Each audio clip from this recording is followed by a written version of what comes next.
Most are. The bear incident wasn't like that. It was in fact quite sophisticated. I don't think there even is another recorded accidental animation. Not that others couldn't do it, but it takes a ridiculously abnormal state of mind. Accidental magic is a part of will magic that responds to primal needs, and those don't tend to do in the fancy stuff. I was always different like that. It happened when my thuggish cousin Dudley, who really was just a fat and spoiled child back then, threw a stuffed teddy bear at me because he thought it looked stupid and that stupid things should stay together. I don't actually think he came up with the idea by himself. Either my aunt or my uncle probably said something that sounded like that near him, and like any good destructive deviant kid, he just went straight from observation to practice. Funny how every born Dudley I met was a practical man. Now, I can't really remember what went through my mind at the time, but I think that my guess is pretty close to the truth. Accidental magic starts earlier than 5. A lot earlier. I had likely done quite a bit of it before the incident, and, knowing my relatives, I was duly blamed and punished for it, which I most likely thought was unfair at the time but let me wary of unusual things happening near me. My magic couldn't really answer to my wish to hurt Dudley back in a straightforward way like banishing it right back, because I knew on a subconscious level that I would be blamed for that. That's where it gets interesting. 5-year-old kids don't make a distinction between real people and humanoid toys. So my magic did the only thing I didn't think would fall back on me. It animated the bear and made it give Dudley a beating. That way it would clearly be the bear's fault, not mine. It didn't work that way, of course. How could it? I was punished once again. But something changed that day. No matter how naive, no 5-year-old can seriously see a stuffed toy beat the crap out of someone and just dismiss it. While the primal part of my brain considered it was perfectly justified since it was like a person that wasn't me, the upper parts of it realized something was not quite right there. The bear never ever moved before, not even a twitch. And just when I was angry with Dudley, it decided to forego that most ancient tradition to defend my honor? Because let's be honest, it couldn't be for the bear's honor. I had seen Dudley throwing stones at it just the day before, and it hadn't beaten Dudley then. Not a chance in hell. I'm not that lucky. So yeah, some of you might have gathered that me and my relatives aren't pals. Well, the bright ones, meaning the muggle-raised ones, should have anyway. My expectations for the other kind aren't that high. From where I stand today, that's both bad and good. Bad because, let's face it, I never did appreciate my uncle's belt quite as much as he did. Good because, as explained, it prompted an unquestionable magical act, and because it gave me a certain survival craving that served me well and will most likely keeping doing so. That's a big advantage in the wizarding world. Somehow, Darwinism never really applied to wizard kind. There is a more than fair amount of weakness, madness, and sheer stupidity in its gene pool that was never eradicated because magic just evens the odds that way. It's a lot harder to die for us than for muggles. It makes me wonder if, as technology keeps rising and giving better results, the same will start to happen there too. The Dursleys' continued existence certainly indicates so. I like to think that I am smart, for my age or otherwise. You won't hear the word genius leave my mouth though, or maybe you will. So I'm not the humblest guy around. So suime. The point is that after realizing I was somehow responsible for the bear incident, I was smart enough, even at 5, to understand that I most likely could do it again. What is done once can be replicated. But I understood more. Like I had improved over the months since my 4th birthday at doing domestic chores, I could most likely improve at whatever I had just done. I don't know if it appeared to me right there or if it came later, but today I associate it with me leading an army of plushies and actions toys to subjugate the Dursleys. I know I added the ominous dark cloak and the charge later. But I really didn't fancy the idea of more beatings and starvation. I'm weird like that. So I concluded, like any accidental animation-wielding genius child would, that I needed to train myself to overthrow the evil adults. But I couldn't do it with people looking, under the threat of the mentioned punishments. I had to go undercover. Like that coyote with all the different looking clothes in the cartoons Dudley watched that I had caught glimpses of. That's another thing I am grateful for today. If I had actually been allowed to watch said cartoons, I would have known that the poor guy's plans always failed. Could have changed my whole life. I don't know when it was that I started to get results. Well, intended results. I'm pretty sure that I put fire on 2 extra stuffed toys and made an action figurine explode the very next day. I honestly remember how upset it made me. For starters, it wasn't what I had wanted to do. In the second place, my intended results seemed harder than my obtained results. And finally, I could only use a toy once that way, whereas an animated toy can be animated any number of times without damaging it in the least. It never occurred to me that I could have just set my relatives on fire and be done with it. The thing was that, after my first bit, even my primal brain couldn't keep fooling itself into thinking I needed to animate those toys. There just wasn't a valid reason for it to bother. No matter how hard I tried to will it to give life so that my minions could do my biting, it just wouldn't work. Now, I was always very proud of my scientific mind. When I didn't manage to obtain the wanted results, I cataloged the unwanted results and tried to replicate the conditions of the incident. For obvious reasons, I couldn't use Dudley to do it. So I made my first great breakthrough. If I could fool myself into the same state as the one I had been in that day, all the variables would be accounted for. It was obvious to me that the result depended entirely of me and not from my surroundings, the position of the stars at the time or Dudley himself. I was young then.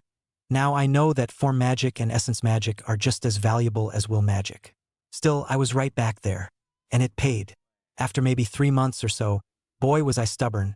Of what can only be considered as self-programming, I replicated the feat. In the meantime, I learned without meaning to how to burn, explode, levitate, banish, paint in blue or red, make spin fast, cut to pieces and melt just about anything. Thanks God, Dudley gave me a steady supply to experiment on. To this day, my aunt can't seem to figure out why there is a corner in the backyard where plants just don't want to grow looking like anything but Chernobyl's flora. I don't really know if it's from the residual magic or from all those failed attempts that I buried there. Most likely both. I don't rightly know how, but somewhere down this road, I started to feel what each effect felt like. Inside me first, as the magic built up, and later outside as well, either lingering inside my minions or in the short time while it traveled to its intended target. Then my range of perception expanded and expanded until I could feel things from 100 meters away. It sounds quite cool said like that, but even in such a lot place as Privet Drive, there is a lot of magic going on at all times. There was something all around my house. There were some creatures around too, and there was a lot inside the crazy cat lady's house. Her cats felt all magical. I wondered if they were her minions, but she didn't feel different at all. It was hell to sleep. To this day, even after I learned to tune it off, I still don't get much shut-eye.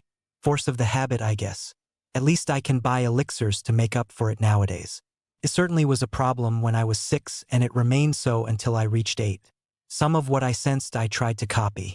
Most of it I could not, simply because it relied on form and essence magic on some level. I did learn apparition, though it was nearly useless at the time to me. I couldn't apparate other things without apparating with them, so it didn't help at all with my minions, and I really didn't have anywhere to go to where I couldn't go walking or where I didn't risk being caught doing it. But my sensing skills were what helped me the most in a way. When I was 8 or something like that, I decided to go around and try to sense more different things to see if I could find anything that could give me control post-activation without having to recast. Apparition, or teleportation as I called it at the time, became handy from there. I simply couldn't walk in a straight line for hours in the hope of sensing something new and not raise a stink with Aunt Petunia. But I could walk for a bit, find a secure area, memorize it, and start from there the next time. In 4 months of steady progress, I was in London. My range had increased as well. I could now sense magic up to 800 meters. I still don't know how it can be so big. It shouldn't be possible. It should overload the brain if I am to believe the treatise on the subject. Guess that's just one more proof that I'm not normal. In any case, I'm glad I can. Because if the range had been 100 meters shorter, I would have missed Diagon Alley altogether. As it was, I sensed it. Almost passed out the same second. There is just too much magic in Diagon. It's really the center of wizarding England. Only Hogwarts tops it. That's how I learned to tune my sensing down. Took a while, but I managed to approach it eventually, after delimiting the area. In December, I entered the Leaky Cauldron for the first time, and I was expulsed from it for the first time too. It was the last time. Of course, an 8-year-old with muggle clothing would be suspicious and therefore sent back to its parents. Not to say the idiots had the decency of checking where were my parents. Still, I can't complain. That would have been a hassle. I just hate the lack of common sense of purebloods or basic logic, really. I'm glad my hair was long too. I didn't even know about the scar back then. All I knew was that it was more magical than the rest of my body. Next time I wasn't alone. In the short time I was inside, I saw that a lot of people inside had those huge cloaks with hoods that covered their entire body. So I made one of these. It wasn't easy, and frankly, the final result was ugly. And red. I still hadn't managed to change colors aside from red and blue, and I didn't have anything black to work with. Now, a normal person would probably have tried to find a way to be taller and would have gone right inside. I didn't. For some obscure reason I can't remember, I animated one of those discarded plastic dummy that shops let in the streets sometimes. It wore the cloak and some gloves, and we entered the cauldron hand in hand. Now, the hard thing was that it couldn't speak. So after seeing the inside and realizing that I still couldn't access the huge source of magic behind the place, I made it write all the questions I had to the barman, Tom. You don't know just how hard it is to animate something so minutely. Of course, neither me nor the dummy had a wand, so Tom had to open the portal for us the first time. But after that, I could just apparate with it directly in the alley. Just as well. The dummy attracts some unwanted attention since heavily cloaked people are mostly vampires or such. It has the up of explaining the lack of wand, but the glaring down of asking just what an 8-year-old kid is doing in such company. Still, I had to at least come with it every time. Kids aren't supposed to even know how to apparate, much less do it. Much less do it without any supervision. I don't really know why I was even doing all that. In fact, I have a lot of power. I could already animate 3 such dummies at the time. A lot more than what the Dursley could have handled. My guess is I was curious about magic and I couldn't resist the challenge anymore. That, and it was a habit. The next obstacle was money. I simply didn't have any, and I wasn't going to use my minions to rob banks or some such nonsense. Even back then, I could smell a recipe for disaster from a mile away, and risking the exposure of animated dummies to the Muggle authorities was the best way to get both worlds after me. Though the image of 4 dummies robbing the bank and making all their demands by carrying big placards like in the Coyotes cartoons was quite humorous. But as I said, I couldn't risk it. So I did use giant placards, but on these were prices for some animated toys I started to sell in Diagon. The wizarding world is quite lacking in the area, it seems, because I made a lot of money very quickly, even after I advertised that the animation would wear off in a month or so. So much, in fact, that I soon didn't have any place to put it.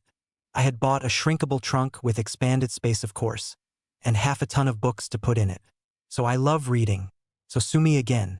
But as I learned, gold and magic very seldom mix well together. That's why Gringotts even exist. Otherwise, everybody would just have trunks keyed to their magic, as those fuckers goblins don't give interests on the gold. How could they give interest on objects anyway? So I did the logical thing and went to the fuckers to open an account. Actually, the logical thing would have to change the money to pounds and go to a real bank, but I was a kid, so give me some slack. Plus, I didn't know about all that, and even if I did, normal banks don't take money from 8-year-old kids with no parents or mute parents that use placards to communicate. Go figure. What I really wasn't expecting, because let's face it, history, even the magical one, is extremely dry to read at that age. Still is with the stupid books they assigned us, in fact, was to learn that I had vaults already. A trust with a small fortune and a main vault with a true fortune and some fancy magical artifacts. I could access the first and retrieve items from the second. I let the gold for the time being, but I took every single item I could safely store in a trunk. Because let's face it, goblins just can't be trusted. Hell, from what I learned, even goblins didn't trust goblins. I'm proud to say that nowadays I don't have a coin more with them than what's needed to have the vault under my name. I still can't access most of it, but neither can they. It's divided into various smaller accounts in different Muggle banks that I'll be able to touch when I'm 18. I lose a year, but it's worth it. Since then, I had 3 years to learn all I could about magic. That creep Ollivander wouldn't sell me a wand before I was 11, but that didn't stop me from learning a good deal of theory along with a clumsy that I had started by myself without realizing, runes and arithmancy. Even some ritualism. When I tried practicing in the Express, it worked all right. Not perfect by a long shot, but I managed up to year 4 of the curriculum. Well, I told you that I was a genius. That red-headed idiot almost managed to drown us all with his clumsiness. I wish I hadn't met him in the train. Stupid purebloods. I restrain myself from commanding his tie to choke him. I really don't want to row myself. Still, we are almost on the shore. Time to stop daydreaming and start to focus on the present. It's my first year at Hogwarts and I'm going to blow their minds. Even as used as I am to Diagon, it's somewhat painful to enter Hogwarts. I know that the Forbidden Forest alone would have driven me mad 2 years ago. Thank God for small favors. Yeah, God. Not Merlin, not Cersei, and definitely not Albus Dumbledore. I am agnostic, but even I can realize that none of those three ever did anything for me. Maybe for magic as a whole, but never for Harry James Potter. Stupid pure-blood customs. Not that the three of them are in the same category if you ask me. Cersei came up with most of what is known to us about transfiguration and therefore animation. Merlin, he was the best enchanter Europe ever had. Albus Dumbledore dumped me with the Dursleys. Clearly he doesn't follow the pattern here. Half-blood genius and pure-blood delusional child abuser. Not like the people around here seem to make any difference between them. Hell, that annoying little girl that woke me up in the train to ask me if I hadn't seen a toad, while asleep, is still rambling about how she hopes to be in Gryffindor because he was. What the hell? The guy is notoriously barmy, or at least fakes it. He published a grand total of 4 books in a century and a half, and of those for the only one that isn't a compendium of other people's works brings a grand total of 2 theories. And he didn't even demonstrate them. Educated guesses, he calls them. That aside, he is co-founder of the 12 Uses of Dragon Blood with Flammel and can talk to goblins in their horrible language. Can't see just how the last one can be a good thing, if anything that makes him plain suspicious. Oh, and he offed some Dark Lord in the 40s. So a goblin tongue or whatever, talking fame thief and a murderer. The sorting is starting. No time to think about him anymore. The hat just stopped singing and they are calling names. Quite the fine piece of enchanting it is. I looked around for informations on creating sentient objects and it's not a walk in the park. Even paintings are tough stuff and those are merely replicas of existing personalities. Godric made the hat from scratch. Literally, as he turned a stupid piece of plain cloth almost into a person. Now that would be a valuable reason to become a lion. It's my turn. I didn't really pay attention to the others' kids being sorted. I probably won't ever remember their names now. Damn. And I was hoping to make friends with all of them with such fervor too. Well, that's life, I guess. Better luck next time. Or not. I'm not that interested in socializing with sub-evolved species such as wizard kind if there isn't any profit to make. So maybe I'm grumpy from standing like an idiot for 40 minutes while waiting for my turn to come. So sue me yet again. I heard that 3rd time is the charm. The hat chuckles while shifting on my head. At least the sound of its voice covers the damn whispers. Aren't we the feisty one? I already knew about the hat before coming, of course, so I don't freak out when it mind talks to me. Let us start then. Well, definitely not a badger or a lion there. Some passion for academics. A fine raven you would do indeed. But you seem to enjoy confrontations and mind games too. I think you would have a better time in Slytherin. How odd. My guess was Ravenclaw. It just shows that even geniuses, childs or otherwise, can be wrong too. Not like one could have known better from the way everybody treats old Dumbles around here. There isn't a lot of clapping for me. Better that way. I don't want to own them anything. That way my deeds will be only credited to me, to myself and to Harry James Potter. The professors, and there are quite a few of them, much more than what would be reasonable, are the most shocked of them all. The man next to Dumbledore is seething in what can only be called a spectacular fashion. I think I saw him foam. I'm distracted from that disturbing image by the food appearing on the table. Thank God for that. I'm stuffing myself with potatoes without being a pig, mind you. That would almost be suicide at this table.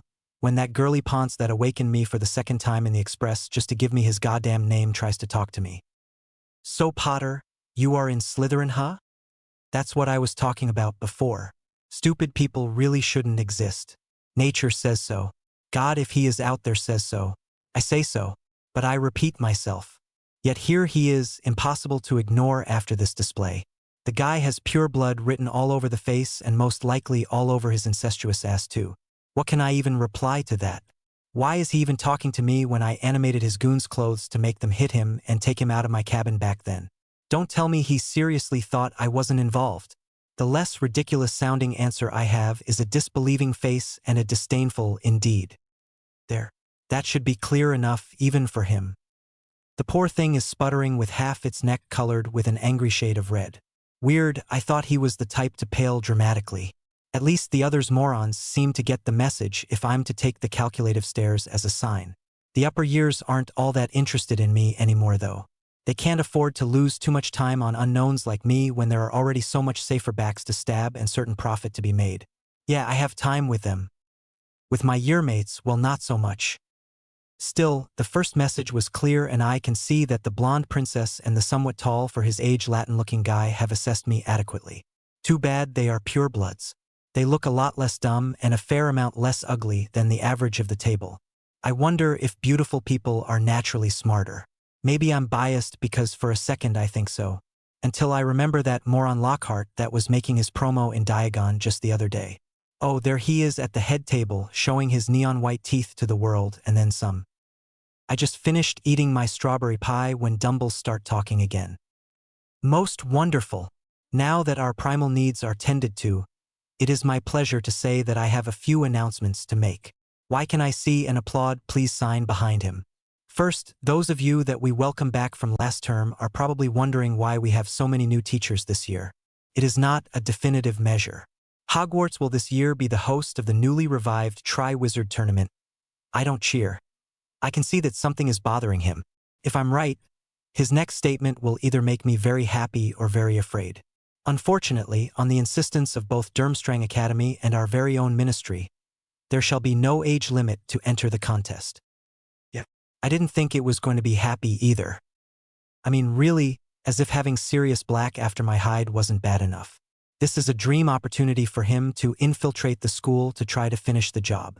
I can see the headlines already pointing to the man that fooled the Dementors that I'm a fair target.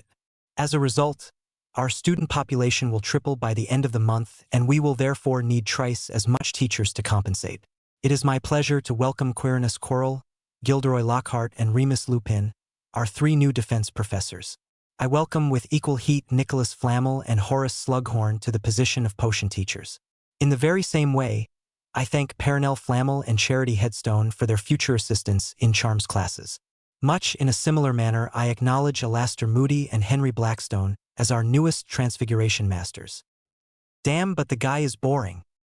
That's a pink mage if I ever saw one. I mean, he most likely has some skills, but I don't think those improved much since his newts. He certainly gives me the picture of a guy that lives on his image, both cashing on past glories and affecting the world by proxies. So maybe I'm jealous. Who needs pink magic anyway? Certainly not me. I'll just be an awesome gray mage with a touch of black and red. Looks like I missed part of his speech. Darn. And finally, I am glad to introduce the charming Hestia Jones, who will take the post of assistant to the equally lovely Madame Pomfrey. Breathe, old-timer. Breathe. Finally, to assure proper management of the event as well as the everlasting quality of our educational standards, the minister graciously provided the support of Miss Dolores Umbridge. I know her. She gave some nasty quotes to the prophet just last week. Some crap about the old fool. Can't blame her for that, though I do blame her for her horrid face. Never said I was a nice guy, just a genius. Now, some final warnings. With the escape of the convicted criminal Sirius Black from Azkaban's high-security stronghold, the defensive settings of the school have been yet again upped, and it is therefore essential for students to follow curfew at all times, to never go in the Forbidden Forest, and more importantly, not to venture on the left aisle of the 3rd floor. That will be all. Prefects are asked to gather the lower years and show them the way to the appropriate dormitories. What? Already? What about the library? There's no way in hell I'm going to sleep right now. I usually sleep 5 hours a night, and even with Dumbledore's long-winded speech, it's barely 9 p.m. Fuck that. It's not like I was going to sleep with the dumb ones anyway. Can't trust the girly one to keep either of his wands to himself. He strikes me as the sharing type. And his hired thugs probably smell an awful lot. I mean, come on. I can understand my animated dummies being smarter than wizards, but when they start to be more hygienic, it's a terrible sign. You don't know half the things I've made them do. I just need to quietly slip away from the herd. There. Only the not-so-dumb ones even noticed anything. But those aren't moronic enough not to mind their own business while I still am an unknown. I need to make that last. Where should I look first? And why isn't there a map of the castle anywhere? Even in that Hogwarts a history book, there's nothing. Guess I am going to explore then.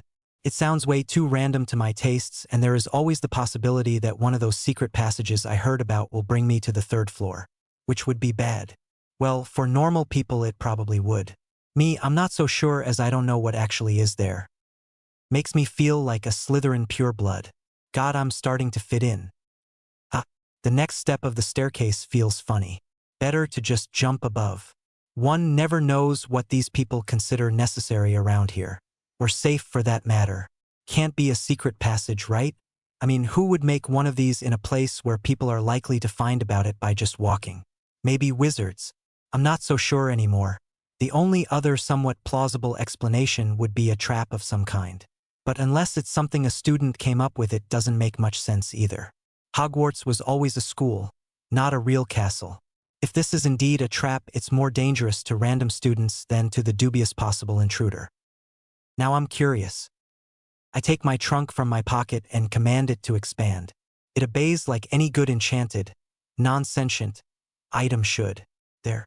I take a dummy, an elements and kinetic force resistant model that for some random reason looks like Iron Man since I tinkered with it. I animate it and have it walk on the steep while carefully getting some distance between us. So it was a trap. The dummy just lost its leg. I sigh.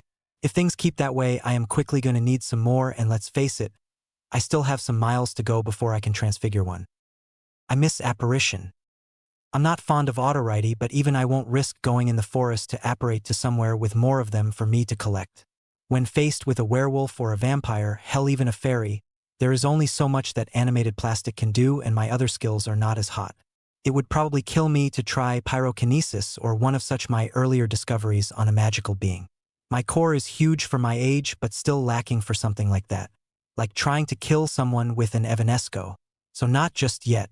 I wonder if I can steal one of these suits of armor. 10 should be adequate escort, I think. All bow to King Harry of Britain.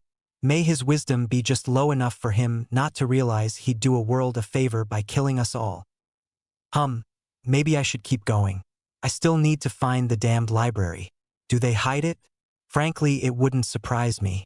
I'm pretty sure that purebloods aren't aware of what goes through their own minds. Normal folk just can't compete with that. If I knew someone who could, I would most likely kill the guy straight away to stop it from spreading before I even got the answer. So it'll keep being a mystery. Don't look at me that way, I did tell you that I wasn't a good guy. I never really killed anyone though. A couple of guys in Nocturne got a rough handling by 2 cloak dummies. Half a dozen toys and their own shoes, but that's all. I think one of them lost a piece of ear, but it was pretty dark at the time, so I couldn't see too well, and any kind of meat laying around in that street doesn't stand a good chance of making it till morning. Now that I think about it, I wonder if the stuff that lurks there didn't finish the job, attracted by the smell of blood or just by the prospect of looting them. At least in the wizarding world, they aren't too likely to have their organs for sale.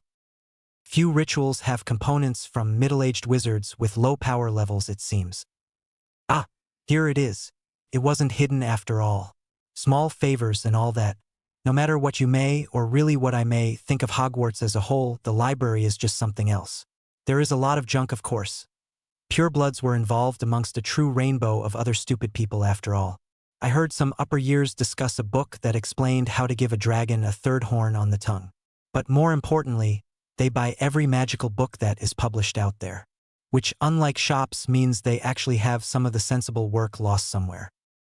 Now I just need to go hunting. I start with runes, of course.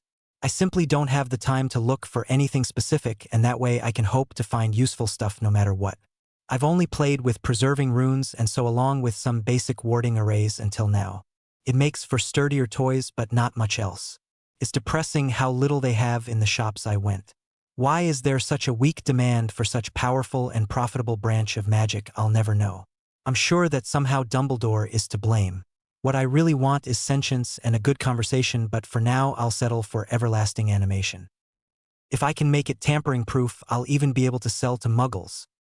That and acquire servants that don't have squeaky voices and ridiculous noses. That reminds me to be wary of the castle elves. Those aren't advertised, though all purebloods know about them. For a reason. Most likely they report to the headmaster. With his unnatural fascination with all things Potter. Oh, but I didn't tell you about that yet, did I? Well, aside from the forcefulness to put me with the Dursleys, he seems to be very interested in my finances and to have people watching Privet Drive. And he didn't think it would be a good idea of informing of my rights and duties as heir to the Potter line. Not that there will be a Potter line. Once I finish school, I am changing it to Selden and moving to the US. The less pure-bloodish things people can associate with me, the better. It's not like I don't like England. God save the Queen and all that. Really, I hope he does. Because for her to live, let alone rule, in the most magically backwards country in Europe, she will definitely need it before the end. I know that I won't be taking the chances.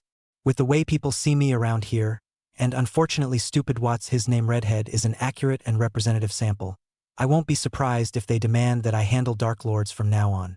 Doesn't matter that I'm 11. I have a wand, don't I?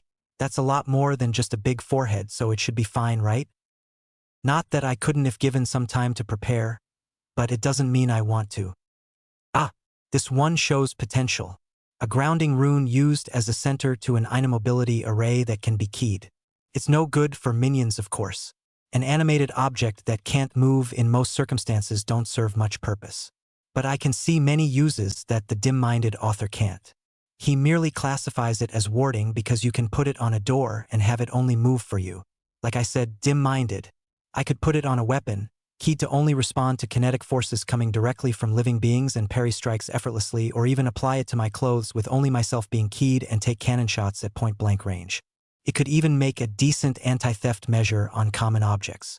As long as I cover whatever I use it on with gold after that to immunize to magic too, that is.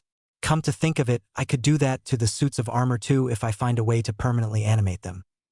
What was I saying again? Oh yeah, leave England. Britain, in fact. I don't see how you could blame me for it. It's not like I would be the first to do so. Why did you think we had such a low population to begin? And why are those few neurally challenged?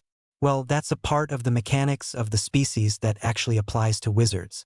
When a place is unsafe or unpleasant, the brightest members of the local species migrate to other areas. The more the situation is blatant, the less bright the subjects have to be for the rule to apply. When you know we have no giants left in Britain, it's a wonder we are even that many. Thankfully, there are exceptions. Muggle-borns in the first place. Those have an even chance at stupidity. Then there is the category of purebloods whose wealth is just too tied to the land. They are not quite as smart on the average as the first ones since they still do incest, but they can compensate with knowledge and money. Those can almost be mistaken for normal people if you ignore the lingering arrogance. My father most likely was one of them. His record, as well as his choice of partner, certainly points that way. I don't fool myself, though. He is my dad, and I love him even without knowing what he looks like, but he is still the one of my two parents that trusted our safety to that murdering psychopath Black without even asking for an oath or truth serum. I can understand the oath part. There's an actual reason why people don't go throwing those around like candies on Halloween. An oath needs to be enforced, and it's one's magic that does it. That means that a small part of your magic is always on stand-up waiting for you to break the deal, and that's that much less magic for you to use in the day. It's fine if you just swear that you are telling the truth, and that's what he could have asked because it's over in a second. But if you go around swearing to everybody you meet that you won't ever do this, that it's something you carry all your life and you could very well ending as a squib. I'm sleepy now. My musings and researching took a big chunk of the night, and I know I won't do much else today. My back is kind of stiff, and I don't think I can transfigure even a pillow in this state. I probably should try and find a better place to rest, as even in this lost corner of the room, I'm fated to be found in the morning, but I can't seem to care right now. As I black out, the last thing I think is that I'm glad tomorrow is Saturday. URG. I hate morning. Turns out that nobody found me in my corner after all. Madam Pants expulsing, in a very loud way for a damn librarian. The capillary accident from yesterday woke me up. It frightens me how the girl's first reflex was exactly the same as mine's. Only with the rule-respecting crap. Maybe some payback is in order. After all, that's twice now that she is directly or indirectly responsible for disturbing my rest. If she were a pureblood, I would have buried her already. Lucky her. Not air, hair, and most certainly not hair. What was I saying again? I keep getting sidetracked when I haven't eaten anything for 8+ hours. Doesn't matter. I've some more pressing issues on my hands. The most notable one probably being the not-so-discreet escalairs from most of the snakes in my year. Why are those fools in such a bad mood suddenly? Everyone was fine yesterday. Surely they can't all be like me? Well, if the little psychos won't tell what's wrong, I'll just need to persuade one to share. Not the girlish one, though. Princess is right in front of me. Perfect. I kick her shin under the table to get her attention. Except she was already staring at me. Forgot about that. Well, I'm pretty sure that she did something in her life to warrant it, so it isn't wasted. Her murderous look makes me pause for a fraction of a second. There's madness somewhere in there. It's still better than stupidity, so I don't complain. Time for confusion tactics, I guess. She isn't a threat right now, but non-encephalically dead people can progress quite a bit in 7 years. So I use my sweetest tone of voice. Is there something you want to tell me, dear? Somehow she looks more angry than confused. Maybe I should start training? I didn't have a lot of friendly, or even friendly-sounding, conversations in my life, and as I said, I'm a terrible pink mage. No human empathy whatsoever, no emotional influence either, and a complete lack of magnetism. It's pretty rare for a human being not to grasp instinctually at least one of the three. Hell, even muggles are decent in average, and it's a skill that requires magic. I sigh and raise my hands in surrender. That should do it unless she takes it for mock surrender. Maybe I should just dumbify myself and start to walk around with giant tags? Where were you last night? Is there a hidden rule that states that when angry a Slytherin should never yell or growl but always hiss? Somehow she managed to transmit murdering intent, curiosity, and contempt at the same time. She doesn't let me answer. That's a somewhat good thing, as I would have told her it was none of her business. Glad to know that the small favor service is available on weekends too. Her voice drops further. Professor Snape came to give the first years the directives last night. Ah, so that's how they convey the hissing rule to everyone. The foaming guy distributes pamphlets to the first highs every year. And it's just like Star Trek. Rule number 21, I shall despise anyone below me. Rule number 22, I shall revere my superiors. Rule number 23, only people officially declared as Dark Lords by the ICW, my father and the foaming guy, are my superiors. Rule number 24, all Slytherins start their ranking with a peer status, while all non-Slytherins start with a below status. Rule number 25, peer and below status are altered by a system of points that takes into account blood purity, financial health, titles, the quality of one's sneer. Damn, I got sidetracked again. Better if I eat something. What did she just say? And I don't care what your problem with him is. I don't want to pay for it, Potter. So from the glimpse of her pureblood princess rant that I caught, foaming guy noticed I wasn't there yesterday and went berserk on the others in my year. Fine by me. It most likely means that he had something unpleasant to set with me and that my natural genius foiled his evil plans. And some purebloods got a free ass whipping. Clearly a win-slash-win situation. But maybe I shouldn't tell her that. Hey, they have fine pancakes here. Oh, she is expecting an answer. Better not commit to anything. I blanken my face. I'll see what I can do. She relents. It worked. She is all cold and snobby again. Latin-looking guy doesn't look so easy to appease though. And the other first years around aren't even worth the try, as I don't seem to have raw meat with me at the moment. Whatever. My profit just arrived. Yes, you heard right. I subscribe to that piece of crap. For the simple reason that it's the only daily anything out there. Anyway, let's see. Black's still on the run. Who are Black's known associates? Just what black magic did Black use to escape? Black's impact on the broom market? Blackened denarius for sale. This is ridiculous. How on earth is there not one article that doesn't talk about the guy? I mean, I'm just as interested as the next guy, more if you consider that I am a target, but they clearly went overboard here. Nonetheless, I can't avoid thinking about it some. Why I am a target. Of course, revenge isn't a foreign concept to me, but who in their right mind would put that ahead of the continued existence of one's soul? I know I would be in Transylvania by now if I were he. Granted that with 10 years of exposure to dementors along with the pureblood natural disposition for madness, it's hard to tell if he is in his right mind. But he should be at least still partially sane to manage an escape. Hey, look, foaming guy is coming in my direction. He really doesn't look happy. I almost feel bad for the others now. He seems to be the kind to sputter all over your face when angry. Maybe the hissing rule exists to prevent that? Too much of a hassle to ask, but I think it's a valid hypothesis. It looks like he wants to grab my arm to prevent an escape. Now that just won't do it. I had enough of it with Vernon to take extras now that I'm free. So preventive strike it is. The funny thing, or rather disgusting thing about hair is that it's not really a living tissue. In fact, it's quite dead, or so I heard anyway. It's funny though because it means that while not as vulnerable as plastic, because it was once living, it doesn't have the rest of the body's immunity to magic. I could set his on fire right now if I wanted to, or change it to fuchsia even. But that could be taken as accidental magic and therefore linked to me. No, animation is much safer as long as I'm a firstie. But he doesn't have so much hair. It would just bother him like that. So I combine my fantastic idea with one of my earlier failures. The one that gave 11 plushies and a couple of Barbies so much hair that I trimmed it all and made myself a better mattress. I'm a genius. At least the 3 other houses seem to think so.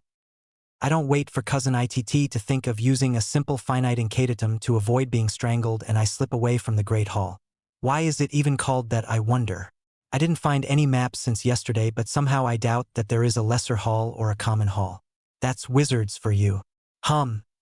Now that my breakfast was interrupted, what should I do?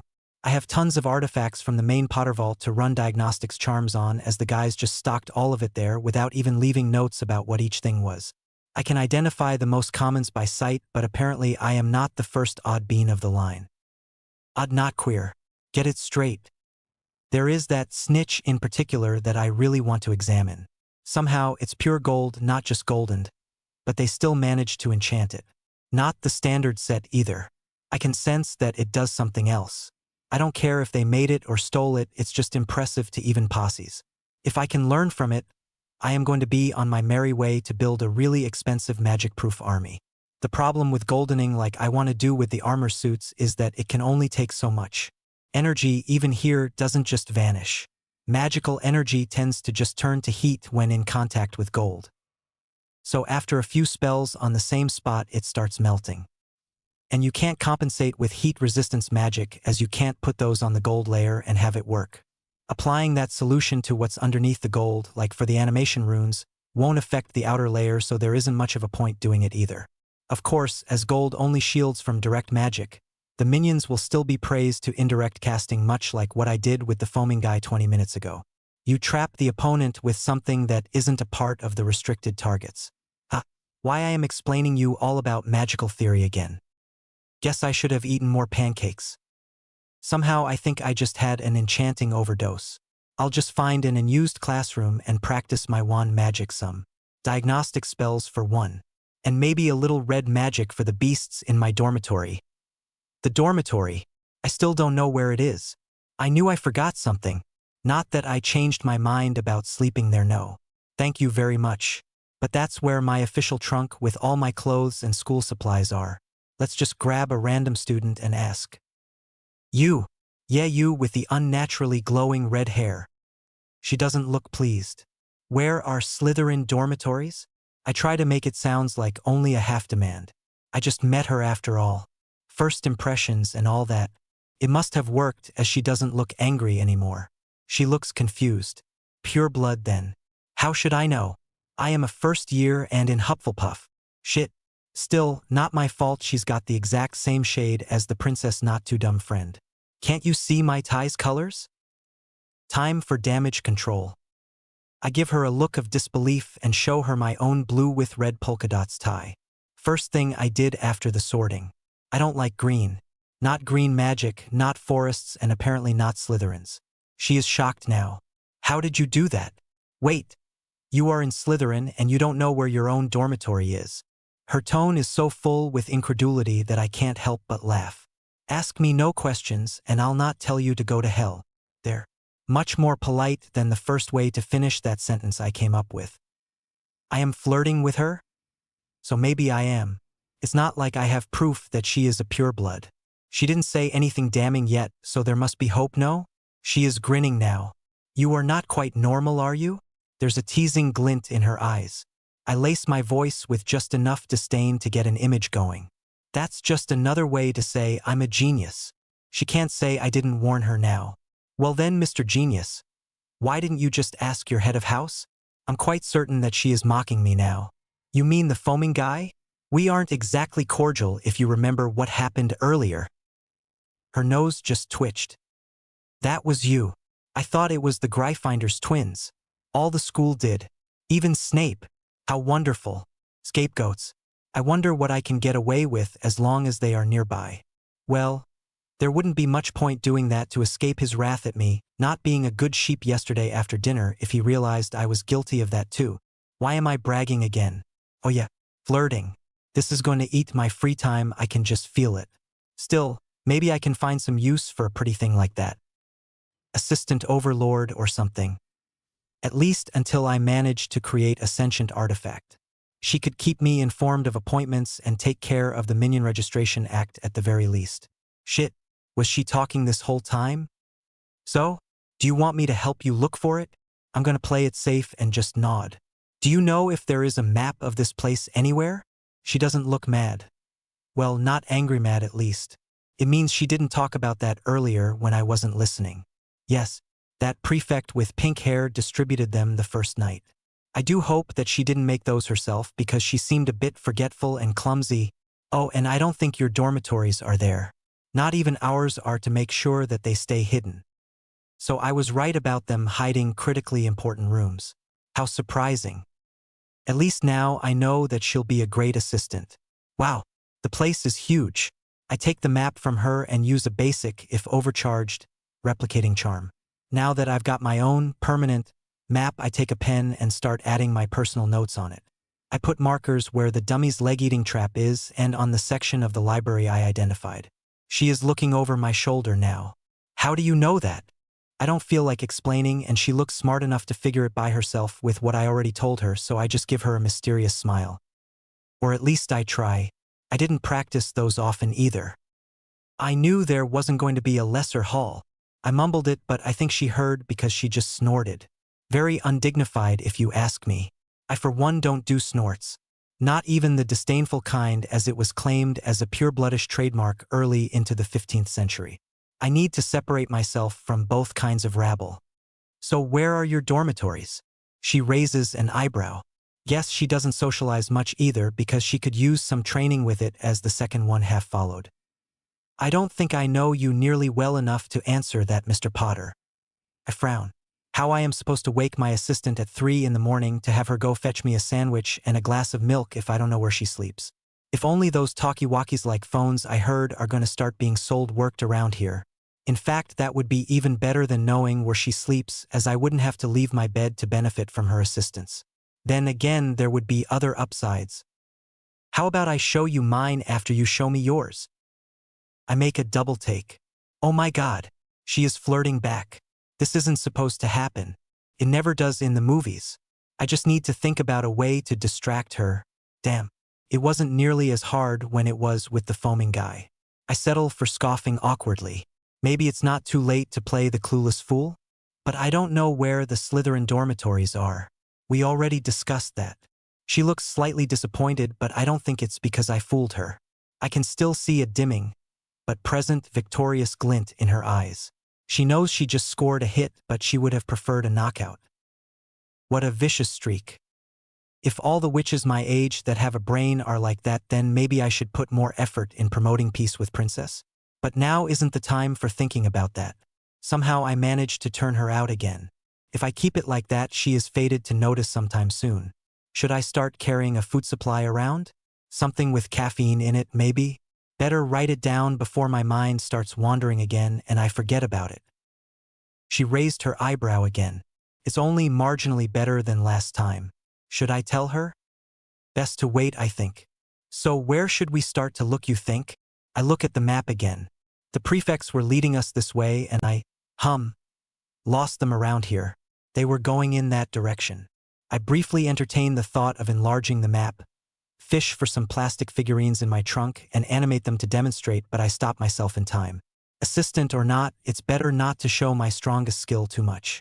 I don't want people to start connecting dots that I'm sure will start appearing all around the place very soon. The train's incident and the breakfast's happenings come to mind. Unless they were planning to use some kind of secret passage that means we are looking for an entrance in the dungeons. I can't believe it. The dungeons? What the hell? Are they really that cliché? Then again, they did build the castle some 1,000 years ago. Maybe it was the hip thing to do for creepy snake-talking black wizards at the time. Live in a dungeon. Never cast a cooling charm in your life again. But my aunt told me that prefects don't use to show secret passages to students. Something about exploring, sating people's sense of adventure and preventing chaos. That actually made sense. Still, now I'm sure that she has at least one magical relative. Well, even if she is a pureblood, it's not like anybody is perfect. And she is the only CV on the pile anyway. Didn't I already tell you to stop looking at me that way? I've got perfectly good reasons to think so lowly of purebloods. I know that even muggleborns, who are the ones at the receiving end of their stupidity most of the time, aren't nearly as much combative as me. But let's face it, muggleborns don't really live in the wizarding world until they finish Hogwarts. They learn about all the crap little bit by little bit, and by the time they graduate they are so used to it that some don't even realize how wrong it is. It wasn't like that for me. As soon as I had enough money, I left the Dursleys. That means I've had 3 years in the center of wizarding London. Non-stop. It made me sick at night before I learned to mind rant to vent the frustration and the disgust. And that's just Diagon and the bank with a touch of Nocturne. I just don't want to know how it would have been if I had added the government. It's likely that I would have slit my wrists for even being related to them. How about we go there then? I need the training with diagnostic charms anyway. From where she stands it probably looks like I am bragging. She is wrong, of course, but then again, I'm pretty sure she thought I was joking about being a genius. Ok. If it's anything like mine, there should be some sort of guardian with a password. I wonder what it could be. It's not like there are paintings down there. Magia Revelio. Magia Revelio. Magia Revelio. Is that even true Latin? I'm getting good after 5 minutes of it, but God, it's tedious. So I find myself asking personal questions about her to kill time. It's not exactly a wise thing to do. First, because she is a female and even they admit that if prodded the right way they can, and will talk for hours. Second, because that's an invitation to do the same in the near future. And if I don't talk about my family, where I live, or what my skills are, there isn't a great deal of things I have to tell about myself. But wizards are hardly wise anyway. So I hear all about her aunt that is the head of the Aurors, a ministry worker. It's even worse than I thought. And about her friend Hannah Abbott. It's funny that I know her aunt's name and her friend's but not hers. No matter. Assistant suits her fine. I found a lot of things by casting the magic diagnostic charm. Traps, hidden alcoves, lost objects, half-eaten candies, more traps, secret passages, and what I think is one of the places where the builders carved the warding runes and covered them up with stones. But no dormitories just yet. And it's almost lunchtime. As I said, the place is huge. It's doing wonders for my map at least. How about we try again after eating? She looks like she wants to but shakes her head, which incidentally do weird things to her hair. But who am I to talk? As long as it's not as bad as she who won't let me sleep, I don't really care all that much. I can't. I promised Hannah that we would do some exploring on our own. Can I have a copy of your map, by the way? Well, it's only fair. And I don't think I would have liked going with them anyway. There's only so much time in the day I can be courteous, and I better save what little is left for the off chance that I have to talk to Princess or anyone else that I don't fancy trying to kill me. I give her a nod and we walk silently to the hall. Now that I have proof that it's the only one we have, I sure as hell am not going to call it great. If anything, it should be called the Lame Hall. It's cold, badly illuminated even with the creepy sky roof, and more importantly, there are always lots of wizards in it that I make another copy and give it to her. We part ways at the entrance. See you later then, Harry. First person to ever call me that, I think. But once again, there is no time to lose by pondering such things. There is food to be eaten and we don't want a repeat of this morning. I sit down, near Girly Ponce. Damn, conspiring with blood traitors Potter? And a Hufflepuff at that? How lowly of you. I'm still unsure if I should give him an acidic reply or just vanish his pants when I am beaten to it. Are you stupid, Malfoy? Doesn't your father work at the ministry? You can't go around insulting Director Bones' family. It's the first time I hear somewhat tall for his age Latin-looking guy, and I must say that I'm impressed. He even makes it sound like he is concerned for the guy he just ridiculed. Scoring on both sides of the board at 11? He is almost as smart as I am. Maybe I could learn from him? It shouldn't be too hard to find something of equivalent value. Girlish boy pales quite well. It makes him look like a fresh corpse. But as that isn't something I want to learn how to do, there is no point in examining the phenomenon much longer. Not if that means looking at him anyway. Who knows what people might think? I sighed. Maybe I should go to the library again. I don't feel like exploring the horrible dungeons by myself. And I know, I'm not afraid. I'm just used to my assistant's ramblings by now. Tomorrow is Sunday still anyhow, so there are no classes I need material for. And really, who can tell the difference between a shower and a Tergio? But I should really transfigure that pillow before I start. I'm not that wicked that I don't need to rest yet, that I think that there is much to be said about girls. And just as with purebloods, most of it isn't flattering. I didn't get to stay in the library as much as I wanted. Princess didn't let me. She got all worked up about how she didn't want to risk Snape, that's the foaming guy, flaying her alive just because I couldn't respect a stupid rule. She was literally dragging me. And when I told her that I thought it was just an excuse to have some skin contact, she slapped me and asked if I thought that she ought to give me some more. Who does that? So not only did I lose library time, but I had to spend 2 more hours permanently warding my bed and possessions against 1st to 4th year level magic and smells. Oh, and there's a 6th boy in the dorm. I don't understand how I missed him earlier. I guess he just is the fitting type. Half dark, half snob, half sheep. I think that his father, along with Malfoy's, that girlish boy, were Death Eaters under the Imperius. Why do I feel like somebody out there is handing Black all the tools he needs to succeed? Anyway, me and Princess had a lot of words flying yesterday. Apparently she doesn't like to be called that. You learn something new every day, but that doesn't matter as I'm pretty sure that she broke the hissing rule twice, at the very least, and will therefore be expulsed from the house quickly. I don't think anybody told her though, but that's understandable as it scared a lot of people when she started screaming and destroying the chairs. Maybe I should really try to make it better. It's not that I'm scared, because I'm not. But if things keep going like this, I'll end deaf before they throw her out. How about that peace flag thing I was thinking about the other day? But what to do? A symbolic gesture. Something that costs me nothing. Well, I could start calling her by her name. What was it again?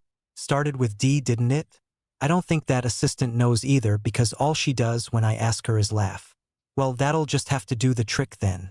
It's better than Princess, isn't it? It's settled. From now on she shall be D. Yeah, I'm sure it'll be fine. We have a lot in common when you think of it. She despises everybody on Earth too for one. Surely there is some bonding to be done over that, no? Then again, so does that Snape fellow if his permanent scowl is to be a clue. Maybe only beautiful people can bond over that kind of things. I know. We already determined that I am biased and that we aren't smarter as a rule. But this is a completely independent theory based on careful observations of a representative sample of Hollywood movies. Ugly people like Snape have sad lives, and they make it sadder by their resentment, while beautiful people struggle with their hate and anguish until they find other equally messed up person and bond, leading to hot, sweaty sex. That's just the way it is. But now that I think about it, I don't think that bonding with D would be a very good idea. Clearly she is the kind that devours her partner's head after consummation, which would be bad. Unless I, somehow, manage to make Snape beautiful enough that she bonds with him. Even with magic, it would be really hard to raise him to D's level though. Speaking of him, he tried to corner me again today. If it wasn't for the strikingly real-looking pixie toys I bought while roaming Diagon, I don't know what I would have animated on such a short notice without tipping him. Better to let him think he accidentally ingested some Malaclaw venom. Old Dumbles too wants to see me. He sent a prefect with a note this evening asking to go to his office after dinner. Somehow, I only remembered it an hour ago. It's clearly too late now. We wouldn't want to break curfew now, would we? Don't laugh. I really don't want to until I manage to either appease or get rid of D. Seriously though, there is no way in hell that I'll go see the guy one-on-one. A Harry out of reach of his pathetically skinny finger-like claws is a happy Harry. Okay, that was a bit much. It only makes for a non-desperately unhappy Harry, but really if you compare that to my mood average at Hogwarts, it's an improvement. So yeah, as long as he keeps it simple, I ain't going. It'll be harder from now on though. With classes being attended, I am going to become a fair deal more predictable, and that scares me a little. The good news is that I talked to B. Hey, that's actually a good idea. I'll apply the concept to everyone around here. It'll make me feel like I'm James Bond all the more. What was I saying again? Guess it's time to fish one of those mini apple pies I took at dinner for times like this. MMH. It's even better when you eat one in your bed. Aye. B. I talked to him and we agreed to trade skills. I wanted to teach him occlumency at first, but it turns out that he is already an adept. Better that way, I think. I don't want anyone finding out about our sessions, and it would have taken time to bring him up to par. Time that clearly isn't here to be had, since Hogwarts is going to be flooded with foreign wizards and witches in a matter of days. It wouldn't surprise me if a third of Durmstrang were at least at B's level, and I know for a fact that it's a highly recommended skill for those that take the Newt's equivalent in runes at Beauxbatons. It's no wonder the French have the better enchanters nowadays. It won't last, though. I'm pretty sure that you are listening to Britain's next Merlin right now. Enchanting-wise, of course. My head isn't big enough to compare myself to him in red magic or black magic, and the very idea of equaling him in green and pink magic is laughable. So, because occlumency is out and I didn't fancy telling about my wandless magic, we settled for advanced runecrafting. He understands singular uses already but doesn't grasp the rules for combining them. As payment, he gets to teach me all about little stunts like the one he pulled over Malfoy yesterday. I can't wait to get my first fool. B is really a decent guy for a pureblood. I think we can even be friends as long as there is still benefit for both parts. And taking into account just how far ahead each of us is in certain fields, I don't think it'll be a problem for the next 30 years or so. I enjoy his dry humor in particular. My sarcasm tends to drop from my lips so heavily that it astounds and shames the other guy. But when B comes up with something, you don't know if he is serious or not. Well, that's the impression I got at least. It's only been a day. Anyway, we had the first class and B was respectively impressed and disgusted at my rune knowledge and my social skills. We both made some real progress and we only had 2 hours at that. Next seance is Wednesday, as we'll have history of magic then, and B gathers that the professor assigned to the first years is the same that his parents had. Which isn't that surprising, as the guy is a ghost. I wonder how old he is. Maybe he was there for most of what he teaches. That would be wicked. But anyway, what I wanted to say is that as the guy is a ghost, his awareness isn't too great and you can even leave class without him noticing. Let's be honest here. It doesn't matter if he is good. I'm 11. If I can get away with it, I'll do it. What else happened today? Oh yes, I explored some more of the castle with my assistant. Not the dungeons, as I know where the entrance is now. It's behind a common wall with no particular sign. I have to admit that it's clever. But then again, it's a necessity, as the 3 other houses seem to hold a lot of grudge against the snakes. I understand them. The password is weird, by the way. I heard rumors about how Slytherin's morals are something else, but having to shout, "Take me as I am," in Latin as a way to announce oneself is starting to creep me out. So, not the dungeons. We mostly went to the 1st to 4th floors, and every single staircase has got some sort of trap on it. Were the guys obsessive or what? I'm really starting to relax some around assistant. Don't get me wrong. She is insane. I couldn't see it at first, but now it's very clear. Aside from her disturbing tendency to shatter classical movies' behavior patterns, she has this strong suicidal streak she shares with her friend. She told me that the both of them went to the Forbidden Corridor just to see what was in it. Oh, she added some nonsense about doing it because she thought it was likely the less dangerous location from Dumble's list. But I can see the glint in her eyes. I think I could fix her if given enough time, so I'll keep her until it starts endangering me. I'm pretty sure that trouble is going to find me before long, with Black still running free.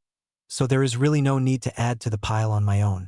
If she tries to drag me into some insane crap, she is out. No matter how good-looking, or the contrast of our hairs, yes, is for external observers. Somehow I feel like I'm sinking. Maybe I should try to use occlumency to program myself into being sane again? I swear the place is starting to affect me. Back to important facts. So they went there because they thought it would be safer than the forest. And despite what happened, I'm not quite sure that they were in the wrong. So after arriving at the door, or so they tell me, they were stumped. It was locked.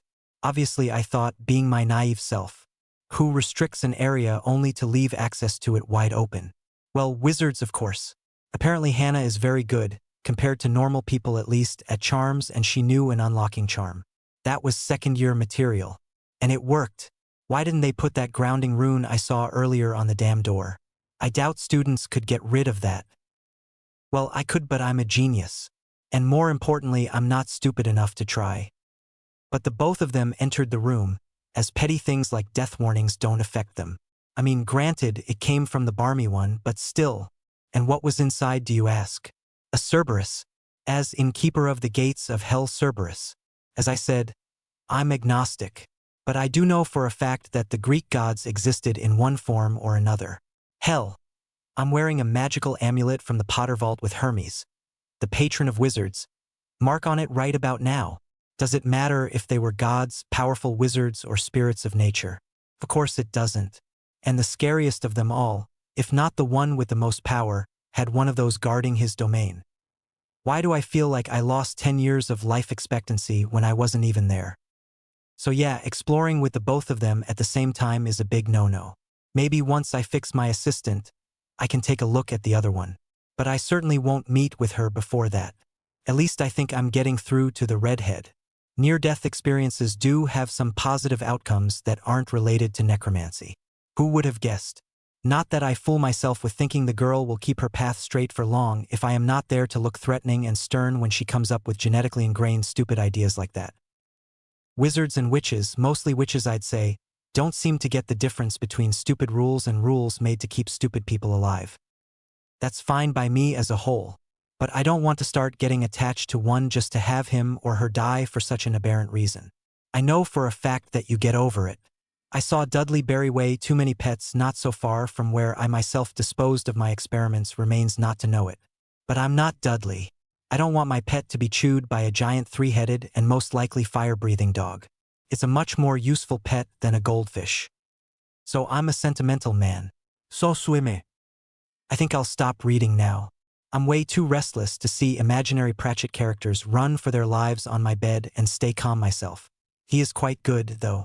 I personally think that his ideas about the multiverse should be quite close to the truth.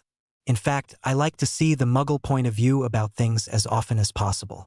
They tend to actually think about things before they go around stating facts about it. And they tend to try and prove what they say rather than making educated guesses. I think that that's another reason why the French and, to an extent, the Spanish tend to be better enchanters. With the Black Terror and the Inquisition, they got used to carefulness. Well, maybe not. It certainly is true for Muggles, but wizard kind wasn't as affected by those with operating and all. I guess that we'll know soon enough.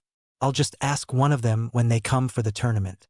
And I'll go ahead and ask some random Durmstrang student why they are better at ritualism in the East while I am at it. Somehow, I don't think they'll now either. I know that I have no idea why Britain is better at potions and transfiguration. Maybe if I lived there for some time? But no. Even my genius has limits. I don't speak French and I hear that. Aside from German, it's the hardest language in all of Europe to learn. If it tops Greek, which doesn't even use the same alphabet, then I don't want to even try. There are horrible tales in the Muggle world. They say that their exceptions have exceptions. More exceptions than rules, they say. It gives me chills. Can't, anyway. It's too close to Britain and I realize today that I can't change my name. Because I know what the snitch I have does now. It's even better than what I imagined. It's linked to Hogwarts, so I think that either a Potter stole it or gave it to Hogwarts for them to use and his descendants claimed it back when he passed away. I can't blame them either way. It's truly a treasure. Only someone that caught the little fellow in an official Hogwarts match or someone that carries the name of someone who did can use it. As I don't plan to give it back to the school, I must remain a Potter. What it does though is the really surprising part. On command, it can grow enough for it to open and fit a grown adult in it. It's like a spaceship inside with levers and all. You can pilot it, and it shrinks human beings with itself. Without killing them even. Shrinking charms don't usually work on humans. Or anything alive, really. But that thing does it. You think that's incredible? So did I until I realized something more. It's gold. Enchanted to resist anything. It's immune to magic. Can go through wards. And take me with it. I think you get it now. I could, and most likely will, rob purebloods I dislike blind. There is nothing but wards to stop theft in their homes. All those abandoned enchanting tomes that are going to waste right now. All the unknown rune arrays I can look at without setting up. I'm happy. I think it's time to diagnostic the other artifacts I have, by the way. If there is anything in the same category, it'll be more than worth the hassle. I can see my survival chances growing by the minute. The only downside is that having the snitch makes one of the other artifacts that I know the purpose of next to useless. A returner. Don't confuse with time turner. It kind of uses time too, but not in a time-altering kind of way. You activate it a first time somewhere, and when you activate it again, it brings you back to the exact same place by skipping you back. Like a videotape, but only you. Time on the universal level is not affected, but you return to the original spot exactly in the same way you were when first used. A wizard can extend his life by up to 40 years with it by rejuvenating the body before the strain becomes too much. It can help cure fatal wounds or illnesses too, but the main use is as a way to pass wards. Let's say you are invited at a party, taking place inside Malfoy Manor. You can't visit the more interesting places during the party, and even if you can, it's not a good time to play with the people inside, as they are awake. So once inside the wards, you, like the genius you are, activate the device for the first time. Then you enjoy the party, insult some purebloods, get thrown out and wait some more, until there is nobody left and Mr. and Mrs. Malfoy along with their sexually confused and confusing spawn go get the rest of the not-so-righteous. Then you activate it again. Look, you are in their home now, past the wards. You are even 5 hours younger to boot. The downside is that, of course, you are hungry again since all the canapes and the champagne vanished from your stomach. But that's not really a problem, is it? You'll just have to loot their pantry with the rest of the house. But best to eat it quick, unless you want it to get out when you slit their throats while they sleep. Such beautiful thoughts. I think that I'll take a 6 hours nap now. Sweet dreams. Or not. You didn't think I was going to complain as little as I did about Dee, did you? Because I'm clearly not finished with her. I mean, I respect her and all that. I don't think there's anyone who doesn't now. She is quite witty when she wants to. Sharp little tongue and sharper little insults, which is most likely why I'm ranting right now. That, and I just ate the last of my emergency anti-mind wandering supply. It'll be a nightmare tomorrow. What was I saying again? Yes, I'm still mad because she quite simply dominated the whole conversation. And B says that we won't be covering insults as I appear to be adequate with those already. It surprised him. And that the kind of threats that D used won't do me any good as long as I am only a male. He added that normal threats would only be for November. November? With the rising number of idiots around me, I'll surely need them much earlier. Probably even tomorrow as it's my first class with Lockhart. I saw him single out a random nobody at his promo for the only reason that he had written an article for the amateur section of Witch Weekly. How Lockhart even suspected it was him, I'll never know. If I gathered it right, the guy used a pseudonym. Can't say I envy him. Being revealed as such in front of 200 shoppers when you are a middle-aged man and the article was about wall decoration. But my point is, if he can rip so much benefit from humiliating an almost perfect nobody, just how long will it take for him to try a repeat performance on world-famous and handsome certified genius Harry James Potter? Not too long, that's for sure. So yeah, I lied about D. If I'm still awake, it's mostly because I'm having panic attacks. God, I hater pink magis. Every single thing wrong in my life can be tracked back to one. Every single one. I already told about Dumbledore, of course, about how he used his charisma and his political allies as backing to get me shipped to Dursleyland. But he isn't the only one. Voldemort himself is the second best there was in Britain. How do you think he went about recruiting? Pink magic can boost terror tactics in ways you can't even imagine. And he wasn't bad at buttering people either, if what I hear is the truth. The only thing that he most likely lacks is empathy. That's what makes old Dumble's number one. He has empathy mastered, but I think he just chooses not to care. Damn. For AM already? That just won't do. I need to be at least somewhat fresh to escape from everyone after my hide tomorrow. I use a delayed shocking charm set to 7 AM and prepare myself. With a quick twist of my wand, I feel myself blacking out. Stun.ust kill me right now. I'm begging you here. I just can't take even another second of this. So, okay, I already knew that the classes would be boring. But this is abuse. I seriously didn't think that the only upside of this place would be its library. I was all like, there is no way that they'll just explain what's in the textbooks and leave it at that. If some people are that slow, they'll surely split the class in two or something. It's not like they are lacking teachers. But new. They just read what's written out loud, translated in troll for those that didn't get it the first time, and then it's practice time. What the hell? They even refused to answer questions about more advanced material. Bun Woman, the transfiguration teacher for now, even scolded me when I did. She accused me of trying to show of me. Isn't she the one that started the class by shifting out of her animagus form? Isn't she the one that changed her desk into a pig and back for no apparent reason? I would understand if she had commanded it to go to another place before changing it back. That way, if she is so incompetent in charms that she can't levitate the desk, she can still move it where she wants to. But it was right back. One flick following the other. Vap and vouch. Desk. Pig. Desk. At least the gnome in charms was somewhat polite about it. Oh, I'm truly sorry, Mr. Potter. But we don't have time to discuss that particular theory until 5th year. I can recommend some books though. I already did the reading. How would I even know about it if I hadn't? Seriously, what is wrong with these people? You can't discuss interesting things, you can't do anything but the assignment, and you can't read anything but the textbooks during class. How did they know, by the way? I had charmed all my extra stuff to look like the regular books. Maybe it would have been more discreet with only one book on the desk. And now they'll check for it every time, and most likely warn the others all about it. I hate my life. That's a month of last resort preparations going vanishing in smoke. I swear, if I could get the money my parents spent for me to attend Hogwarts back, I would be in Salem already. Assistant and be damned. And frankly, when you know how much of a genius I am, and how boring the classes are, can you blame me for animating little army men, for making them charge around and climb on random students? If her glare is any indication, D can. Oddly, I can't seem to care. Having half a dozen green miniature soldiers in her hair and 30 more launching a cohesive assault on her legs, which are pretty by the way, makes her look that much less of a threat. Though I do feel sorry for the ones she beheaded or dismembered in various other ways. That can't have been pleasant.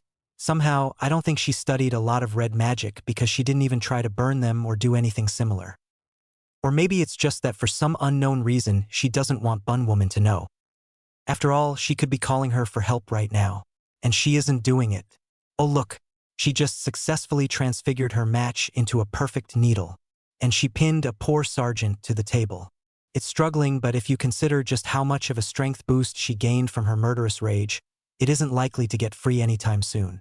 It's amusing in a way, but I always thought that my survival instinct was really strong. I guess I was always wrong because I know for a fact that I'm going to pay shortly for today's happenstances. Dearly. And I don't think that boredom alone could bring me that far. So why am I doing it? I don't know. It feels right somehow and it confuses me. Well, it doesn't matter, I guess. I'll just need to be extra careful in the following days. Still, she fought with courage and passion. And she didn't tell on me.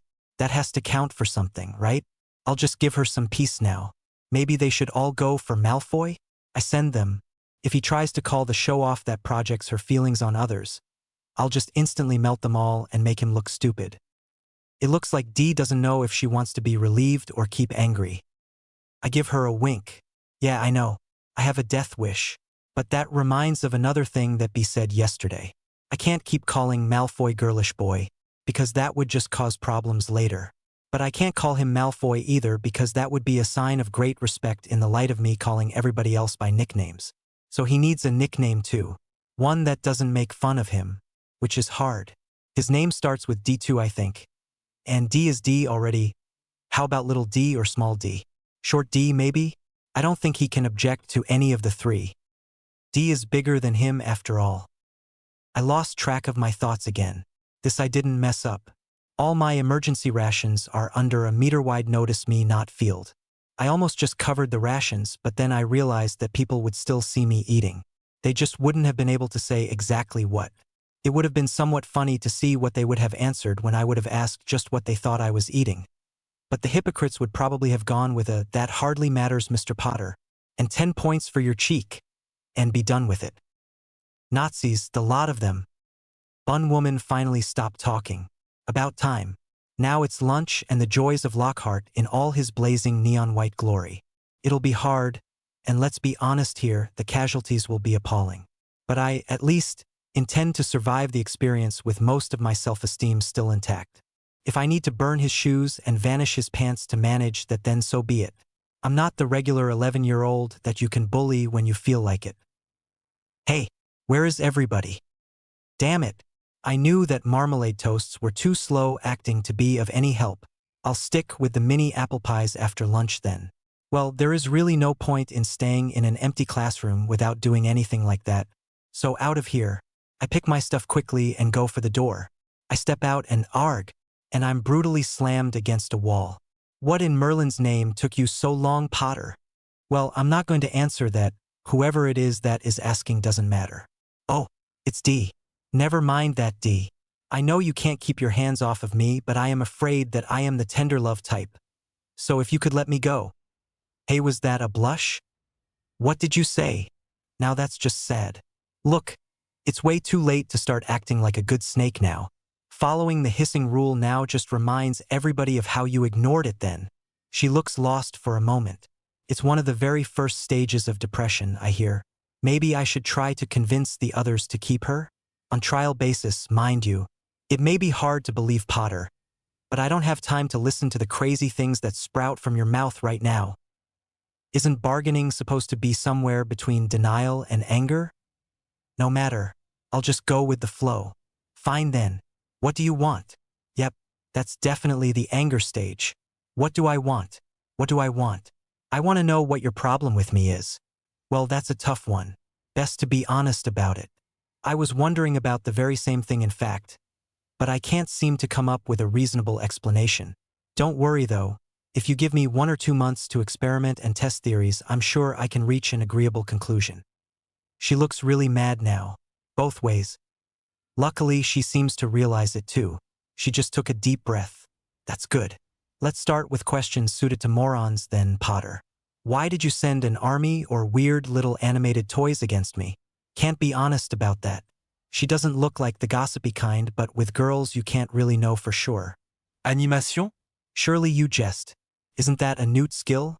Am I not a muggle-raised half-blood? Do I look like I'm a genius or something? She thinks about it for a second and let me go. Now I feel insulted. Is she implying that I don't look like a genius? I better not be able to link you to any future incidents if you treasure your life, Potter. Are we clear?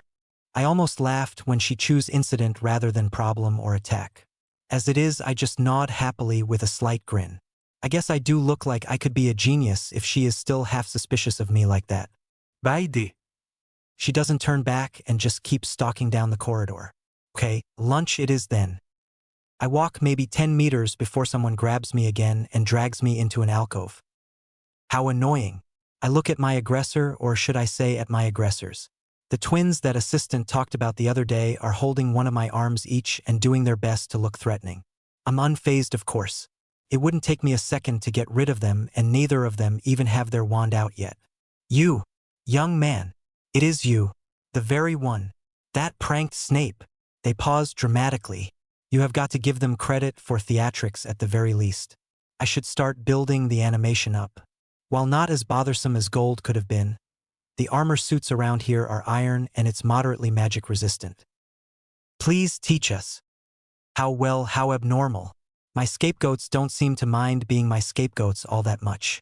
They look a lot like my fanboy too. Maybe that's it. They are mad purebloods instead of stupid purebloods like their relative. The way their twin speak reminds me of Wonderland characters, only confirms it. The book is, in fact, a warning against the wizarding world. Visit either you like. They're both mad. But I don't want to go among mad people. Oh, you can't help that. We are all mad here. Cracker time it would seem. So I'll take that as indication that you didn't mind being blamed? The one of my right is frowning now. But his face clears as soon as the other one mumbles something for only him to hear. Of course not. It's so rare to find quality pranksters nowadays. So they thought it was just for fun? I can live with that. What are 100 detentions in face of the eternal glory? Okay, they are really weird.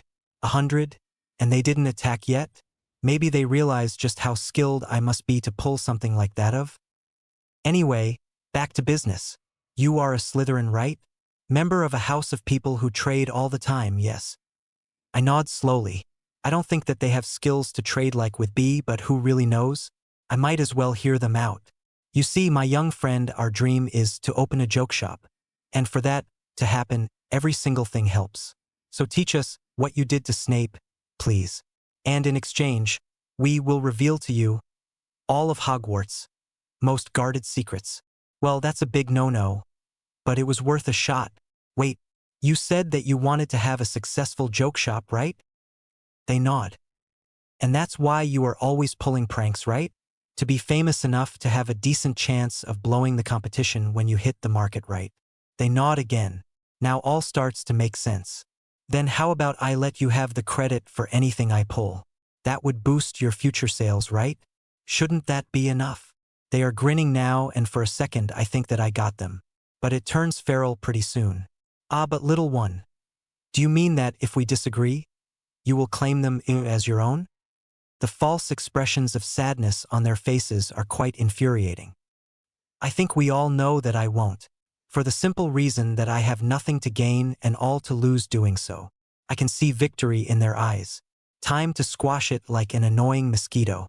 But I don't like pranking, even if my talent for doing so appears to be considerable. What I did to Snape was just a distraction to avoid him. Yes, they are mine now. Sorry guys. I could, of course, try and do it anyway if you do keep your end of the bargain. Think of it as an investment. The more I know, the more impressive I can be, right? They lost and they know it. What I just did wasn't pink magic. I didn't use the tone of voice very carefully, I didn't pick my words so much as they picked me, and I didn't order my sentences in any particular way. I just won a bargain because my arguments were the best and we all know it. They hold almost nothing and all the biggest cards are up my sleeves. But let's see what they have left. But you don't look like you are more than fourth year. How could you know all that much about this place anyway? Are you trying to pull a fast one over me?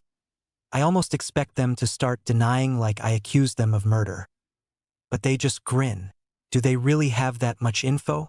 I guess they must be the top in their area around here. One of them just pulled something from his pocket.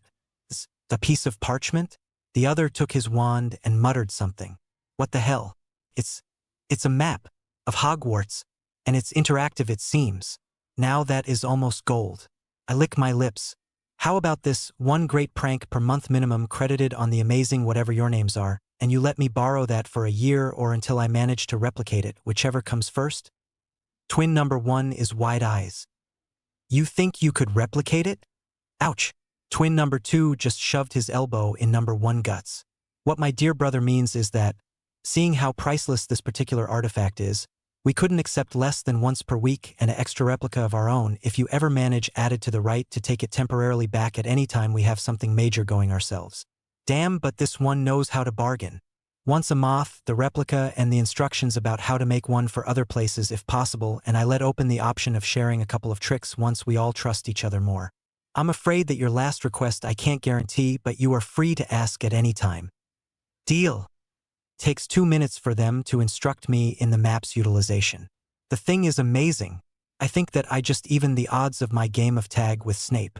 Of course, I'm still worried about Lockhart. I can most likely escape easily enough from him, but I see him twice a week in class and he, unlike Snape, won't see recruiting minions as beneath him. So yeah, both are pretty much equally dangerous, but with the map on my side, gaining an edge over Neon Whitefangs is a priority. So, lunch. There's the hall, and all that's left are desserts. Well, it's not like I don't know where the kitchens are since I have the map now. I always wondered why we always eat dessert after the meal. I do understand why we don't eat both at the same time. That's just disgusting. But why not before? Is it because the best is supposed to always come last? But what if one day the meal is really great? Or the dessert really lame? It just doesn't make any sense. I tell B as much. He is looking at me weirdly now. But then again, he still is a pure-blood. Conventions before logic is their motto. I don't really have a problem with conventions. But conventions seem to have a problem with logic. And logic is like my best friend or something. Logic and me, we stick together. We are friends with benefits. But you knew that already, didn't you? After all, what kind of genius doesn't do logic? I know I do her all the time. Damn. I am starting to get immune to this place's food or something. Best to walk faster towards the kitchens. Here we are. I tickle the pair and enter. Damn, but that's a lot of elves. Welcome, little master. What is you's willing? Discovery of the day. No matter how much you read about them, hearing and seeing elves is not something normal human beings are prepared for. The squeaky voice added to the language quirks, the semi-nudity and the disproportional appendages is almost a guarantee for a good laugh. Which is too bad for me since I don't fancy offending they who provide the food. Holding back my chuckles at their cartoon-like ways is almost painful. Just, HRMR, just give me some leftovers from the meal please. Nothing sweet if you would. I take a good look at the map while I eat. It's definitely a piece of complex magic and I only have a year to figure it out. Better start with the diagnostic charms. Magia Revelio. Nothing. I whistle. The guy who made that thing must have been really good at concealment magic if it doesn't even appear as magical to a diagnostic. I start to feel the parchment. There. The thing itself is inert as it is, but there is a link to the wards. If I had to guess, I'd say that it serves the double purpose of updating it constantly and of being an activation trigger that isn't tied to the object itself. When you say the password or past sentence, really, Hogwarts herself loans the magic needed to make it work. Which unfortunately means that the thing won't work outside the grounds. That means 2 months less to crack the code, which in turn means less sleeping time this year. Yeah, I'm kind of obsessive like that. I chose to see it as a quality though. I activate the thing. Yeah, I can feel the magic now. But how did the guy do it? Obviously the map takes the info it needs directly from the monitoring part of the wards. But how can it do that with charms? You can't activate and deactivate a charm. That's why we still use runes nowadays. Runes can be activated or deactivated as long as the guy who carved the basic runic array planned it that way. Most do so as not to consume too much magic. But where are the runes then? With objects like the sorting hat, it's easy enough to see if you look carefully. Form magic doesn't care much about essence, so just putting odd and apparently random tears in the fabric could have been enough. Maybe it's just thread embroidered in the inside? I don't much care for now. The damn thing is square, so the form of the object is out. And I can't see ant graviers on it. I suppose it could be that Hogwarts is the thing that the guy tampered with before bounding the piece of paper by using ritualism, but the headmaster would have known. Unless the headmaster made it? No. I mustn't let these people corrupt my mind. Why think of conspiracies and forgotten magics when there must be much simpler explanations around? Well, of course the map's creator was a wizard. But there will be time later for paranoia. What would I do?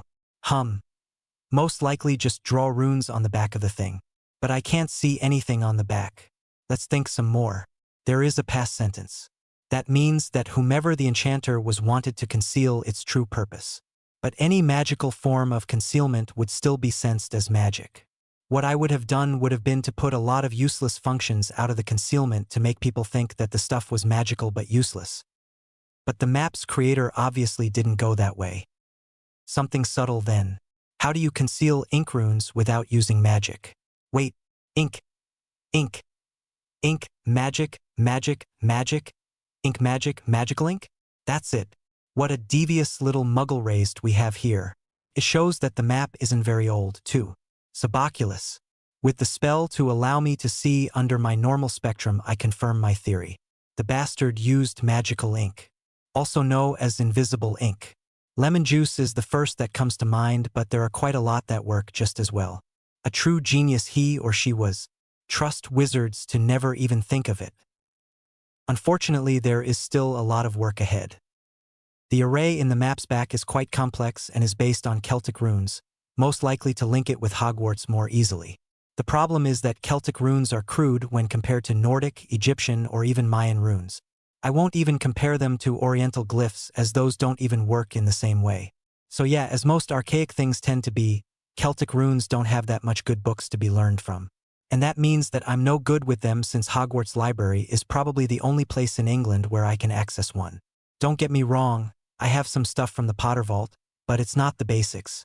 Only advanced stuff. So yeah, that's a lot of sleep flying away from me. Time for defense now. I hope that he whose smile is unnatural won't go too hard on me the first day. Yeah, right.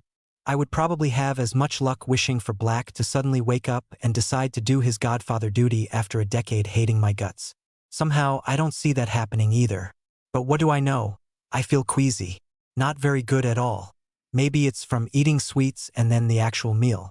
Maybe it's from the perspective of having class with the wonderful Professor Lockhart.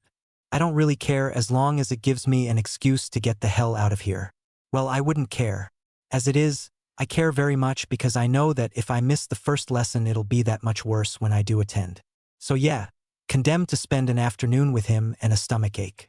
I wait in front of the defense classroom with a growing feeling of dread. It vanishes when I see Malfoy coming straight at me, obviously looking for a fight. "Hey Potter, you are not looking so good. What's up?" Finally realized how much of a disgrace you are to the school and Slytherin. That's a fine show of arrogance if I ever saw one. And I did, God is my witness. That's almost enough to make me feel better. It gives me enough strength to reply in kind. "Sorry. Did you say something, little D?" I was busy contemplating my greatness and feeling sad for the likes of you that can't quite grasp it in its whole glorious totality. "Oh yes, I got him good. He is so red that if you pass by him fast enough you'll mistake him for a Gryffindor.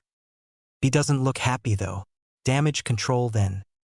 "Hey, there is no need to feel insulted with your nickname really. It's just that I can't call you D as there is already D that I call D. And she is taller than you. I suppose that I could call you D and call her Big D, but I don't think that it would go well at all. She wasn't even happy with Princess. What kind of girl doesn't like being called Princess, I wonder? But yeah, unless you would like to be called Princess? No? Yeah, I didn't think so. But anyway, what did you want again? Why are they all staring at me?" B just facepalmed. Does it mean that I'm going to have remedial lessons? On the other hand, D is plainly disbelieving. Do they actually think that I am that bad? Well, I am. I just followed my first reflex. But I could have stopped myself. I just didn't. Because there isn't anything that works quite as well for confusion tactics than just saying the first thing that I feel like I should say. Turn your weaknesses into your greatest strengths and all that. The mix of expressions on little D's face is quite amusing. But I'm not done. B isn't going to be happy about it, but it'll help me to calm my nerves. "Are you all right, little D? You don't look so good. Do you want me to show you the way to the infirmary? It wouldn't be good for you to get lost in the state you are in." Yeah. His expression isn't mixed anymore. I cured him. It's a miracle. Alleluia. The prophet has returned. Where was I again? Oh yeah, Potter 2 little D0. Hey, where did I put my rations again? Best to have them handy. Here comes Lockhart. No time to waste then. I pick my seat carefully so as to not draw too much attention but still be able to escape easily from the room if need be. Unfortunately, the seat in question is the one next to D. Too bad, so sad. I'm not a regular teenager, but like most of them, I would rather take my chance with possible bodily harm than with possible humiliation. The fact that, in the wizarding world, limbs can be regrown, which can't be said of standing, is the deciding factor. She looks at me with morbid fascination, clearly unable to believe that I'm doing it. "You better be very careful of what you do if you sit here, Potter.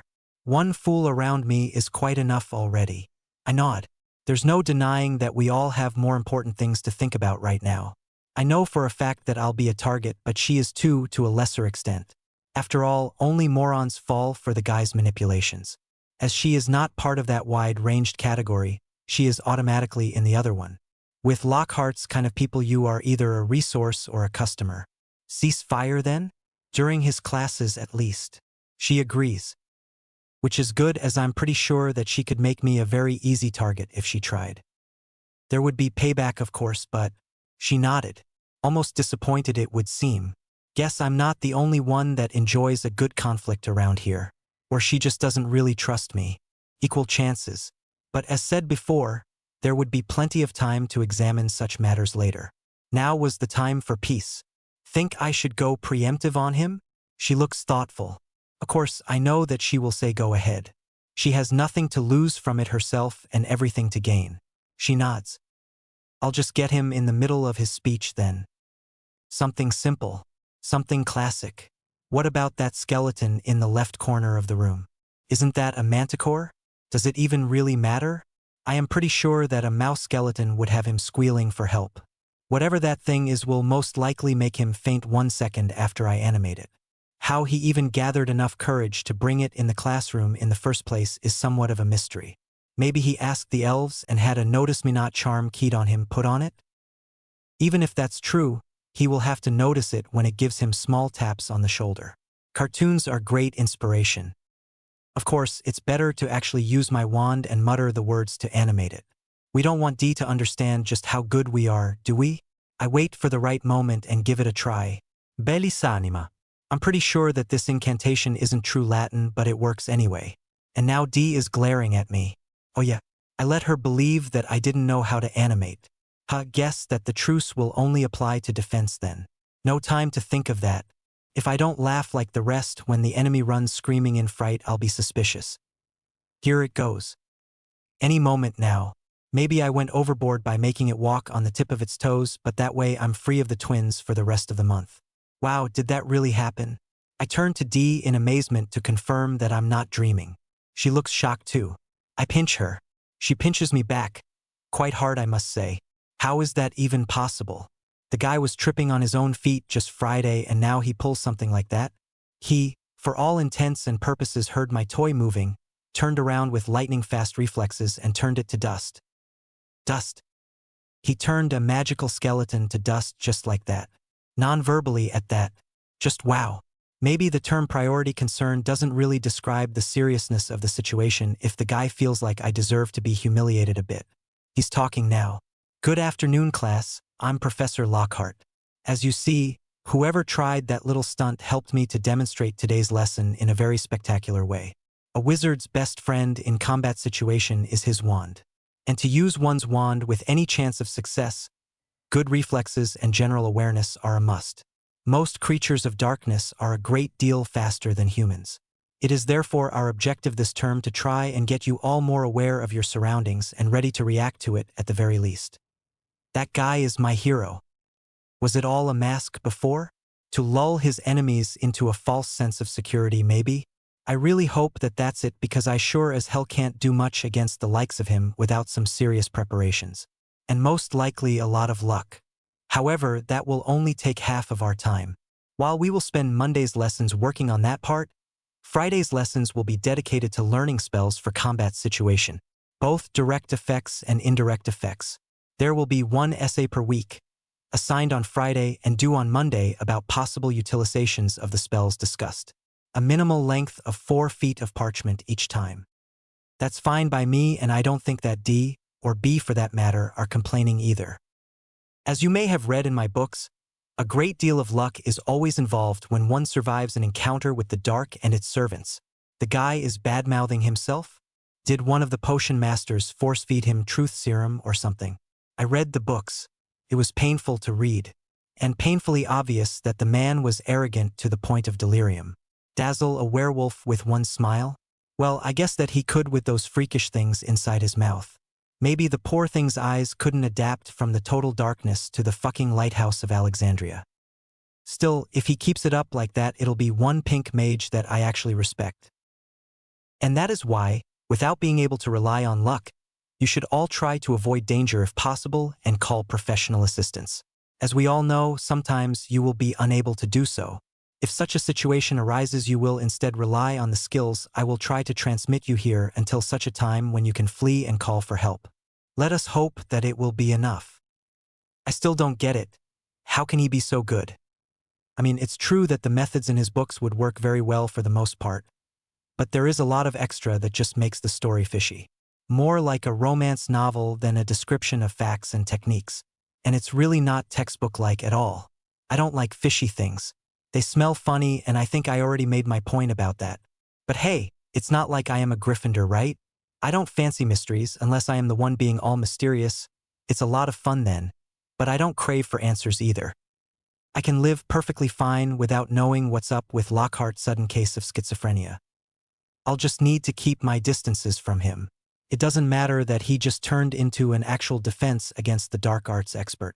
It really wouldn't do to become his best student, his heir even, and just as quickly have him change back to waste of air mode and stab me in the back. I already have my fellow Slytherins for that. Could even be worse than just that scenario. It could easily be something far more nefarious than the all-too-common craziness of the wizarding world striking again. No, I'm not being paranoid again. You just wait and see. I'm sure that Black will do something to warrant all my cautiousness by the end of the year. Would you care to repeat to the class what I just said, Mr. Potter? Oops. Busted. Time to get creative, I guess. Why would I do that when I can easily expand on it? Thus avoiding a very bored class. His left eyebrow rose quite high. That's what experience and pink magic do to you. The right one didn't even twitch. If it wasn't so obvious that the guy has got issues, I think that I would send assistant to take lessons with him. But I did read somewhere that being molested affects a woman's productivity at work. Better not to risk it then. Can't afford to fall back on schedule with the new realities of the market. There just isn't enough time for that. Maybe I should go on. He seems kind of anxious. I can tell by the way he is sipping his black tea without even adding any sugar. While your proposed methods are of unquestionable value for all the reasons you yourself stated, nice and vague, no need to show to anyone but him that I have no idea about what he was talking about. I think that you put less than enough emphasis on the importance of ways of recognizing the danger, which is, I think, an essential step to put anything else in application. I didn't think that I had it in me. And he seems to even accept it. I think that he is even mildly amused, in fact. He isn't the only one. D's face is full of wonder. Even B is impressed. Little D is not, but what can I do? I'm not certain that he knows about half the words I used.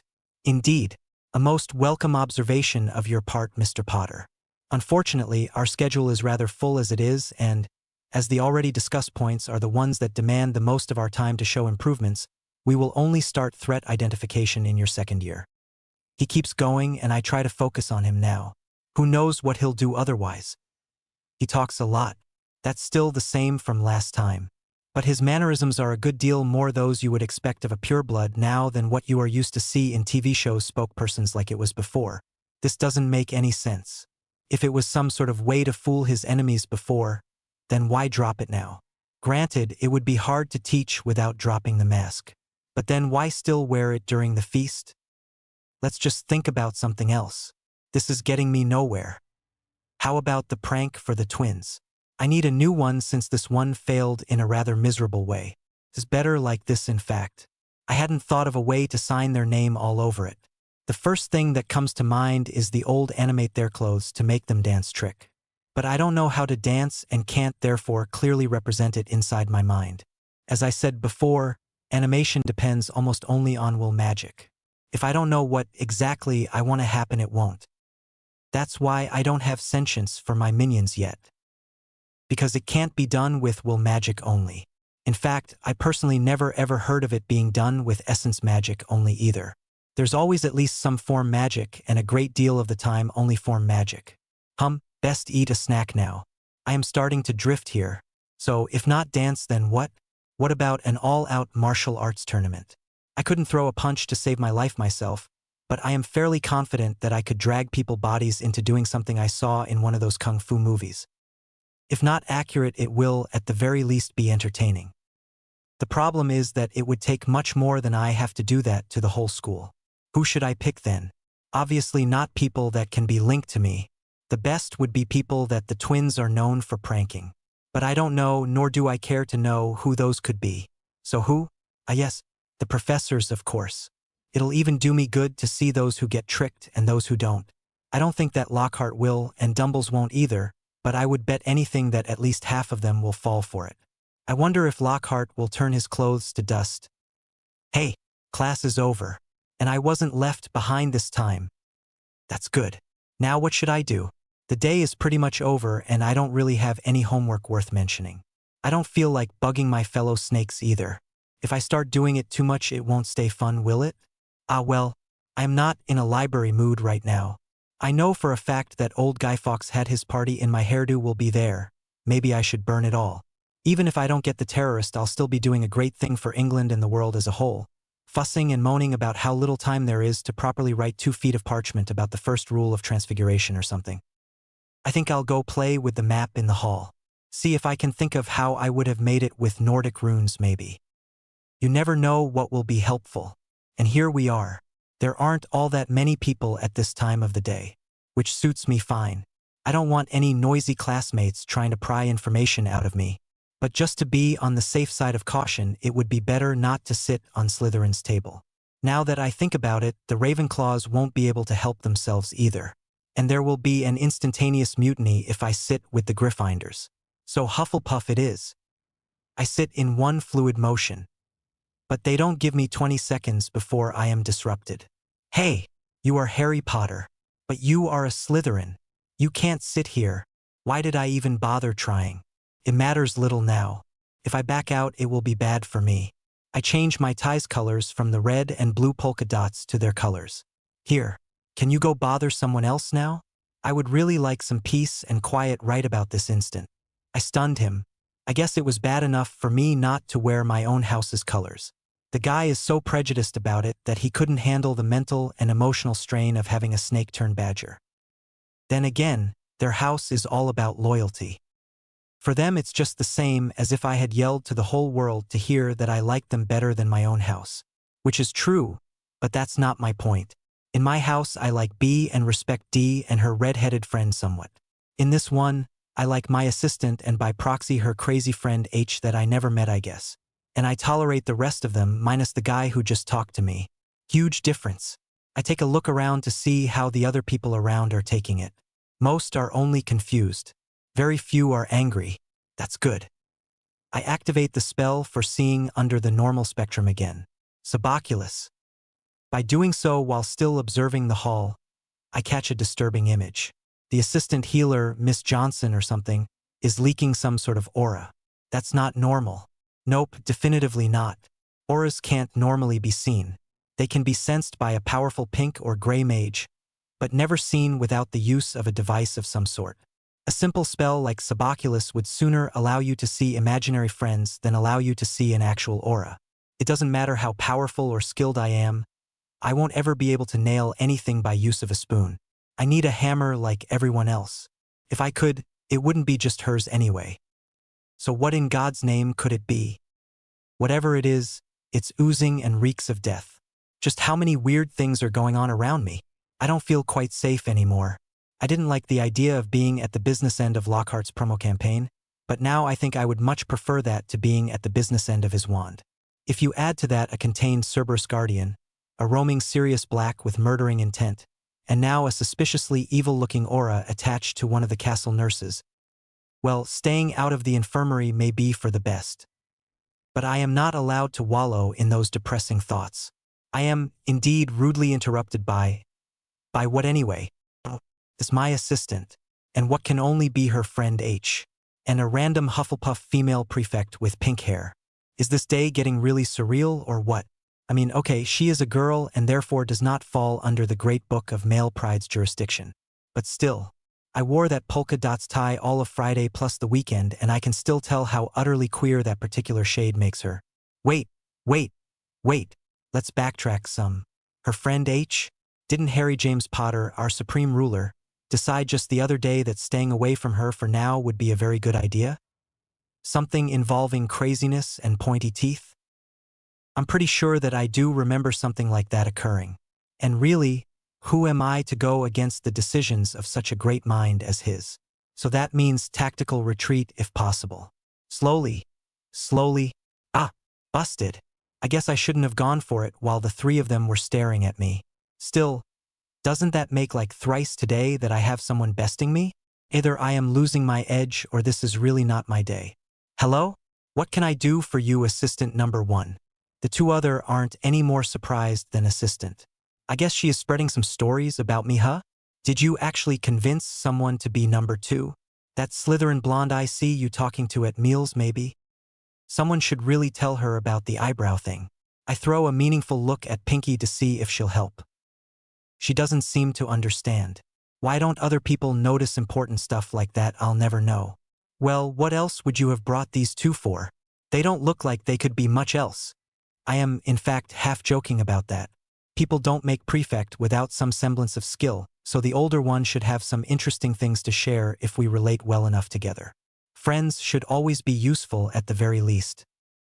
Assistant is grinning now. Told you he would open the meeting by making some joke about you girls. That'll be 5 silver coins from you and 1 transformation from you. And you better pay up. Making money on my back? How distasteful. She didn't even give me my share. So, what do you want? I was just going to introduce you to Hannah and Tonks. Tonks is the one who gave us the map, and she was wondering how we managed to fill it so much in such a short time. Ah, that explains it. Weirder than usual name doesn't look like the kind that have got too many friends, but it's still weird to see someone so much older hang out with first ties without at least an excuse to start the conversation leading to it. Watcher. It was really detailed work you did. I'm interested. I shrug. A lot of free time wasted and the systematic use of a magic-revealing diagnostic charm followed by concentrated function diagnostic charms. It's tedious, but it works well enough. Her eyes just widened. Aren't those fourth-year material? Scratch that, I know they are. How can you do those in your first year? I hum carelessly. The answer to that is a lot of wasted free time again. Well, that and the fact that I'm a genius. Assistant pumps her fist. And that makes 5 more coins from you and an extra transformation from you. This is getting annoying. Maybe Lockhart is possessing her or something. Would that mean that Assistant is possessing Lockhart then? If so, she isn't nearly as bad as she appears. Anyway, we were just passing by.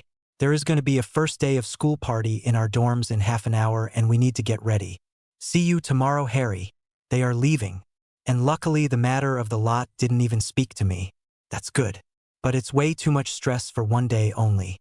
Which can't be good, no matter your age. I think that I'll just go to sleep now. It means that I'll be that much more incoherent in the morning, but right now that seems like a fair price in exchange of ending the day. Gah.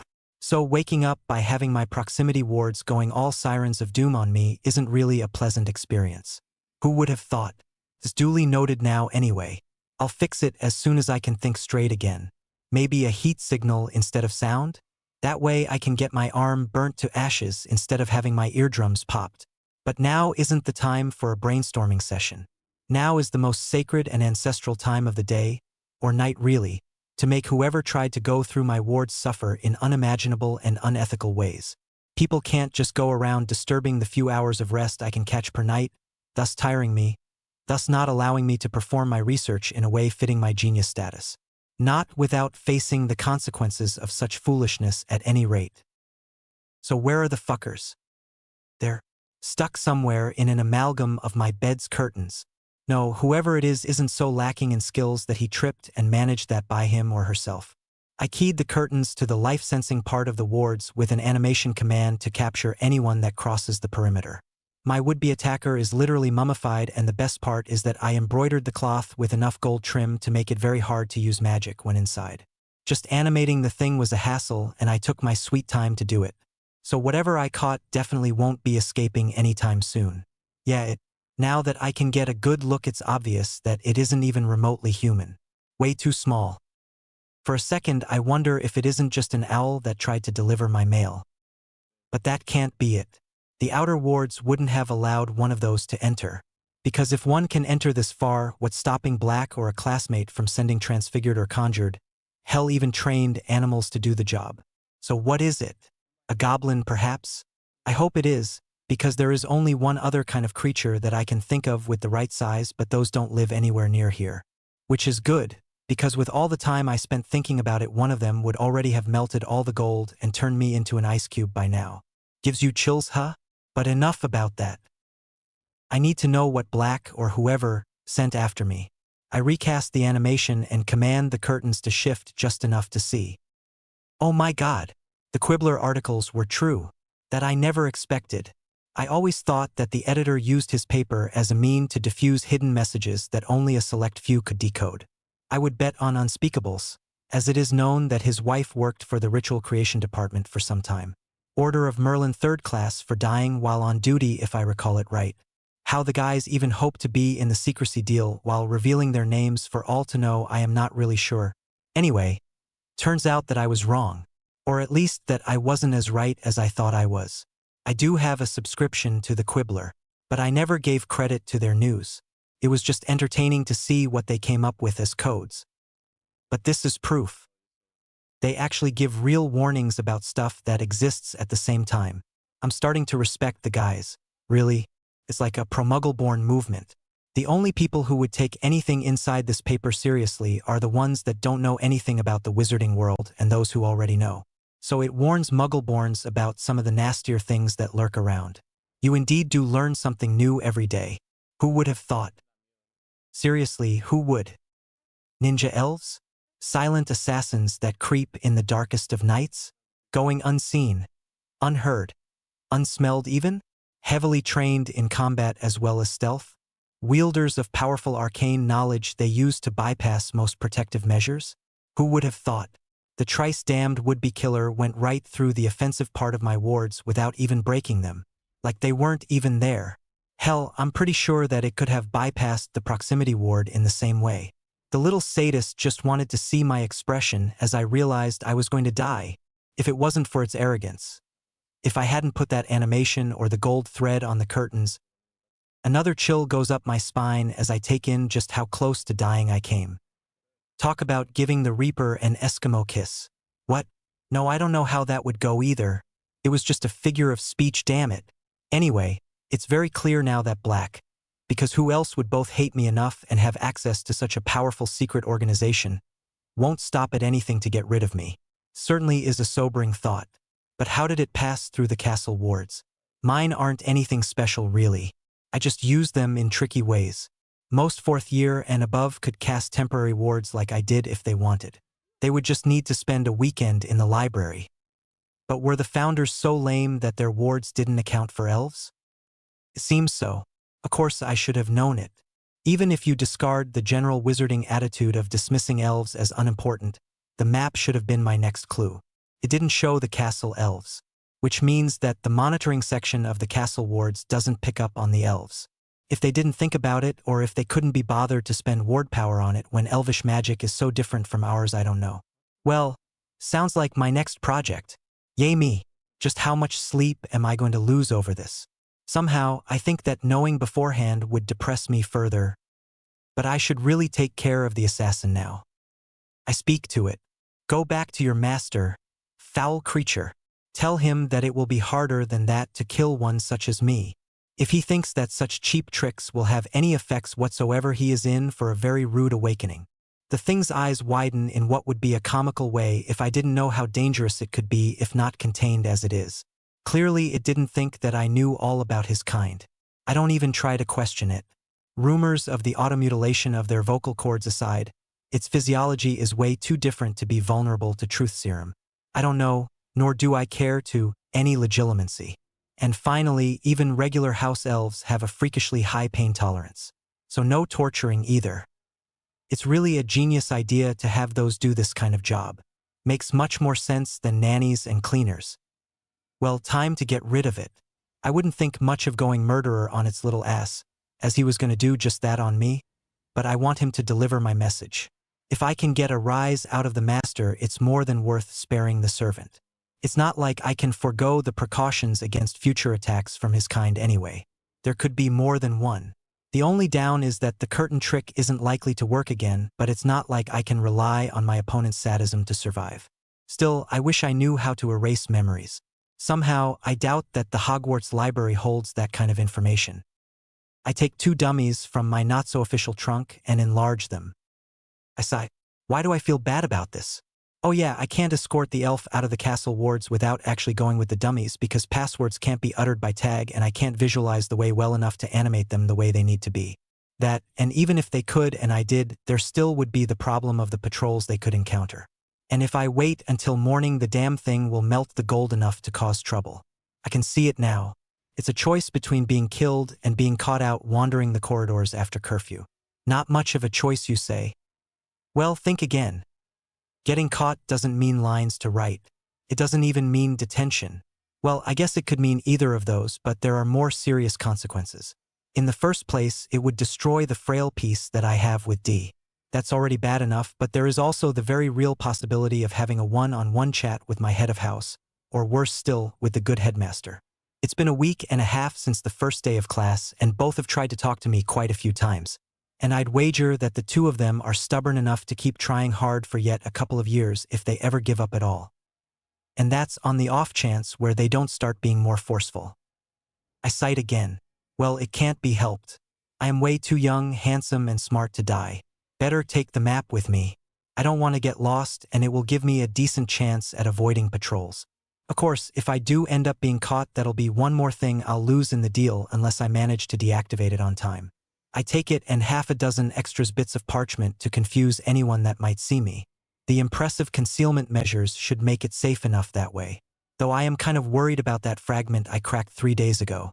The thing may activate on its own when in the presence of key individuals. Well, I am ready. Are you ready too? The elf doesn't answer. Good. Let's go then. I start stalking, making use of the full extent of my 11-year-old body's natural grace supported by the amazing training I have in stealth. I only stumble once. But really, can I be blamed for others people leaving pillows on the ground? Ouch! Okay, make that 2 times. Of course, it's even harder for my dummies as they depend only on my sight to move around. If they were people, I'm pretty sure that at least one would have a broken ankle and the other would likely have bitten its tongue. But as said earlier, there is little time. I activate the map. The password is still ridiculously long to utter, which is bad. I tried to make it something shorter, but the thing has got some sort of mind of its own, and the only things it would change to that I could come with was supercalifragilisticexpialidocious and Holly Thor on his jumping polar bear. Yeah, the guy who invented the thing had serious issues.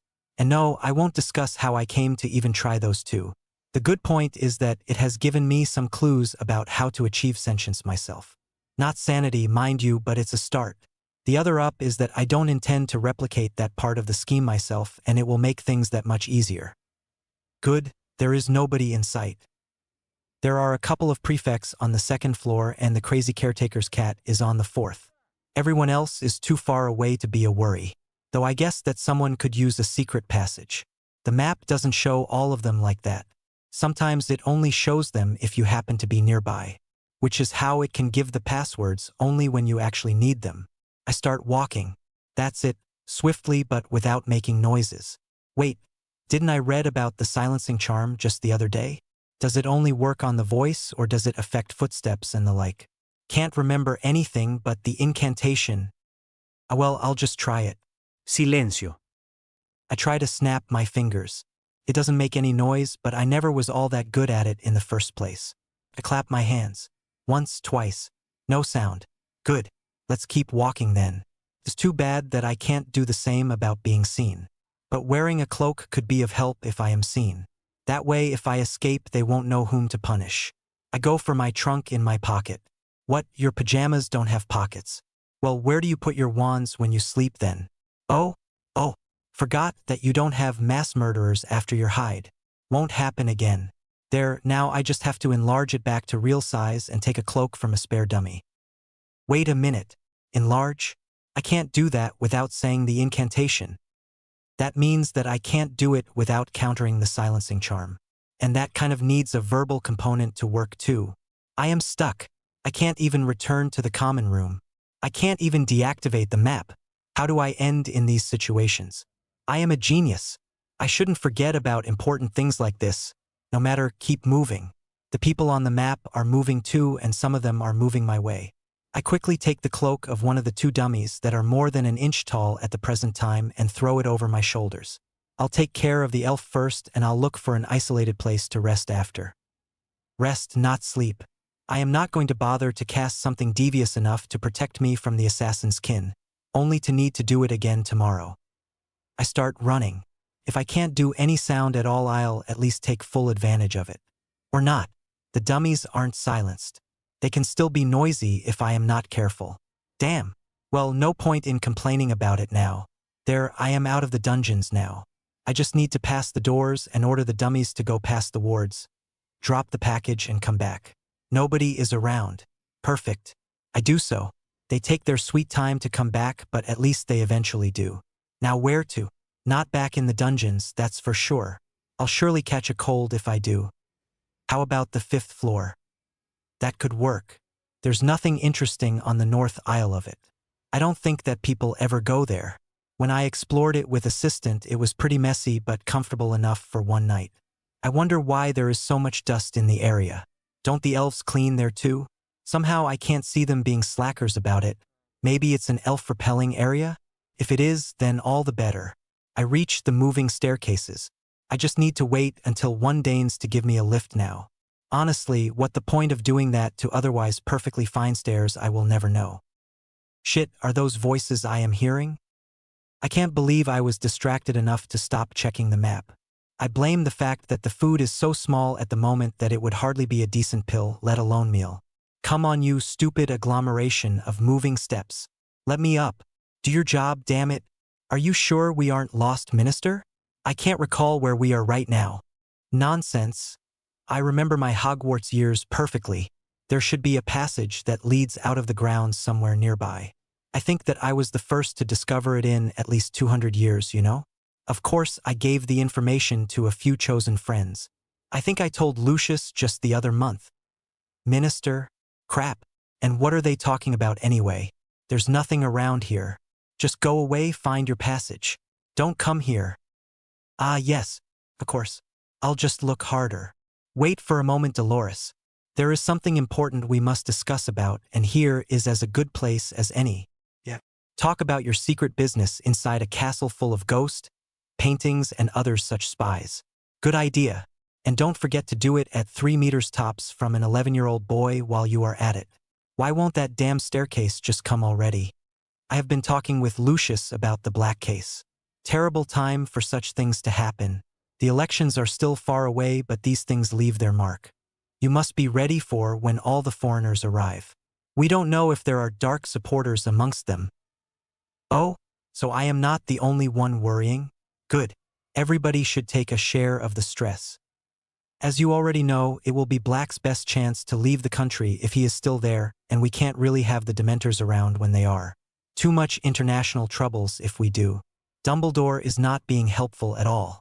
He said that if I brought even one around the students, he would be informing the ICW. I don't want another 3 months of having those old coots breathing down my neck and being all worked up about the way we treat our prisoners again. Anyway, I was just trying to convince him to at least allow me to have them patrol the wards while the other schools are yet to arrive. He refused again. Be careful of him, Dolores. Lucius think that it's a political move of his part, that he may be trying to grab my position after all these years. I will, Minister. If she had a neck, she would probably be nodding with fervor. Anyway, maybe it was on the 2nd floor after all. Damn, where's my lift? I can't wait here. Think. That's it. If the bloody thing won't move on its own, I'll just move it myself. I never tried to animate something that big, but there is little choice right now. Here we go. HRRGHT. Just a little more. There. I see it bend like some sort of snake by the power of my animation. I jump on it and start climbing while shifting both the base and the arrival point. I make the end drop me in a little alcove in the middle of a wall where an old armored suit is on display. I release it. No point in doing it if people can just follow me here. I am far too exhausted to try and reach the 5th floor now. Magical depletion for sure. The funny thing about it is that in about 5 seconds I'll have recovered enough juice to do it again if I want to. But the strain put on my body by taking in that much magic from the area around me to replenish my core will be enough to make even lifting a finger hard. I don't want to think about what would happen if by some miracle I managed to force myself to do it a 2nd time. It would knock me out cold at the very least. You didn't know that, did you? Can't blame you there really. The generally accepted theory in England is that when you are what they call magically depleted, it's the lack of magic in your body that brings you down. So naturally they assume that it takes as long to come back as the time they feel exhausted. Some even think that by casting spells after depletion you are spending life force. I disagree, of course. Someone in my family liked Oriental magical theory, and I have this marvelous book that describes one's core as a depression in an otherwise plain surface with water running above it. The deeper it is, the more water or magical energy as it is, it holds. If the depression is deep, you can use the water in it to successfully fill bigger containers like a jar instead of a glass. Bigger spells can be used in clear. But when you take a part of the water to use it in that way, the water running above rushes to fill the depression again. The more you take at once, the more rushes in, and the more violently it rushes. If the depression is big enough, that's very violent. And it puts a strain on it every time. So in fact, it's generally only powerful people who suffer from magical depletion in any meaningful way. Small cores don't hold enough magic to cast bigger spells, but even when they used all their juice, it just makes them breathe a little harder, and they are good to go back to casting in mere seconds without even knowing that they used it all. Of course, if I started to only cast weak spells, it wouldn't be a problem for me either, but sometimes the needs overpowers reason. So, yeah, I'm fairly powerful. That, or I have a very frail body. Can't seem to make my mind up about that. Maybe I should try to exercise or get a higher pain tolerance at least. I'm pretty sure that that's the secret behind how house elves can cast all that impressive stuff with the physical weakness that should be holding them back. I can't hear the voices of the minister and his toady anymore. They must have left already. But I hear something else, like angry groans and moans. The creaks of the stone and wood of the castle around me. If I didn't know better, I'd think that it's pissed at something. Hee, that'd be funny. Is the bloody thing coming in my fucking direction? It shouldn't be able to be here, should it? I released the animation, so why is it coming all the way here? Oh, it doesn't look happy at all. It's snapping at me. Oh, come on. Whatever aberration you are, you can't hold what I did against me. I needed to escape. Hey, when did my voice come back? And did the thing wait for the two others to leave to have this conversation? No matter. This shifting and tapping. I don't think it liked being called that. This isn't good. Not even a little. Ho there. No need to take everything personally. I was just saying that you were a little weird, is all. It rattles against the walls. Odd. He meant odd. Odd is good, right? Like everybody says that the headmaster is an oddball. That's better no. Okay, so if I take the way the walls are trembling right about now, I don't think it likes the headmaster either. How can I even argue that point? Huh, are you Hogwarts? Calm down some. I guess I was right then. Listen. There was no offense intended, I swear. It's just that you were being kind of slow to give me the lift and… Not good, not good. It's hitting the alcove now. Truly, I must be a desperate case at pink magic if I can even anger a castle this way. A legend of another kind. Well, at least now we know that it's a girl. There is no way a male would be so much angered by a few idle comments. I wonder if I should owl the people who write Hogwarts a history. Anyway, now that I can speak again, I gather as little magic as possible and start casting wards by arrays around me. Little bit by little bit. I can't overexert myself if I don't want to pass out. I start with a physical barrier and start putting what I think would stop an elf with nefarious purposes. I end by animating the armor to protect me and I feel myself blacking out. Why can't I have a normal life again? Oh yeah, I'm Harry James Potter. Certified genius, handsome hero, prime target of the dark and all-around center of the world. Yay me. Why so much noise? Can't they all just shut the hell up? I am trying to be miserable here, and they are not helping in the least with the herd of GNU's impersonation. Much like with your first time meeting house elves, you never really realize how utterly unpleasant the side effects of magical depletion can be until you felt the cramps that took over half of your body after collecting the first-hand data. It's like someone burnt me from the inside, cast a freezing charm on the remains, and then bound my soul to it. Only, I'm pretty sure that in that case I wouldn't feel like throwing up this much. Maybe I'll find a necromancer sometime and ask. I'm so glad that I was only supposed to have history of magic this morning. What time is it anyway? Wow, that late? It's almost lunchtime already. I need to get out of here. But how do I do that? Somehow, I can't seem to convince myself that the castle calmed down already and that the stairs will come for me if I ask nicely. In fact, I don't think that I would trust them if they did. Who knows what they might try and do to me? In fact, it would be for the best if I didn't stay anywhere alone anymore. Making friends is a lot more appealing than it ever was right now. Poor B needs to talk more with smart people anyway, and there is no way that D can manage alone. Damn, but I am hungry. I enlarge my trunk and take some bread from it before shrinking it back. You really don't appreciate the little things like the ability to produce sounds until they are gone. The big things like food, I'll never forget about though. So, going back to somewhere with less potential for skydiving. I don't want to try levitating myself. None of the spells I know do that specifically, and if I try by will magic alone it could be dangerous. I guess that I could get my magic to accept the effect as I'll be using my own, but I don't want to know what would happen if my concentration wavered and it started to fight itself mid-air. Oh, I know. There is that neat little runic array that, when applied to a surface, will make it dissipate energy from physical force in the form of colored light. I'll apply it to my shoes. It shouldn't take too long to carve or draw. I start right away. And really, what is he? Nothing, that's what. My inferior in every single way. But his fame won't save him from what is going to happen soon.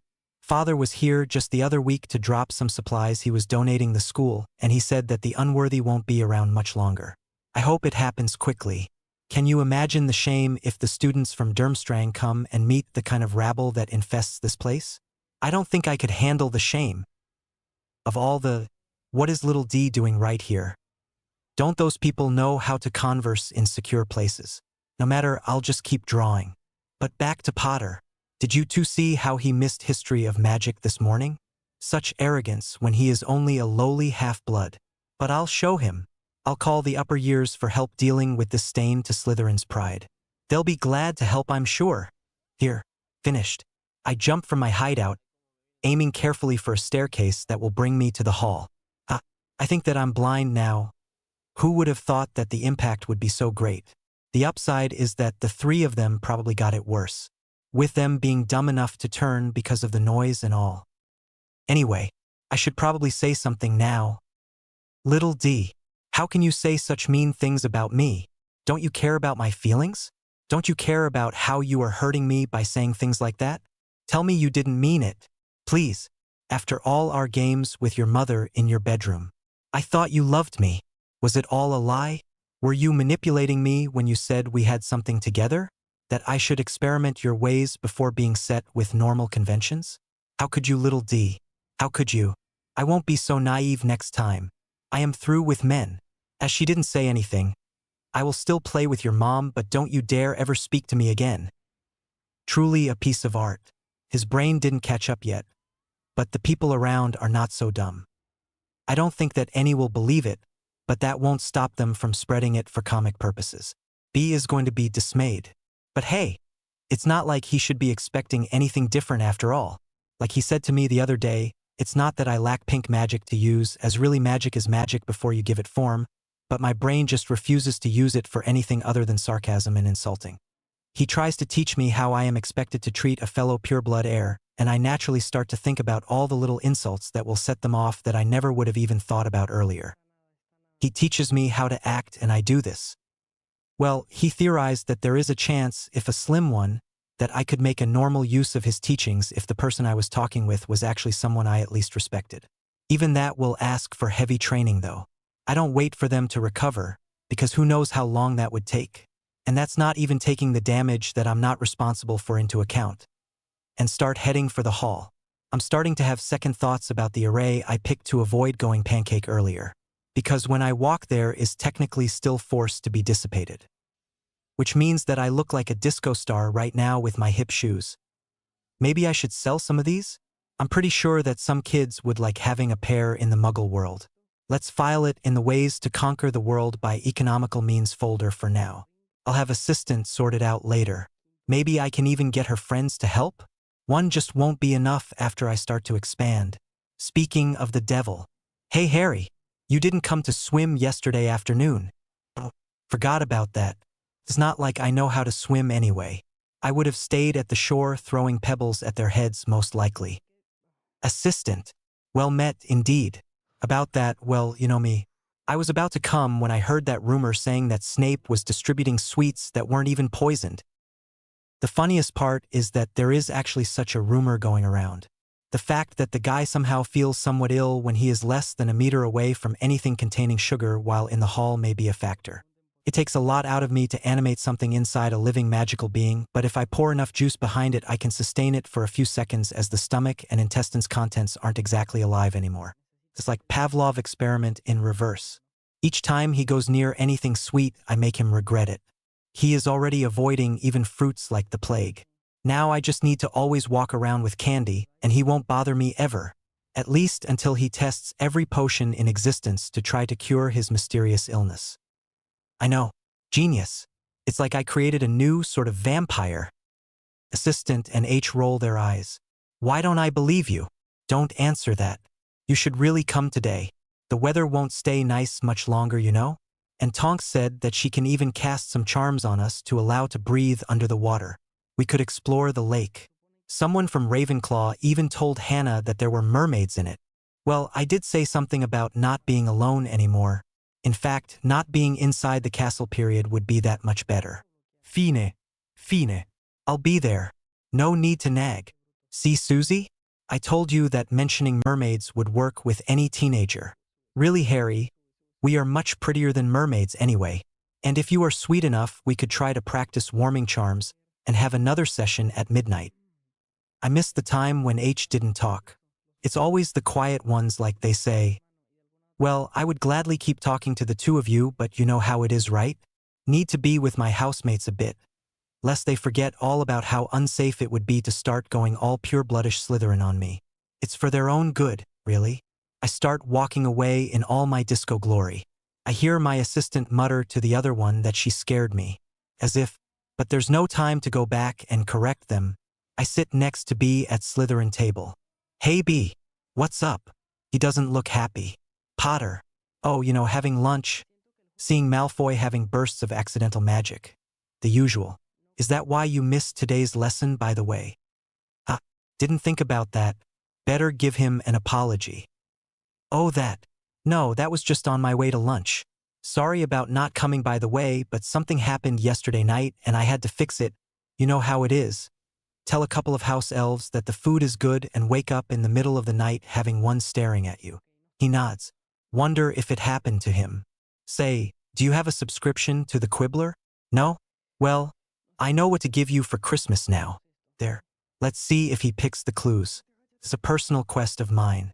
Make it so that a Slytherin pureblood at least knows how to research information on his own by the time he leaves Hogwarts.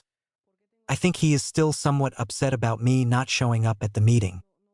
Let's give him a peace offering. What do you say we start the difference between circles and arrays right now? There's enough time to cover the very basics while we eat. His look turns from somewhat cold to merely calculating. What I just did is, in his own terms, give up some of the protection I get from being an unknown. And for no other reason than to make amends. It's a big thing, but at the same time it shows friendly interaction for all to see if he accepts my offer. But he obviously thinks that the ups surpass the downs because he just gave me a small smile. I needed to go from secret trade to open alliance if I wanted to hang out in public with him. And with that awful business with Hogwarts hating my guts. That's fine. Not like there are much more interesting things to discuss until the other schools are here, are there?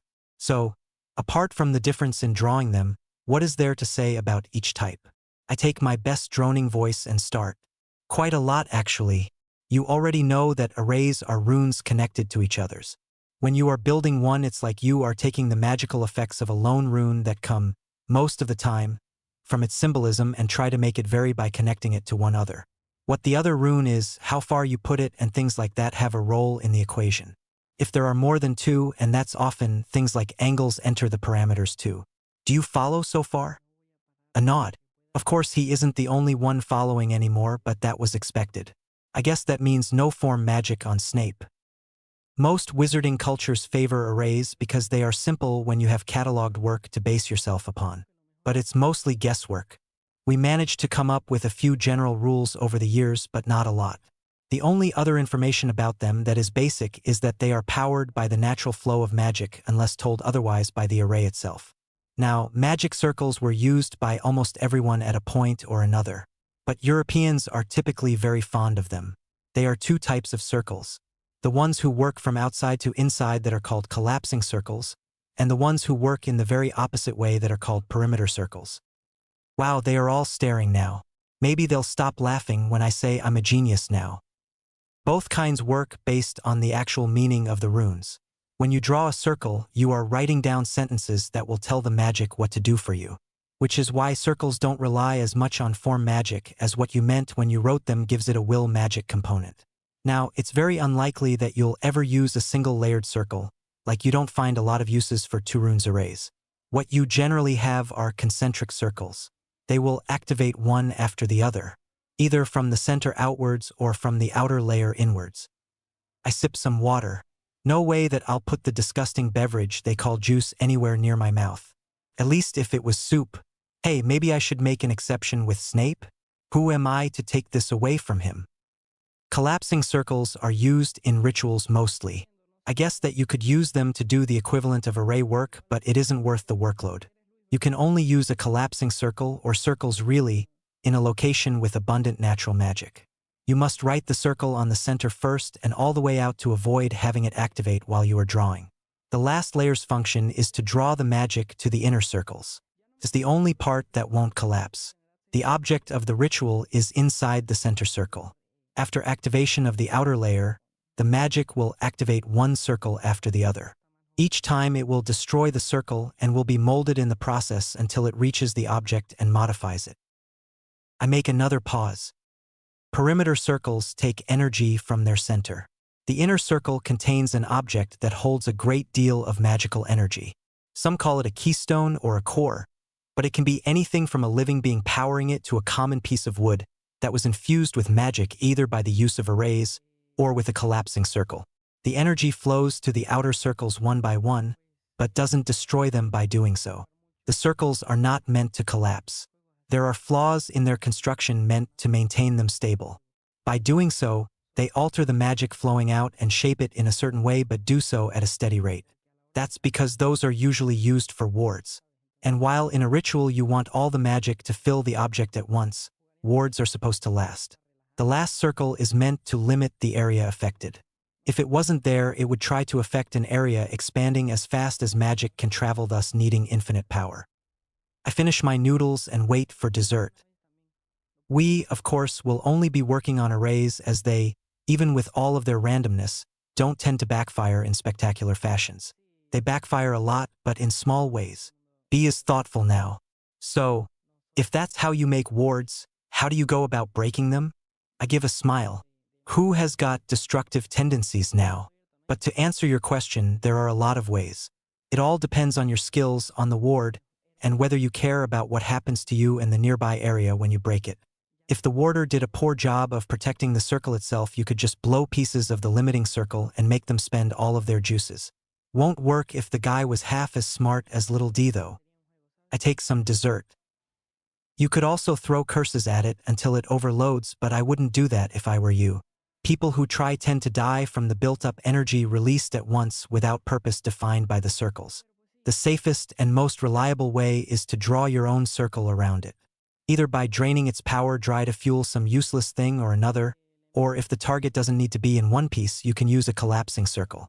You'll get the same effect that you would get with curses, but as you will be very far away from the place, you won't care that much. Ward breaking by draining circle takes forever though, and even if the area has got enough magic to sustain collapsing circles of that size, it won't be quick to draw either. I think that that's enough for now. There are tons of better methods I know about, most of them involving arrays or gold, but I won't discuss those with half of Slytherin listening.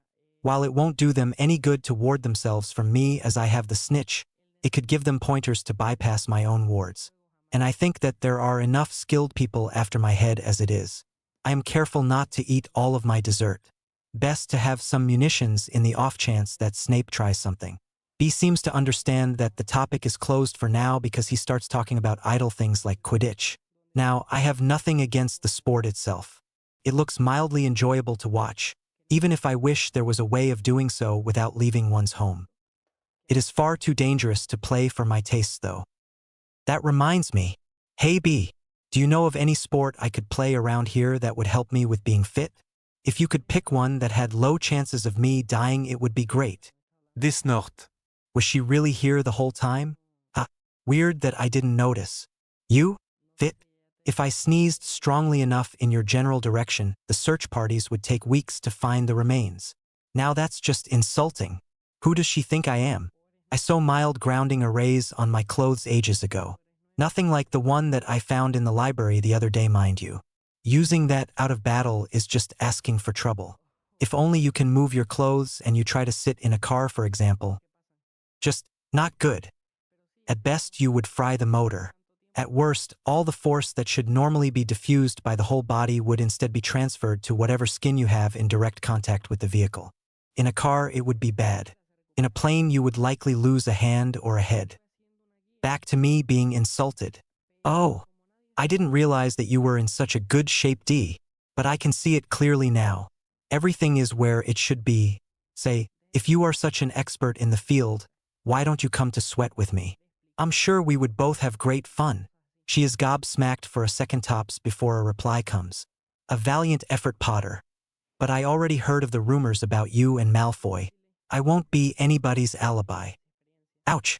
Didn't think of that when I was pulling the stunt. It's really unfair though. I did say that I was through with men and I implied that I bagged his mum too. Well, it won't last too much I think. I am going to give people others things to think about later in the week. Can't back out of the deal with the twins now, can we? Because let's face it, that wouldn't be good for my stress levels at all. Maybe not even too good for my life if they go overboard. And, as we determined earlier, they are the mad pureblood type, not the stupid one. I came up with a few ideas to make something big without passing out or being found. But I really should retaliate. Dee's smile is way too smug for my peace of mind. I try to animate the juice she is drinking to make her choke. It doesn't work so well, but then again there aren't a lot of references about animating raw elements with gray magic without some supportive form magic. Green magic has the so-called elementals, but that's pretty much it.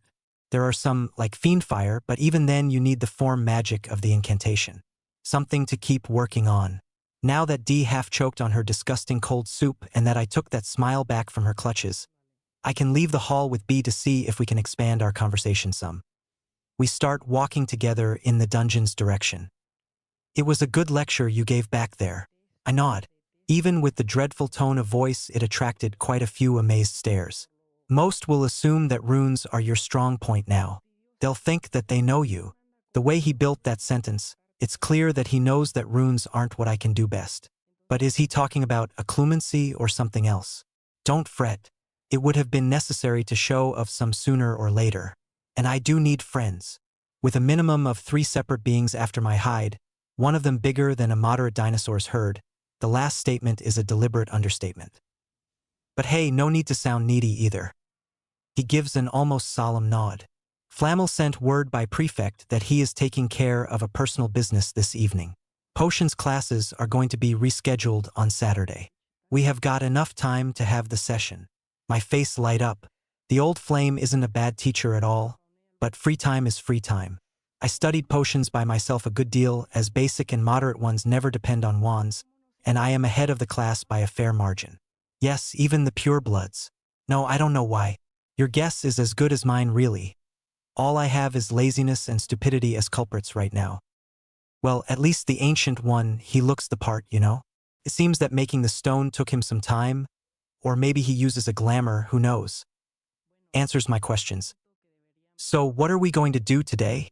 I am a little eager, but if I am making mortal enemies out of castles, I really need everything I can get my hands on. We'll be teaching you a sword style. SW. What the hell? Why? So, maybe I should have tried not to spit on his face while asking. But he surprised me. Didn't you say that you wanted to sweat? Or is Daphne the only one you approve of? Got me there. Why fencing though? His expression is somewhat humorous now. I feel like I am going to be the victim of a lame joke right about now. Because we will be flooded by foreigners by the end of the month and I don't trust you not to insult them. Somehow, I can't find a link between my question and his answer. It must have shown on my face because he keeps going. Wizarding law is very different from one country to the next. We don't have a lot of treaties. So if, or more like when, really, you have a conflict with a French, for example, the most likely outcome that doesn't involve a compromise is a duel. And after you kill the first 2 or 3, they'll stop asking for magical duels and start demanding sword duels. You would be free to refuse, of course, but as long as the age difference isn't too great, it would present you in a bad light. All the more if you started the disagreement. Every time I think wizardkind can't surprise me anymore, they pull some new crap out of their asses like that. Every time. Won't it take years, though? To be any good, that is. B is at the very least journeyman at the eyebrow thingy. And he would make a much safer teacher than Lockhart for my assistant. A thought to ponder later. Your point being? I sigh. Fine. Let's find a suitable classroom then. Hey, isn't that the Joneson nurse lady? Maybe I should check to see if I can determine her threat level. She isn't nearly as far as the other day. Maybe I'll get more details? Suboculus. She's clean. Why is she clean? Do dark pseudo-auras of doom that reek of death disappear from day to night?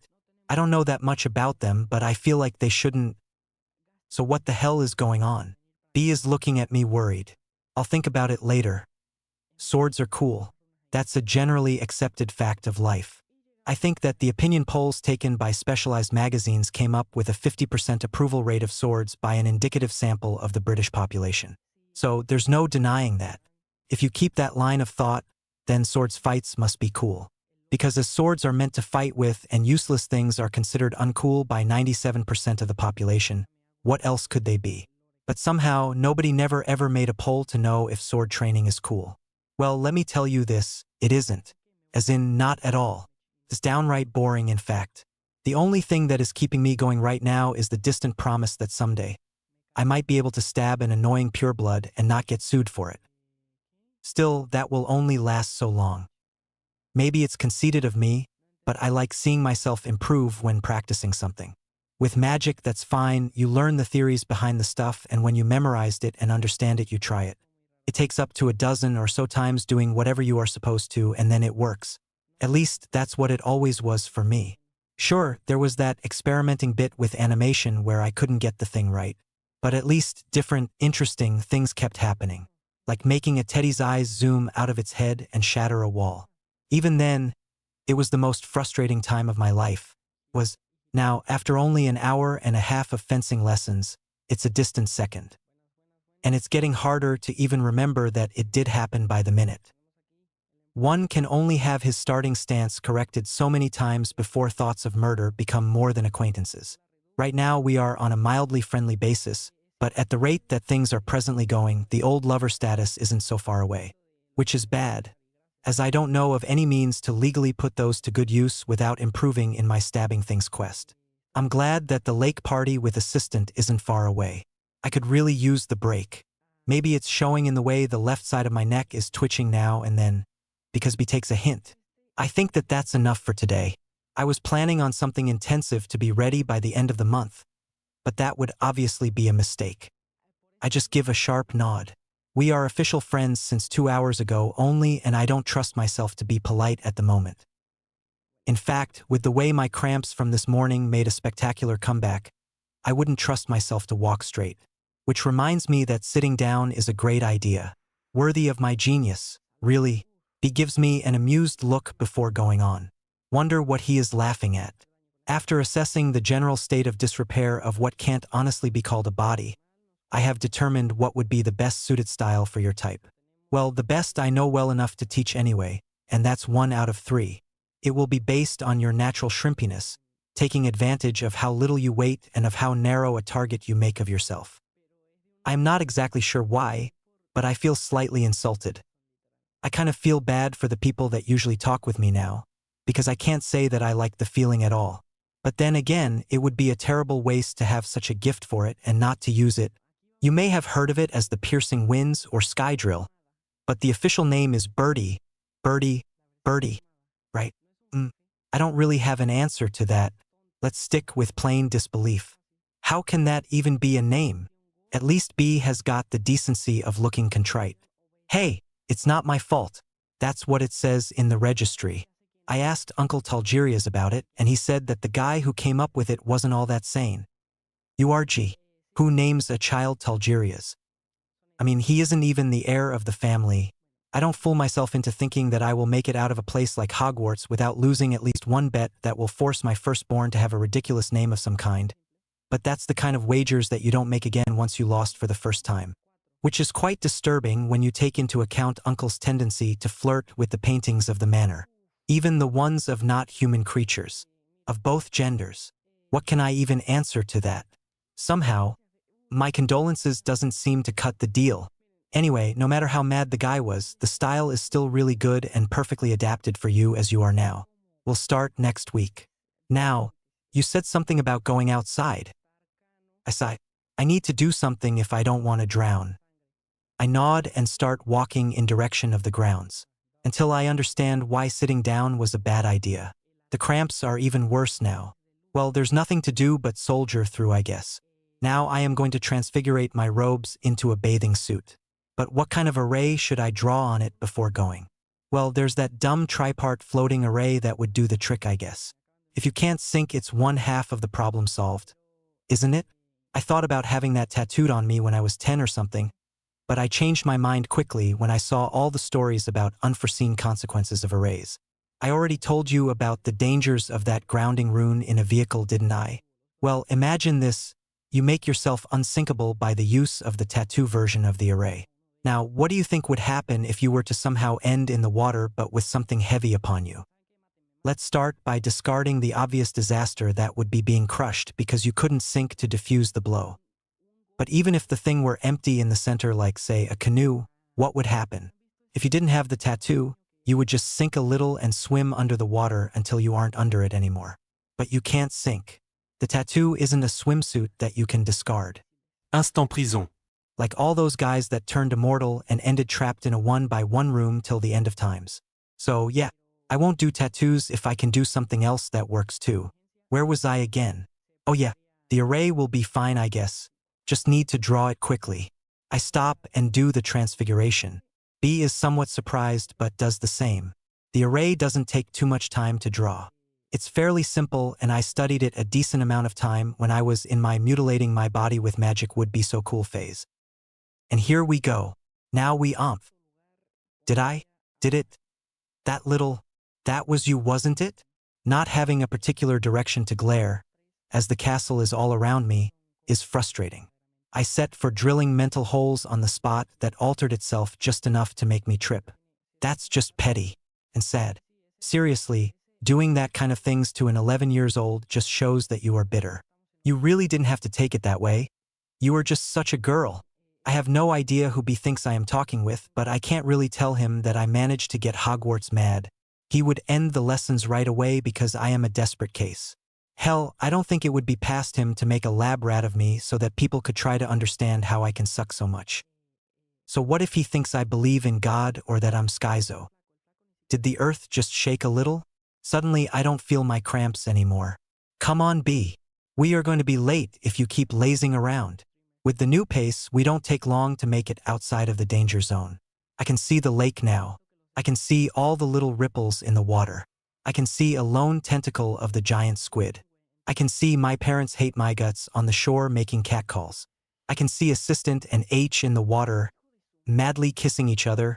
Why can I see Assistant and H in the water, madly kissing each other? Should they be doing that? I don't think they should be doing that. I don't feel so good. I think I'm going to take my chance with the castle now. Let's just back out slowly. Watch her, Harry. Why do I always get busted? Do I need remedial stealth lessons too? Or maybe I should just give up on the slowly part and run like hell the next time. I wave my hand weakly. Clearly there are some wizarding customs that I'm not acquainted with going around.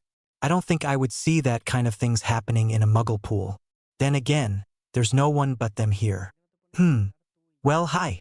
I would ask how you are all doing, but I am definitely not comfortable with the answer, I think. So I'll settle for introducing B.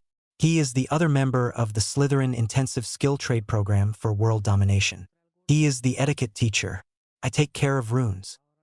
Now I can fool myself into thinking they are laughing at my joke rather than at the fact that every ounce of my blood went up. HMR and B, these are Tonks, Assistant, and H, respectively prefect, niece of a ministry official, and why are you useful again? H rolls her eyes. I think that Sue said something about my dashing good looks just a few minutes ago. Now I know the little wench is doing it on purpose. Well, all provocations will be met with deadly fire from now on. Aye. You are the one we are planning to pimp. So, as you see, B, they are all very useful and therefore can be socialized with as per Rule 72 Alinea C. B seems half amused and half exasperated. You know, Harry, if you want to be a good Slytherin, you shouldn't warn your acquaintances that you are using them. It's very bad form. Plus, you broke Rule 3 Paragraph 2 by revealing one of the rules to outsiders. Is he joking? Can't ever tell. I'm pretty sure that even if there is such a thing as rules for Slytherin House, number 72 won't be what I said it is. But who knows really? Pinkhead interrupts my thoughts. Yes, Harry. Not very bright at all. I think I need to punish you both for your distasteful lack of heart now. What is it, You are G. She is so paying for that. Throw me in a lake with a mild blasting hex, will you? I think that some water went in my right ear because I can't hear bees' shouts all that well. I'm glad that I was clever enough to set the floating array a little under the actual level of the water. It hurt a good deal with 30 centimeters to soften the impact already. Where's my wand? Oh, there. I transfigure the suit to include my feet without disturbing the array. I can walk on the water now. I wish I could do the elemental animation trick I tried on D on a large scale to strike the three of them back, but as I look at the algae around me, I understand the problem. While the water isn't alive itself, it carries a lot of life on a very small level. Same for earth or air. Fire is the only one immune of the four great. Without form magic to tell the energy to ignore the microorganisms inside, it takes a sensibility I don't have not to waste my magic while trying. Well, it's not like I can't use anything but animation anyway. Aguamenti, Personi Ligatio, Accio Evil Prefect. Now we will have fun. With the 7th year out of the way, revenge will be sweet indeed. What will I do with you now? What do you think, B?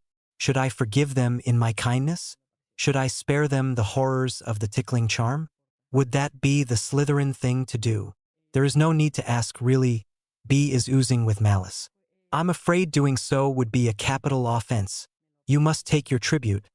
Otherwise you'll give a weak image, you understand. I let a maniacal laugh for theatric's sakes. Oh, well, nothing I can do then. We can't have little D upset with me, can we?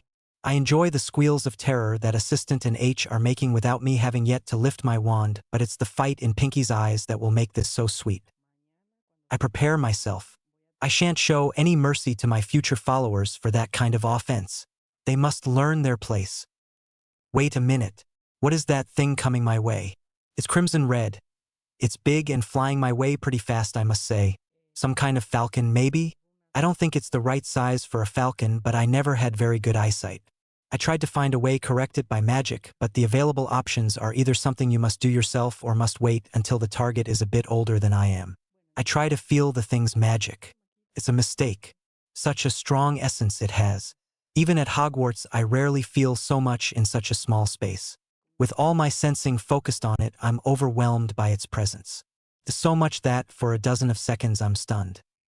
Enough for the thing to grab me by the arm and lift me from the surface of the water. When I retake control of my mind, I am already some 15 or so meters above the ground.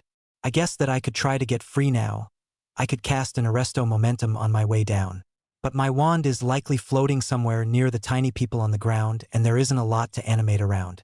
Well, my suit, I guess, but I don't like the idea of abdicating of my modesty as long as I don't have a reason to think that I am in mortal peril. Sirius Black is the most likely owner of the beast that is carrying me. But even so, once I am on the ground, there will be a lot of not alive things to use against him. Nobody is going to end me. Still, I wish I had access to my trunk. I have it with me since it was in my robe's pocket when I transfigurated it. But I can't even find it until I give the suit its original appearance back. Back to business. Where are we going? We are nearing a tower of the castle. Is Black inside already? That doesn't make sense. Why risk it now when the tournament is so close? I arg. Did that bloody thing, whatever it is, throw me through a window? Granted, it was open at least. But still. Now where am I? Ah, Mr. Potter. I am so glad you could make it. I know that voice. Oh, that's not good. Really, really not good in the least. Why couldn't it be Black? I don't mind Black. Send him any day over dear old Dumbles. I remember everything that B told me to do when facing the headmaster. First thing is to have your occlumency ready to snap in place in a fraction of a second. Fooling oneself, after all, can't be done properly without giving away what makes you yourself. Therefore, I must know when to use it, how to use it, and more importantly, for how long. Second rule is to appear mildly stupid if possible.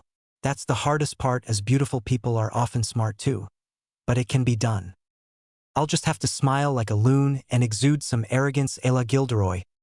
Oh, hello there. Did I just come in flying? I can see my attempt at a dazzling smile reflecting on the shiny and silvery devices on the Ancient One's desk. Not bad. Not bad at all, if I say so myself. My fingers go through my hairs in a nonchalant motion. It doesn't fix anything, of course, but it strengthens my image. Indeed you did, Mr. Potter. When you didn't answer my numerous requests to grace me with your presence, and I saw you by the lake through my window, I couldn't resist having Fawkes fetch you. He points something behind me. I take a look and blink. A phoenix. This is great. Wait till I tell Dee about this. Harry James Potter carried by Phoenix. Phoenix friend. Phoenix master even. Oh yeah, forgot about the third thing. Always keep my unusual gift in check. Damn, the thing is murderous. Well, best to make what I can of it. I give some girlish screams that I borrowed from little D and hide myself behind colorblind guy. Now Fawkes, there's no need for that. I'm sure that Mr. Potter didn't mean any offense by saying those things. The bird gives a snort but relents in the end. Victory. Ah, really, Headmaster, there was no need for you to step in. The situation was perfectly under control. I can see that he is disturbed now. Yes, indeed. Well, if you would take a chair then, Mr. Potter. He conjures a hideous piece of furniture that more or less fulfills the function of a seat.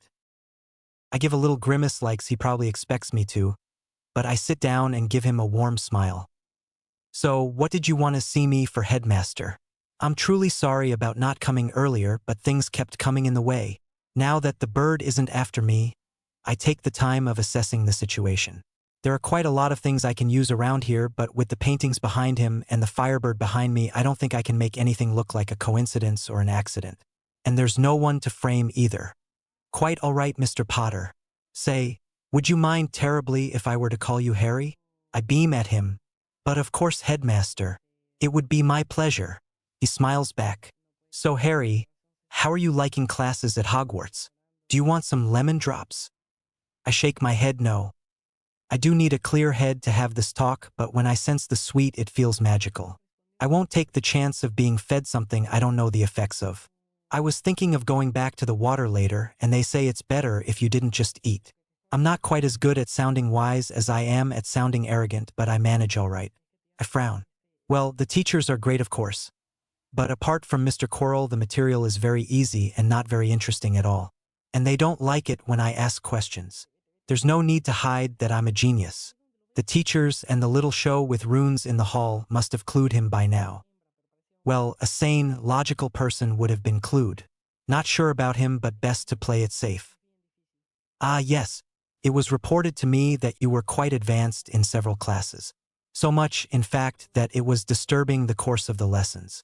Very impressive at your age, I must say. I puff out my chest as much as I can.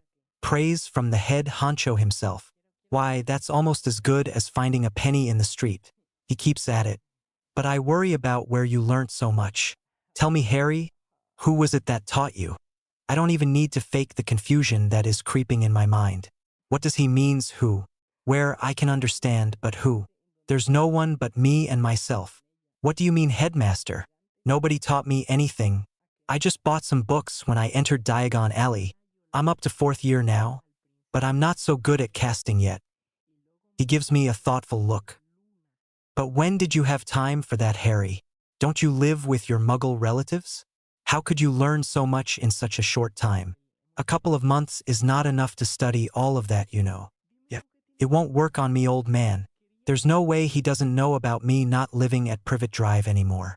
What with the Watchers I found out about and all. Hey, I could use them to my advantage. Well, there was this strange person.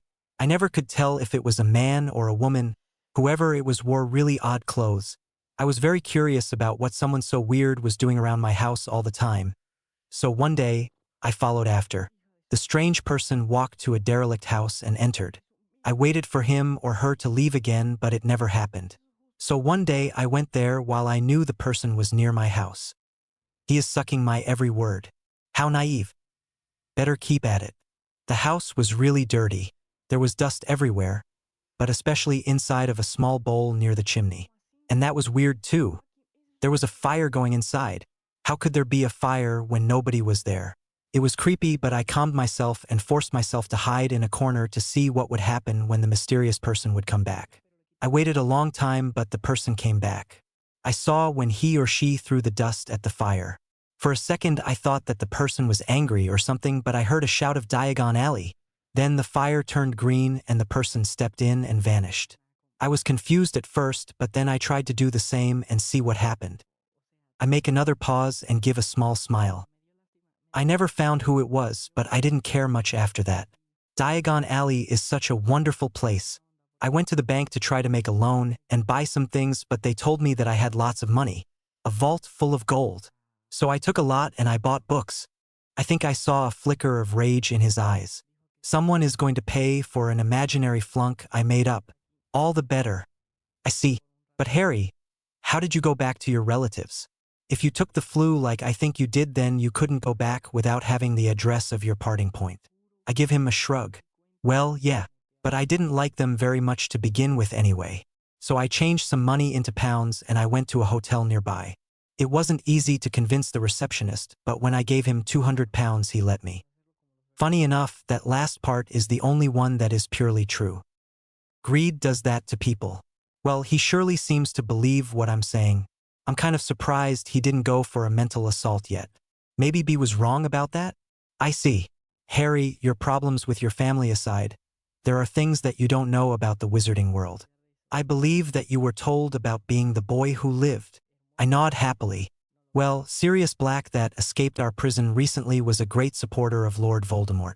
It is no longer safe for you to live in that hotel of yours. You must, come summer, go back to the Dursleys. You will be protected there by old magics that I placed myself. Did he just wave his hand while talking? Does the guy think he is a Jedi or something? Hey, great idea. I must go back to the Dursleys. I will be protected there. He looks kind of suspicious now. Maybe I should have put more of a fight, but the inside joke was too much for me. Oh, there he is trying to send a probe in my mind. Quickly, I fool myself into thinking that everything I said was the truth and change my personality to match it. It will last 2 hours. I hope it's enough. Dumbledore smiles after a minute of silence. Very good, Harry. Now it's getting late. You should run along if you don't want to miss dinner. No need to use the window this time. I think the stairs will do all right. I nod happily. I'm so lucky to have met the headmaster that way. Wait until I tell everybody around. Surely no one else got to do so in their first year. I'm kind of sad about having to go back to the Dursleys come summer. But if the headmaster says it's important, then it must be true. After all, he is the greatest light wizard of the century. Sigh. I think I am going insane. Think that's funny. Do you? You think that I'm joking maybe? Well, I'm not. Of course, there are lots and lots of reasons to go insane in the metaphorical sense of the word. For one, our schedule just changed for the 5th time since the year started. It's just so fucking much that I have no idea what day of the week we are anymore. I just follow B and D around, as they seem to be able to memorize all these changes in a blink of an eye. How do they do that? I'm someone with a good memory, but if you keep throwing combinations at me without logic backing it up in the least, then I don't see how I'm supposed to cope. When I remember things, I remember lines of thought, events that start logical sequences that lead to a result. If you ask me to remember phone numbers, then I'll tell you to buy an agenda and stop bothering me if you don't want an armored foot up your ass. Occlumency helps some. I can order my memories by date, but that doesn't stop most of them of being blurry, or even altered somewhat. I guess that I could try to fool myself into thinking that learning my schedule is of capital importance so that my subconscious mind would stop trying to bury what I see as of now as a useless piece of information. But that actually brings the non-metaphorical thing that is making me go crazy. Or so I think anyway. The thought had never crossed my mind before, but recent happenstances lead me to ponder the possibility that messing with your own thought process may not be the brightest idea around. Well, now that I say it out loud it sounds a little obvious. But really, it sounded like such a neat trick when I first came up with it. I think that I should pay a little more attention to what old Nicky is rambling about. I really don't want another incident involving clothes dissolving acids anytime soon. It may seem funny when I say it like that, but it sure as hell wasn't when I happened to be the one having to order more robes from Diagon. To make matters worse, I was partnered with D at the time. You definitely won't be seeing me without my emergency food supply in this class anymore. This I can tell you. And thus, if you don't allow the solution to cool down at least twice the time it was simmering before adding the next ingredient, the energy buildup will naturally cascade out of control. In the earliest stage, that is, if the proper counter is swiftly administered, the only consequence will be a loss of 35 to 45% of the potency of the reagents. In Stage 2, the potion created will have no effects whatsoever, and your cauldron may be damaged by the leaking power. And the part that everyone knows about already. Stage 3, as demonstrated by Mr. Longbottom last time, will correspond to either a melted cauldron or an explosion, depending on the average density of the components used. Now, for today's lesson, we will attempt to brew the solution known as the elixir of astral isolation. Its purpose is to ward magical objects from the effects of the positions of the stars, as common enchanters seldom bother with the additional work that represents a shifting array. Can anyone tell me why this is an elixir and not a potion, an unguent, or a salve? Okay, so now the guy interests me. I have read about this elixir before, of course, but I have no idea how to brew it, as the textbook doesn't have anything about it. That's why I love Nick. Don't get me wrong, I can do shifting arrays, but they do take a lot of work, especially if you aim to actually benefit from the star's influences. Yes, Miss Granger? I already know what lightning-graced hair is going to say. I heard her mutter to herself behind me while she was trying to dislocate her shoulder by sheer will. I did see something about it in the book, but somehow it doesn't fit the recipe the fossil gave us. Let's just wait it out. Garibaldi it says that elixir is the proper denomination for magical solutions with a cost of production higher than the salary of the master brewer that made them. She is so busy glowing in self-satisfaction that she doesn't see the disappointment on the old man's face. Indeed, Miss Granger, Garibaldi it does say that in your textbook, but that is his personal opinion and is not applicable to the case here. After all, school children cannot afford ingredients that would be of higher value than even an hour of a master's salary. Yeah, I know what was bothering me now. Most of the ingredients are the cheapest around since a high cost would turn the thing useless for merchants. If you remember correctly, Garibaldi it brings Canuet's definition up at some point. He does so with the finality of lowering the worth of his opponent's views, so it is understandable that you wouldn't give much effort into assimilating it. Canuet's definition, regardless of its potential validity, understands elixirs as the liquid version of alchemical products. If you combine that piece of information with the definition of alchemical products given in the introduction of Garibaldi's work, you will understand what went through the mind of the creator of our solution. Here it is. Alchemical products are, after all, not so much the creation of new substances by the combination of essences and the careful direction of energies by ritualism, as they are the magical results of a reaction involving a catalyst. If you look at the recipe on the blackboard, you will see that here the cauldron must be made of silver. It is not a recommendation to maximize the power but a needed element. Therefore it qualifies. Oh, tricky. Guess he was really fishing for talents here. I don't think he was really hopeful though. Well, I guess I should start the brewing now. B is already dicing the bloodroot and separated the rest of the components for preparation, which means that I am on stirring duty. I don't mind, really. When I am taking care of the other side of the preparation, I usually have trouble stopping myself from going Disney on them and animate both the knives and the ingredients to do the work themselves. I usually did before Hogwarts. Not with all potions, though. Some components hold a bit too much magic, even after death, for me to be comfortable animating them. As I can't really do that here because I don't want the attention, and as enchanted stirring tools are somewhat common, my end of the deal is much sweeter to my mouth. Well, it started now. I have some time to think before I am needed again. I put a delayed stinging hex on my arm. Keyed on 5 minutes. So, what were we saying before the Ancient One decided to break Hogwarts traditions once again by being interesting? Oh yeah, occlumency troubles. I only ever used it before the conversation with the headmaster to achieve wandless animation, as Snape never did manage to catch me yet, so I never noticed anything amiss.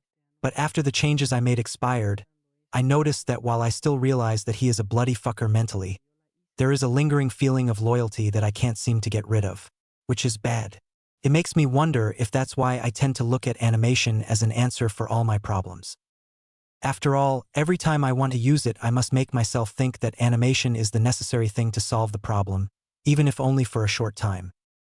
It was indeed almost true when I was a kid, as it was the most powerful form of magic I had access to. But now that I have a wand, there are other ways around obstacles. If I'm right, I guess manipulating myself to be different could reverse it, but that sounds a bit too obvious for my tastes. A bit too pure-bloodish and wizard-like, if you will. After all, two opposed forces may cancel each other, but they can have others' effects as well. If an amount of pressure is applied on a person with the exact same amount being applied from the opposite direction, while the person won't move from the initial position, you are likely to lose your lunch when seeing the results. I don't want my mind destroyed because it couldn't cope with conflicting orders. And that's only the worst-case scenario. There's a whole range of nasty results that could come out of it. Freezing during battle as my brain can't pick what I'll do next for one. In fact, I wonder if the craziness of old Dumbles isn't the unfortunate consequence of such a conflict. B did say that he was a master of the mind arts, didn't he? It's not worth taking the risk anyway. Ouch! Oh yeah. Delayed stinging hex. The water seems fine. I start the thickening process, adding some powdered blue starflowers every few seconds. B did a good job with the mortar, but I can see that D did an even better job. It won't do her much good though, as her red-headed friend is at odds with potions. I stop for a few seconds to let the solution stabilize. There. Now I must put the fire out, wait a minute, and then add the newt blood for 45 seconds. Then lit the fire anew and quickly add the diced bloodroot to absorb the excess. Once the solution is finished, the bloodroot residues will be separated from the solution itself. After that, there is a bit of waiting and then the decantation, followed at last by the application of pixie spit to give it the gel-like texture needed for application. And here we are. I cast another delayed spell to warn me when I am to start the decantation. I cast a worried look at my wand when I'm done with the spell. I am glad that it isn't one of Ollivander's piss-poor jobs. As it is, the crafter took the time to carve runes for toughness, fireproofing, and waterproofing. A fine investment if I ever made one. When I was told by the creep, in a very rude manner mind you, that I wouldn't be getting a wand before I was 11, I decided to tell him to go fuck himself. For some reason he didn't appreciate. So when the time came, I went about it by owl order sending some blood so that they could tell which one was the right one. I wanted to go for a French wand since their enchanters are usually the best in Europe. I know about China, but they tend to favor other foci. But it turns out that they don't have wand makers. Or rather, they all are wand makers. Everyone make his or her own wand at 10 or so. Of course I had heard of such traditions, but it was always centered in distant areas like Asia or South America. In the end, I ordered it from some unpronounceable place in Northeast Africa. It's baobab, don't know the length, the guy didn't say, and I never bothered measuring. And the core is what can only be called Nundu's crap. Yeah, laugh it out. It's still a very fine wand. I would prefer a nobler core like hair or blood. But let's face it, when it takes 100 skilled wizards to kill one, it's just not worth it. Nundus don't leave pieces of themselves around for people to collect. So the African wizards take what they can. It's in fact a rather potent, if completely random, reagent, as Nundus tend to eat a lot of magical creatures that interact in their stomach and are often only half digested when they are expulsed. It's a mystery core. Anyway, what was I saying again before I went all starved on you guys? Yeah, I'm kind of worried. It's working fine, but the waterproofing rune only does so much, and if being floating wood for a couple of hours is indeed too much for everything to be stopped, then it could be very bad. The core isn't supposed to have a liquid component, because the core and the wood must be strictly separate if one wishes to avoid entropy. I really don't blame B and the girls for not taking care of it at the time. If one of my friends or allies were abducted by Phoenix in the middle of a conversation, my first reaction wouldn't be to loot whatever was left behind. Well, not unless it was really valuable, easy to sell, and untraceable at least. I ponder that while I enter the final stage of the preparation. Soon enough, the final result is on the professor's desk, and I am out of the lab munching on a sandwich. Until little D decide that he should share his thought with me and everybody else in a 10-kilometer radius. Potter, I demand that you make those awful rumors about me stop. The pride of the Malfoy's name will not be stained any further unless you wish to become no more than a bloody stain yourself. I blink a couple of times. Whatever. Wasn't that like 2 weeks ago? Did the owl you sent your father asking for him to write you what to tell got lost in the way or something? Did it go to an owl party and forgot it was carrying mail in its drunken stupor? Or is it in fact that your father had to ask someone else to write it for him? B is giving me a disappointed frown, but it's so worth it. After all, the other schools will be there in a week or something, and I'll need to be more careful then. Hey, why isn't little D sputtering like he always does when I catch him good? Is he building an immunity or something? Well, that just won't do. I don't care for your delusions. You think you are all witty, don't you, Potter? Well, we'll see how witty you are when Professor Snape arrives. I gave him our schedule yesterday and he should be here any moment now. To have a little talk to you about the Slytherin way of life. Shit. I knew I forgot something important. I finished my sweet stash yesterday. How am I supposed to ward he who foams if I don't have anything sweet on me? Well, I guess that I could just trounce him, but that would be the equivalent of open warfare. Maybe something devious like a numbing charm on the leg? Colorless and doesn't really have an incantation or wand movements. In other words, perfect. Oh, but I should probably answer him now. My condolences. I know you are going to miss it dearly and that it was still very young for a neuron, but I think that it's better that way. It must have been awfully lonely for all these years. Now it's happy up there, with all the ones from American presidents, from drug addicts and from professional boxers. Now I'm in doubt. Is the lack of reaction from his newly found resistance, or didn't he understand what I said? It doesn't really matter. A great deal of the Gryffindors seems to know what I said, and I can see that B is having difficulties containing himself. He is still frowning though. I don't wait for little D's answer and start making my way for the hall. He doesn't even try to stop me. How does he hope that Snape is going to catch me for a talk if he warns me of the peril and then does nothing to prevent me from taking countermeasures? Maybe he doesn't know about the sugar curse? That's good, I guess. B is walking with me and sighs. Why do I even try? I can't fathom. He is going to declare you his archenemy by the end of the day, you know. I chuckle nervously. No matter how stupid little D is, with his resources even a chimpanzee could do a good deal of harm. Bah! What else could I do? It's not like I could have stopped the rumor. It's way too strong by now. If I did promise to stop it and then failed, he would have hated my guts and my image would have been ruined. He nods. I know. Glad to see that you realize it as well. Still, I have the feeling that even if you could have done something, you wouldn't have changed one word. Your annoying people thing is tiring sometimes. You know?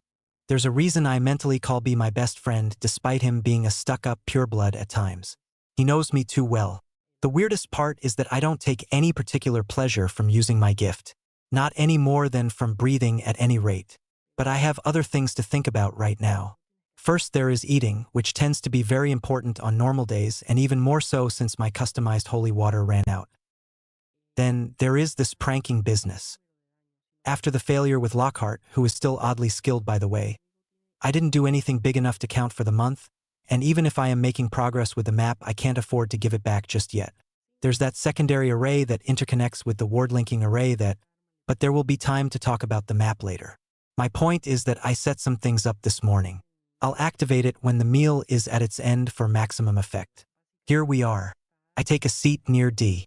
For some reason, since the incident of the beginning of the year in the common room, her presence seems to ward the nearby area from the lesser, up to 4th year, annoyances of Slytherin. Let it never be said that she isn't any help. I start filling my plate with the food worthy enough of being consumed by my glorious self. The prank is going to take its toll on me since it will work better to animate all the targets at once rather than one by one, and my body will need fine materials to start the repairs while still staying as beautiful as it is right now. Once that much is done, I can't help but notice that there isn't anything sweet handy. That's bad. I don't think that Snape will try anything during the meal, but I don't like taking chances. Where is he, by the way? Oh, there. At the end of the head table, the farthest possible from the other teachers. But why is he like this? After all, if there's nothing with sugar around here, there shouldn't be anything either there. Well, I wouldn't stay too close to Dumbledore if I was he. But that should be pretty much it. Ah, of course. Just because I don't drink cold sweet soup doesn't mean that normal wizards don't. I'm really finding a lot of new uses for horrible things these days. Fight fire with even more fire and all that. I make idle chat with B and trade some offensive comments with D while I eat and wait for dessert. I really am settling in. Who would have thought? And here is the famous apple pie. I take a lot but don't eat any for now. I'll indulge once I have the time to go restock at the kitchens. Okay guys, now's showtime. I close my eyes for a couple of seconds and will my magic to change half of the staff's robes to blue and the other half to red.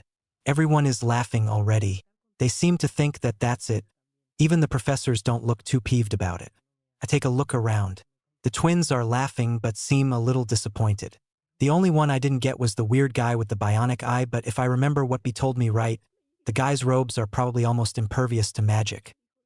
Anyway, time for phase 2. I bring my occlumency and fool myself into animation mode.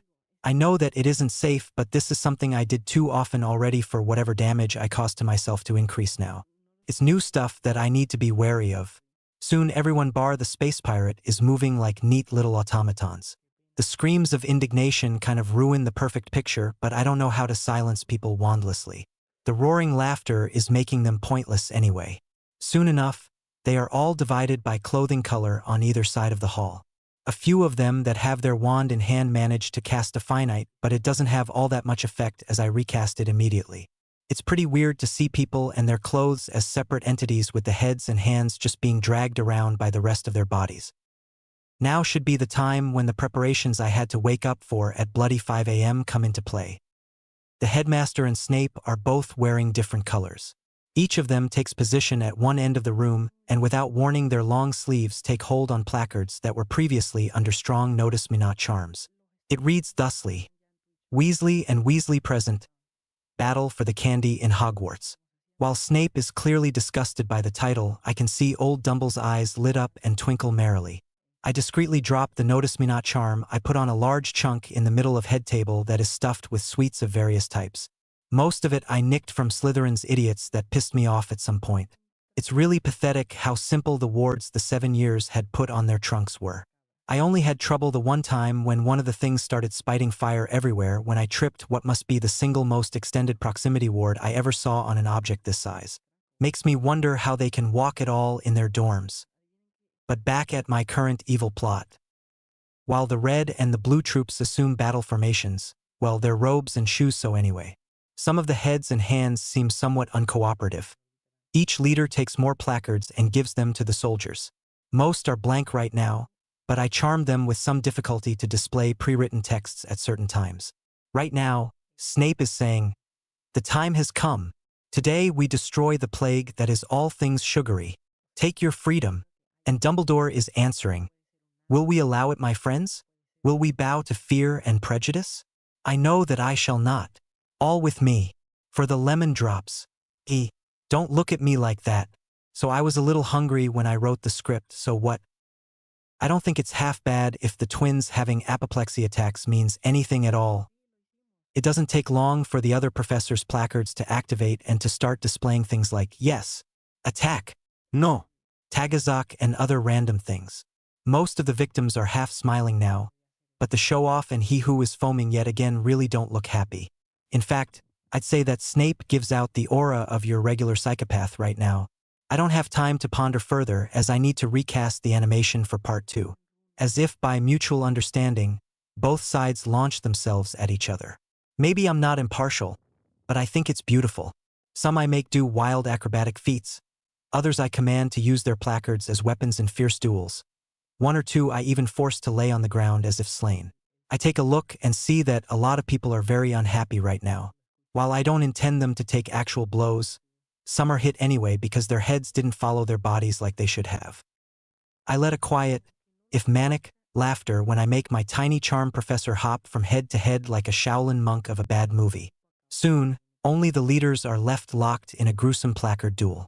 Splinters of wood are flying everywhere and a good deal of the furniture is being smashed to pieces in the confrontation.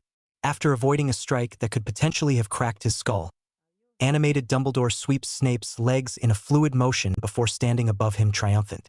His placard comes to life once more. Victory! You are vanquished, Dark Vulturehead. Accept your defeat now, for sweets shall prevail in this place for as long as there are children. I know that I'm boosting Dumble's popularity, but I really don't have a choice. I am trying to give credit to the twins after all.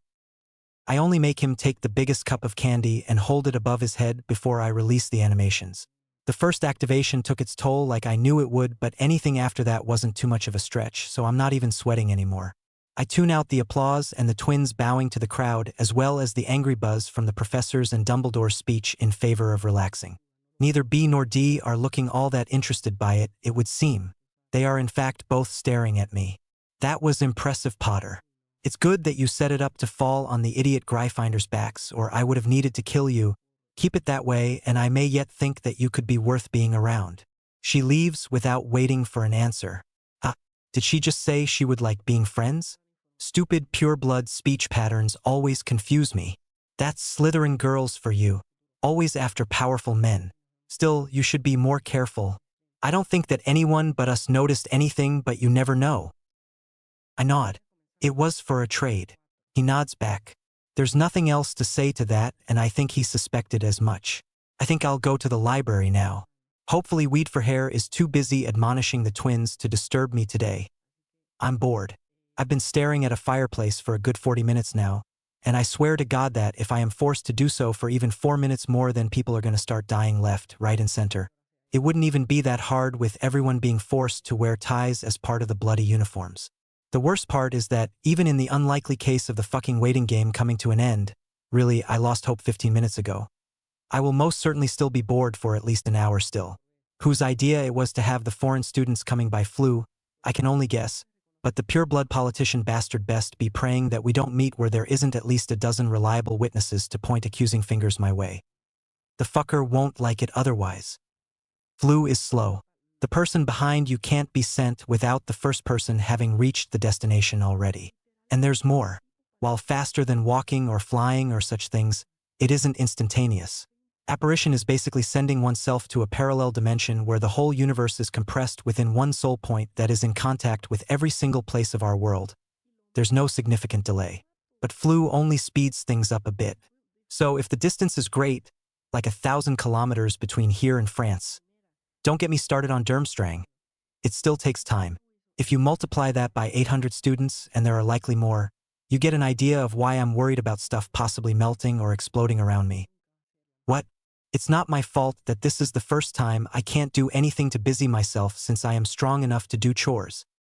Don't get me wrong, boredom is useful. Most of the great discoveries were made out of desperation to stop that particular brand of mental pain. But there's nothing to do and make it stop here. Not constructive boredom at all. In fact, I am this close to using the returner in my pocket trunk to escape from this place right now. Couldn't they have come by train? Or anything exciting? Really? Seriously, what does it matter that Blackett's still on the loose? They are all saying that he is after me, aren't they? Well then, why would he go around attacking foreign students? I mean, what if they all return fire on him? I hear that wizards are not such sheep abroad. And I know that I, for one, would be hard-pressed to dodge 400 spells. Plus, there is this business from yesterday. I was examining the way the Marauder's map array works when activated, and I swear to God that I saw his name somewhere on the grounds just as I was deactivating it. When I activated it back, I couldn't find him, but I'm almost sure that it wasn't a starvation-induced hallucination. Am I fucked or what? But now is not the time to dwell on my issues with how small my life expectancy is. Wallowing in self-desperation is, after all, almost no improvement at all from undiluted boredom. Time for something drastic then. I give Dee a kick in the shin but carefully avoid meeting her gaze. Who knows what could happen to me if I took so much anger head on? Are you asking for me to kill you, Potter? See what I meant? This is already getting fun. I wouldn't dare to not refuse to disagree with the possibility that your statement may not lack in truth. I have no idea if I actually said yes or no to her. But as neither does she or anyone in the vicinity really, it hardly matters. The best part is that, even if everybody knows that no one understood, nobody can say it without making a fool of himself or herself. I wouldn't try it on Dumbledore though. From what I gather, he is the kind of guy who would spend 3 hours figuring it out just because he couldn't stand not knowing. But we may discuss this in more depth at a later date. I can't resist the temptation and look at her face before I give her a wink. I rule at word games. Now entertain me. You are a pureblood, aren't you? Well, say something stupid then. Or crazy. I'm not feeling picky right now. I know. It's slightly suicidal to say something like that at the Slytherin table. But really, it isn't half as crazy an idea as the shin-kicking was. That and I'm bored. If I can get a good riot going, it's likely that the foreigners will finally arrive right in the middle of it. Or so says Murphy's Law anyway. Clever guy that Murphy. He has his flaws, of course. Aside from the rumors about him being a her and shooting people that call her cute, you don't see all that many cats with buttered toast strapped on them floating around.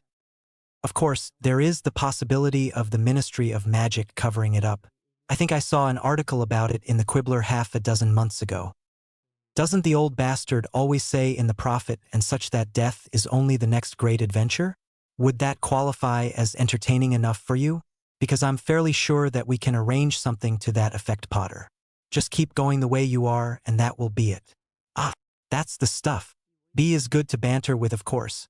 But the contained violence of D just can't be matched when it comes to have your heart pumping with all its might.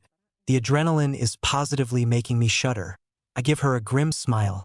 Till death do us part. Are you really tired of me already, honey?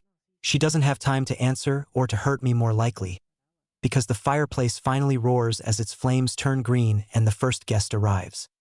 About bloody time, if you ask me. Ah, that's a big woman. I mean, the fireplace is the only thing in the hall that really can be called great, as there are smaller ones around the castle. But I kid you not, she isn't hard-pressed to fill it, and not just on a vertical level either. I really doubt that she'll have kids of her own, unless she uses a form or another of shapeshifting. I even heard that if you do it in your animagus form, it can carry over, but that is hardly a healthy mental image to entertain. Let's think about something else. Like about how cute the French firsties are in their shiny blue uniforms. Lucky little bastards. Hogwarts robes suck big time. One of the things I gathered about my father is that he was so traumatized from these things that he passed half of his time raving about clothes once he graduated.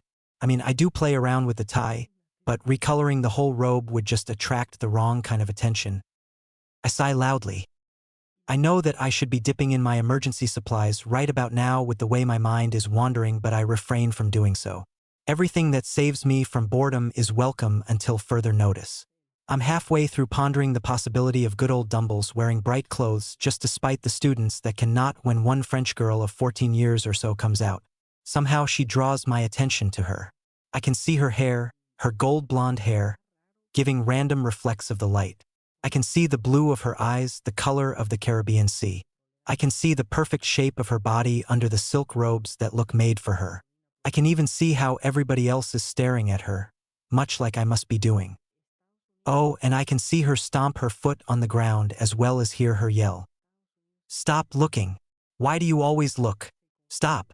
Stop. I can't take it anymore. Go away. Stay away from me. Yeah, the professors put translation charms on the whole building. Guess it will be weird if you start a conversation in the castle and suddenly can't understand anything the person you are talking with is saying because you passed through the great doors. Not that it isn't weird as it is. Listening to the foreign sounds leaving her mouth and still being able to grasp the meaning behind them is downright freaky if you ask me. Whatever. The girl's tantrum snapped me out of my absolute fascination for her, which isn't true for most of the people around me. Hell, I even see Dee wiping some drool from the corner of her mouth. Before I have the presence of mind of trying to sense exactly what made me all lovey-dovey about the admittedly gorgeous teen, she stomps her foot once more and leaves the hall running and most likely crying too. Does she even know where she is going? I seriously doubt that maps of the castle were made available to the visiting students, considering how hard it was to get one for myself. I mean, it wouldn't be any fun if they didn't all get lost and ended dead because they went somewhere they shouldn't, would it? Which reminds me that the girl likely doesn't know about there being a Cerberus on the loose and maybe a Sirius Black and his hired ninja house elves. I sigh. As much as I loathe going looking for trouble, I really can't let her go running around like that. There is such a thing as being too pretty to die or too awesome in my case, after all. And it's not like the teachers look like they are going to do anything about it. Well, I could snap your neck by sneezing, sort of looks concerned, but she doesn't know the place either. Does she? At least, I have a good excuse to skip this awful event now. I give a look at B. Let's go. I don't want the headmaster's mistakes to diminish my chances at finding a decent correspondent to use as a sounding board for my ideas in runic arrays and in enchanting in general. The French hate us all enough already without having real reasons to do it. He sighs and nods. A man of few words if I ever met one. I turn to D. Cover up for us if you can? She frowns but reluctantly agrees.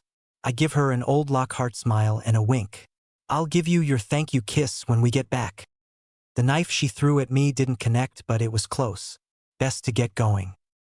Now, if I were a 14-year-old French succubus-like creature, and I were running around in the hope of finding some peace and quiet, where would I go?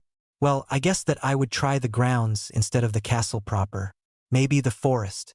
Shit, I don't think that Bosbaton's forest has got anything more dangerous than fairies. Not that fairies can't be dangerous if they want to, mind you. I don't think she is going to expect the kind of nasties we have around here. Go check on the 3rd floor. I'll go and see if she is around the Forbidden Forest. Once you are there, use point me spells until you get a result or until I come for you. You know how to cast those, right? He does. That's good. Here, take this. I give him a pair of knives. Use the first one to stab anything threatening and the second one to stab yourself if you start to feel the way we were in the hall. The pain should help you to focus. Soon, I am on my way to the forest. I take the Marauder's map out and activate it. Sex on the beach. What? At least it's shorter. Totally not my fault that whoever came up with the map was a hormonal teenager who created an imprint personality of himself or herself on the bloody thing. Anyway, I don't know how much help the map is going to be. After all, I don't know her name and there are a lot of ghosts floating around that I don't know either. Hopefully she'll be the only one out of the castle. There is a Fleur Delacour near the west edge of the forest. Let's see if it's her. I walk faster. No sense in giving Hogwarts an opportunity at ambushing me. It shouldn't, as I'm trying to protect a student. But who knows with she-castles, really? While looking at the map, I take a banana from my emergency stash. No sense in being incoherent anymore now that the threat of madness by inactivity disappeared. Whoever Fleur Delacour is stopped moving on the map. I hope it doesn't mean that she is hurt or something like that. Hey, is that Pinky stalking me? I totally understand why she goes by Tonks now. It's weird, but at least there aren't a lot of jokes one can make about it. Nymphadora, on the other hand, let's just say that it's too bad that I still never got around extracting revenge for that major offense with the whole kidnapping thing. Poor girl. Watch her. Looks like we got the same idea, huh? Hey, is it me or is it like really cold all of a sudden? I'm having chills running up my back. I snort. I would propose to warm you up, but there isn't time right now. I think that I know where she is, but I am not sure that she would appreciate male company right now. Do you know how to cast a disillusioning spell? She blinks, then nods. Yes, it's part of the charms on the training schedule for Aurors, and I thought that I would get a head start. Do you want me to cast it on you? Auror training, huh? Well, that's interesting to know. Go ahead. I'll cover you, though I still won't go too close because of her weird powers. You should be immune to that at least. I try not to think too much about the incredulous snort I get for an answer before she casts the charm. Unfortunately, there's no way to tell if the shudders come from the spell or something else. Ah well, no time to dwell, which is good. We are walking fast, but it takes forever to reach Fleur Delacour. Did she really need to go this far? It's not like normal wizards would go after her. And even if they did, well, a couple extra kilometers isn't going to make a big difference, is it? Well, I guess that for someone like Little D it would. He only preys on the weak, so it wouldn't be worth the hassle for him. And here we are. Just as I finish a second banana, I get a glimpse of her blue dress through the vegetation. I whisper to T to go on. She does, carefully, so as not to startle her. Watch her, or not. I can feel a headache starting to form already. The girl is, of course, ready to run for it, but I hit her with a muttered and colorless calming charm. Not quite as good as the potion, but what can you do? Hey there. No need to be afraid. I just came to see if you are all right. I'm a prefect, see? Obviously, the girl doesn't see because she is fighting the effects of the spell with all her might. But what else did I expect? We are outside after all, so no translation charm for us. Yay! The best part is that I never learned anything that could help. I'm so not about to try legilimency for the first time on an unknown entity. And, in fact, I didn't even know there were such things as translation spells before the teachers told us about the one they put on the castle for the tournament. No matter how many times I say it, it still surprises me that you learn something new every day. T has clearly seen that she isn't helping any because she seems nervous, which incidentally isn't helping either. I take action before things go too far. With the help of my awesome recoloration powers, I make it so that a rock in front of T starts displaying a message from me to her. It says, "Take your wand out and pretend to cast spells on nearby rocks. I'll try to translate things for you." She nods, as if to herself, and points her wand at the rock the furthest from the French girl, who is babbling incoherently at this point. I take a second to think and concentrate. There. Blue script is appearing where T is pointing her focus now. It isn't French, of course, as like I said, I don't speak, much less write, French. But if I remember right, Bosbaton students have mandatory classes on runes. If she really is 14 like I think she is, then she should have a good enough grasp of the Nordic runes to understand what I say. Let's hope at least. It isn't easy. While writing in a runic alphabet is not too hard, I can't really use the translated letters to form English words like I would normally do, or she won't understand a thing. So I can either use the runes as letters and write in a Nordic tongue, yeah, right? Or I can use the broader and older runes that have more like words/expressions meanings. The latter is not too hard, but it can lead to weird interpretations, and there are words like prefect that simply don't exist. So the real translation of what I made of T's sentences is something like, salutations. Being afraid is unnecessary. I am to observe if you are unharmed. I represent the law. So yeah, it's a little weird, but that's what you get for rushing things. It's not like this is everyday occurrence. At least she seems to understand, since she, French girl, is answering now. She just took some parchment and a quill and started writing. The problem, of course, is that I don't know how I am going to read it all the way from here. I hope that Pinky picked runes as an elective. If she does want to be an Auror, then care of magical creatures is a must, but she could have picked either runes, for wards, or Muggle studies as the second elective. Come on, don't be a pureblood. Come on. Yes, she is translating. I am in satisfactory condition. The eyes of the people are restless and cause despair. This fate I win from the weight of my lineage. Foolishness from myself to react in such shame I bear, but I tire of their affections.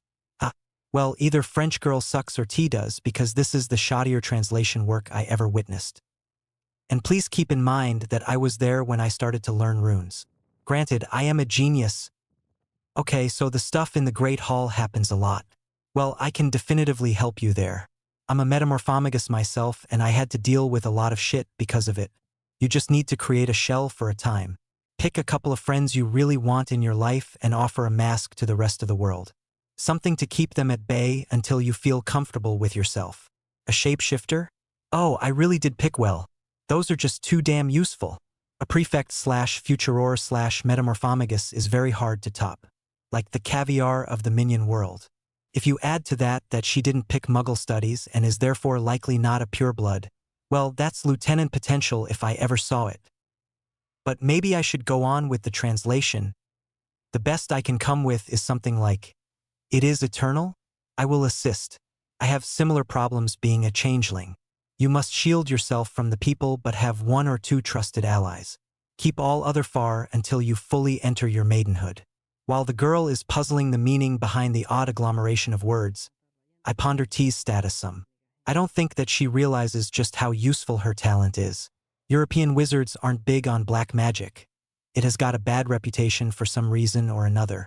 But Asian and African wizards see shape-shifting as much more than a substitute for powerful glamours. It is the best tool to play with body magic, to implant form magic in your own self. Indeed, while there are very few better ways to gain superhuman qualities than reorganizing your blood circulation into an appropriate runic array, it may cause even greater problems than tattoos would to a normal wizard. But T could play with it without having to worry too much about screwing up, since she could always undo it in a blink of an eye. Well, unless she screws up so bad that she dies, that is. But what are the chances, huh? If I'm the one doing the planning, then I would say close to nil. No, as long as I am the one telling T what she can or cannot do, I'm pretty sure that she would do a wonderful black mage. I just have to see if I can find good books about location and soul magic for her.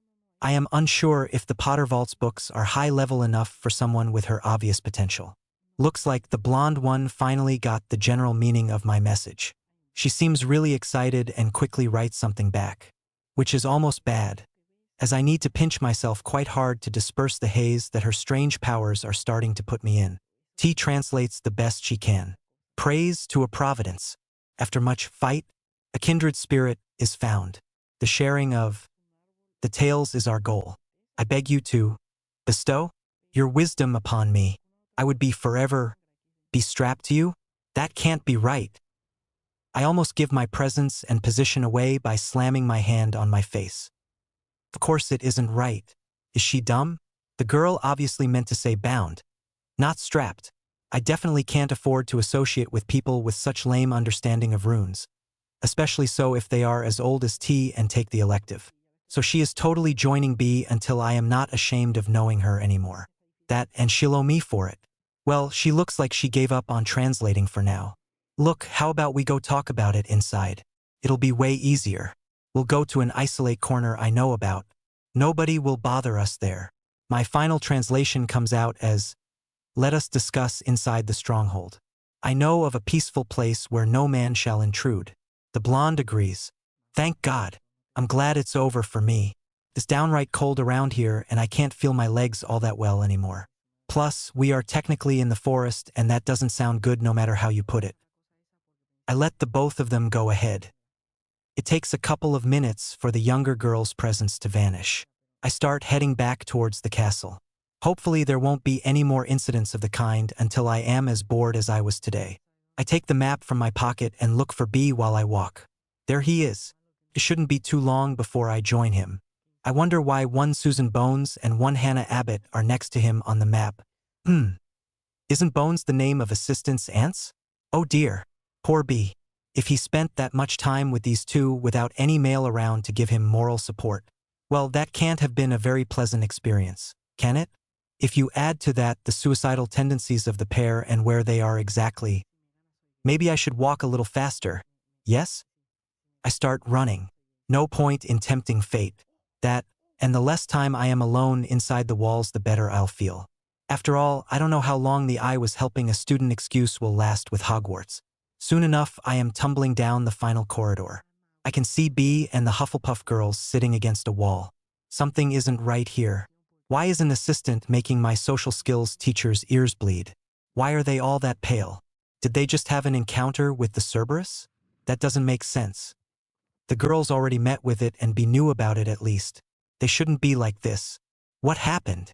If anything, my question seems to startle them further yet. B levels his wand. Assistant and H soon follow.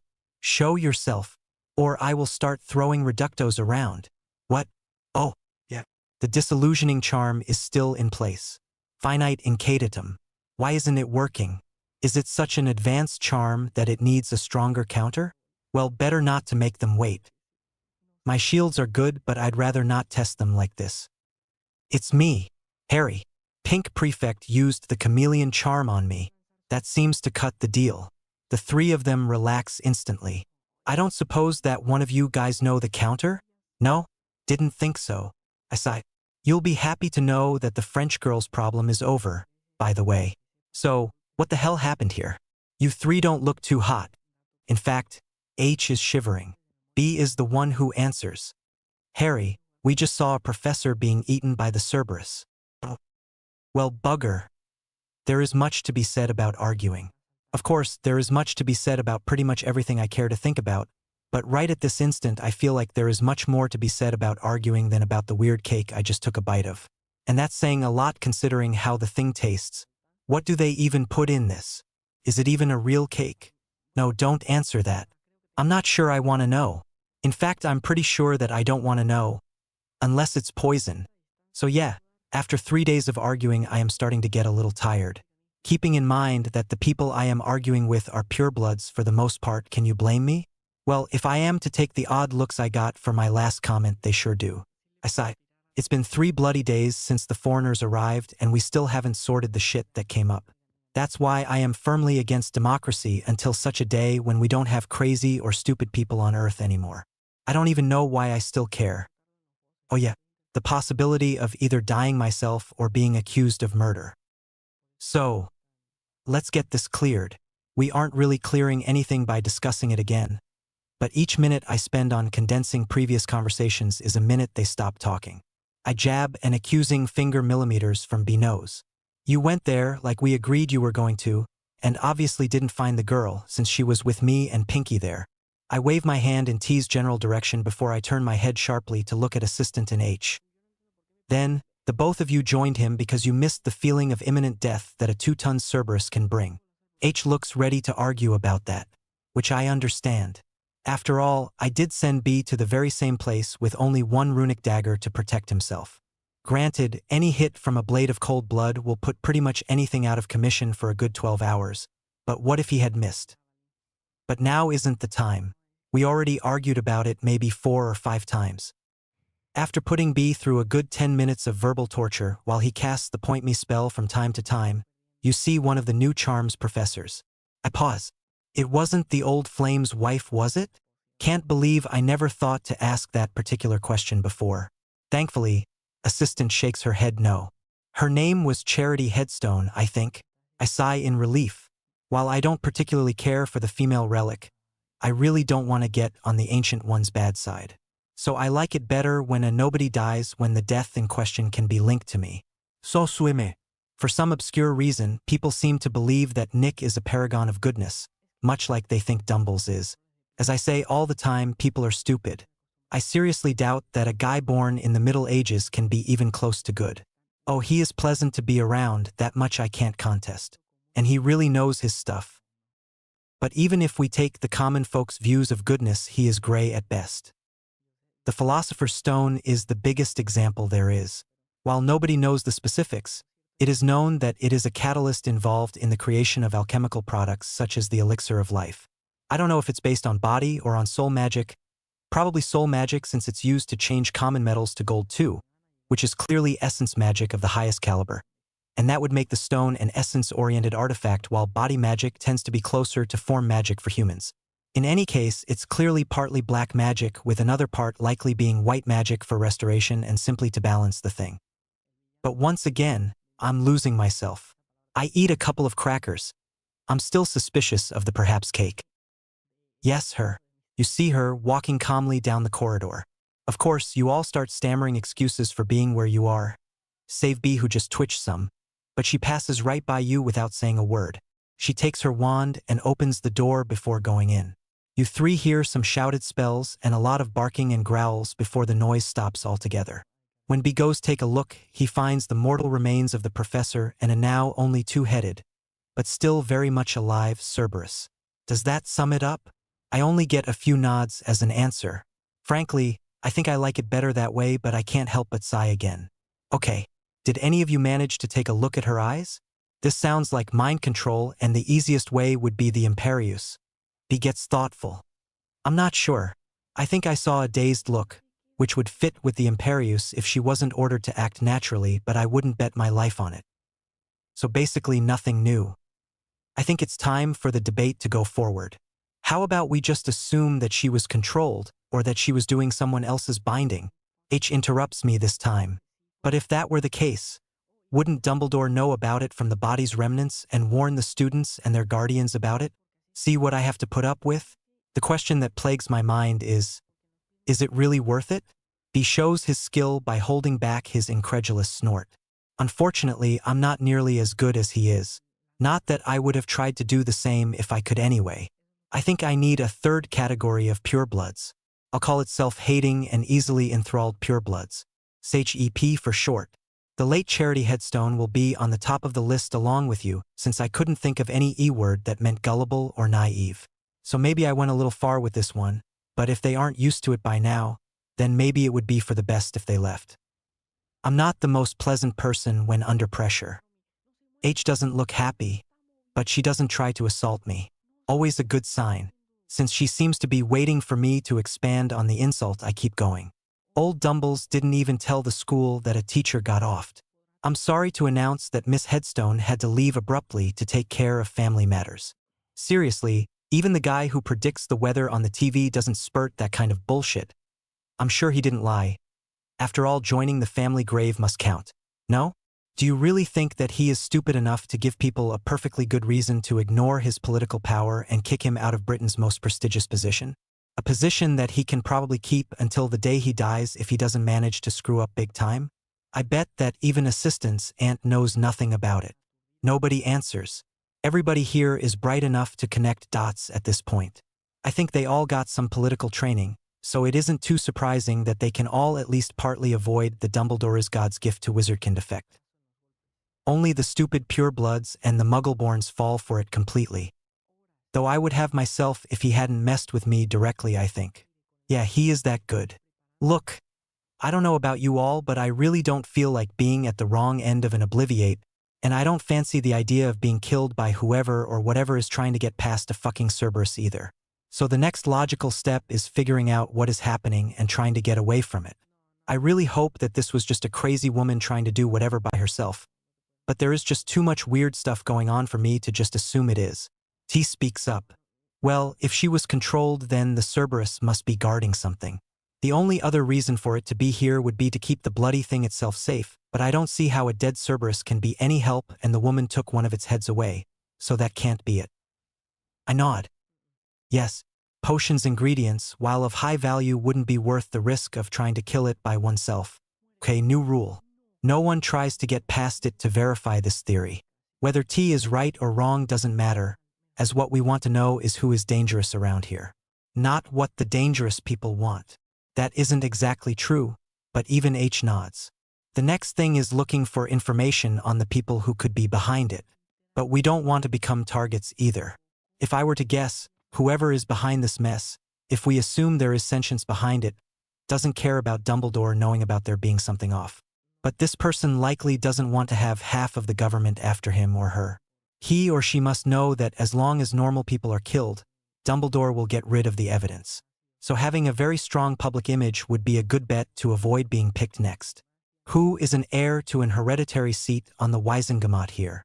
Only T doesn't raise her hand. That's good. I hoped it would be the way it is. Good. Very good. You are all protected to an extent as I am. T, you need to fix that. Prefect is good, but not enough. You need to enter the Triwizard Tournament and be selected. Everyone gives a small start. Apparently, even with the Goblet of Fire being on the mind of everyone else, they all forgot about it. Let me get this straight. Your plan for keeping me safe from a possible threat is to enter my name in a competition where I know for a fact that I'll be in danger. It looks bad when she puts it that way, doesn't it? I nod anyway. She is grinning now. I knew it was only a matter of time before we corrupted you. What can I say to that? She is right and we all know it. Best to try to divert the subject. While it is a dangerous competition, you will at least have an idea about what you will be facing, and you will most likely have time to prepare for the challenges. That, and if you die, it's bad publicity for the school. The damn pinkhead is still grinning, but she takes a more serious look eventually. Fine. But that still doesn't answer how we are going to make sure that I am the one it chooses. I snort. Like that will be a problem. Trust me. If your name is inside, you'll be picked. As I said yesterday, I fancy myself an enchanter, and the Goblet of Fire is one very famous artifact. One that isn't lost, I must add. If I had enough time, I could probably gather enough data to make it choose you. But it won't be necessary. The thing works on potential. It doesn't read your actual skill, as the creators thought that it would invade on the privacy of the contestants, but it knows just how good you could be. That's why so many died before. Because of the disparity between the potential and the actual skill of the participants. Well, that and the stupidity of the examiners, of course. The thing is that you are almost guaranteed to be an excellent black mage since you are a metamorphomagus. If you add to that your talents in both gray and red magic, you could turn into an archmage if you wanted to. I am pretty much counting on it, in fact. Weird how it's funnier to watch a metamorphomagus blush than normal people. I take a moment to think. While everything I said was the absolute truth, she needs a lot of work in the areas that Hogwarts doesn't teach. Thank God, occlumency is something she worked on because it's required at novice level at least of all the high-level ministry officials. And Aurors count. It's kind of appalling that it means that the minister and his toady have some magic skill. It's bad enough to live in a society where crazy people can be skilled enough to kill you, but when stupid people start to be able to as well, not good. Anyway, everyone here knows at least the basics, and I don't think that Dumbles can get away with trying anything of the sort to them when they can detect it. At least not often enough for him to do it on a whim. I start talking again when I notice assistant beginning to doze, efficiently startling her. You should start training as soon as you can. Keep honing your red magic like you usually do, but start looking into other fields too. At the very least, try white magic for healing and such. I'll give you a couple of books for black magic and we'll see what you need in gray magic before each task. While T is most likely pondering just how much time this is going to rob from her, I make a mental list of the arrays easy enough to make that could give her an edge if things go south. In fact, now that I think about it, minions are a precious commodity in these days. Maybe I should equip them all soon, as they all pretty much accepted me as the leader of the group. But that can wait a bit. Back to the murder issue now, if you all will. Nothing like sentences of this kind to get people's immediate attention. Wonder why? The first thing that we should do is write down a list of the biggest suspects around. Meaning anyone with the skills, the motivation, or the plain creepiness necessary to do the deed. We'll start with everyone who could fit and then begin eliminating people. I take some parchment and a self-inking quill from my pack and wait for them to start. B is the first one to react. Well, Dumbledore himself fits the skill and maybe the creepy requirements. Then we have Snape since he was a Death Eater. Mad Eye is one other I know that can cast the unforgivables. Of course, it's pretty hard to evaluate motivation without knowing what the thing is there for. I nod. I already knew about the first two, but the last one is somewhat of an unknown. I never said that we couldn't try to know what the Cerberus is guarding. I just said that nobody is trying to get past it so that we can know. Someone in the staff placed it there for a reason. At the very least, the headmaster should know what is behind it. Not that he is likely to part with the information, but it's always good to point those things out because it helps to follow the logical conclusions that arise from it. Assistant continues. Since he announced it at the feast, the heads of house are probably in the know. If half the things that Auntie said about McGonagall are true, there is no way she wouldn't get an answer from him. I give the statement some thought. She is definitely right about that. The question is if anyone else knows. All those are too close to the old man for them to let something slip, which is incidentally why I am sure that they know. But we are drifting from the original subject here. Okay, back to the suspects. We'll explore this lead later. I think that Lockhart's sudden change of attitude is suspicious enough to give him a temporary place on the suspects list. Then there is that Jones Sun healer woman. I ignore the mutters of Hestia Jones coming from the Hufflepuff side of the room. With her weird evil aura that can be seen with a basic suboculus charm. And the ever-suspicious old flame that woke up sometime during the summer vacations and decided that he wanted to stop hiding from the world and teach at Hogwarts. His wife too, of course. Oh, and probably the ministry too if they have someone skilled enough. And most likely Little's father since he came visit just the other day. Damn, but that's a lot of suspects. And I don't think the list is going to shrink anytime soon. I give a dramatic pause. Of course, I leave the best for the end. Then we have our number one suspect. A man with no conscience. A traitor. Someone who had access to the best black magic library of Britain for more than 20 years. Elite Auror during the last war. Master of red magic and reputed transfiguration master. Supposed right hand of the last British Dark Lord and reportedly first man to escape the wizarding prison of Azkaban since the Ministry allied itself with the foul Dementors. I'm talking, of course, of Sirius Black, the last acknowledged British scion of the House of Black. As a somewhat muggle-raised, I half expect the guy to enter the room under the public's delirious applauses, cheers and catcalls after such a presentation. Though I'm kind of glad it didn't happen. I didn't have time to trap the place, so I don't think I'd do well in a fight. Right here and now. I shrug the stumped looks I'm getting from my minions with practiced ease. B gathers his wits first. Are you ever going to use my teachings in a conventional way? I give him a frown. Hey, I'm trying okay. Seriously, how often do people need to make this kind of speech? If I had to wait for what he defined as the normal situation, I'd be rusty by the time it happened. And that is if it ever did. Anyway, that is clearly not the point here. Please don't change the subject. I wait for Pinky's snickering to die down before I go on. The point, in fact, is that I have in my possession a very useful and very secret way of accessing the monitoring wards of the school. I can't be sure of it since the monitoring can only be done in an active manner, but I think I caught a glimpse of Black on the grounds just the other day. It's very disappointing when you are expecting exclamations of surprise and terror, and all you get is pensive faces and nods. Still, I do my best at hiding my chagrin.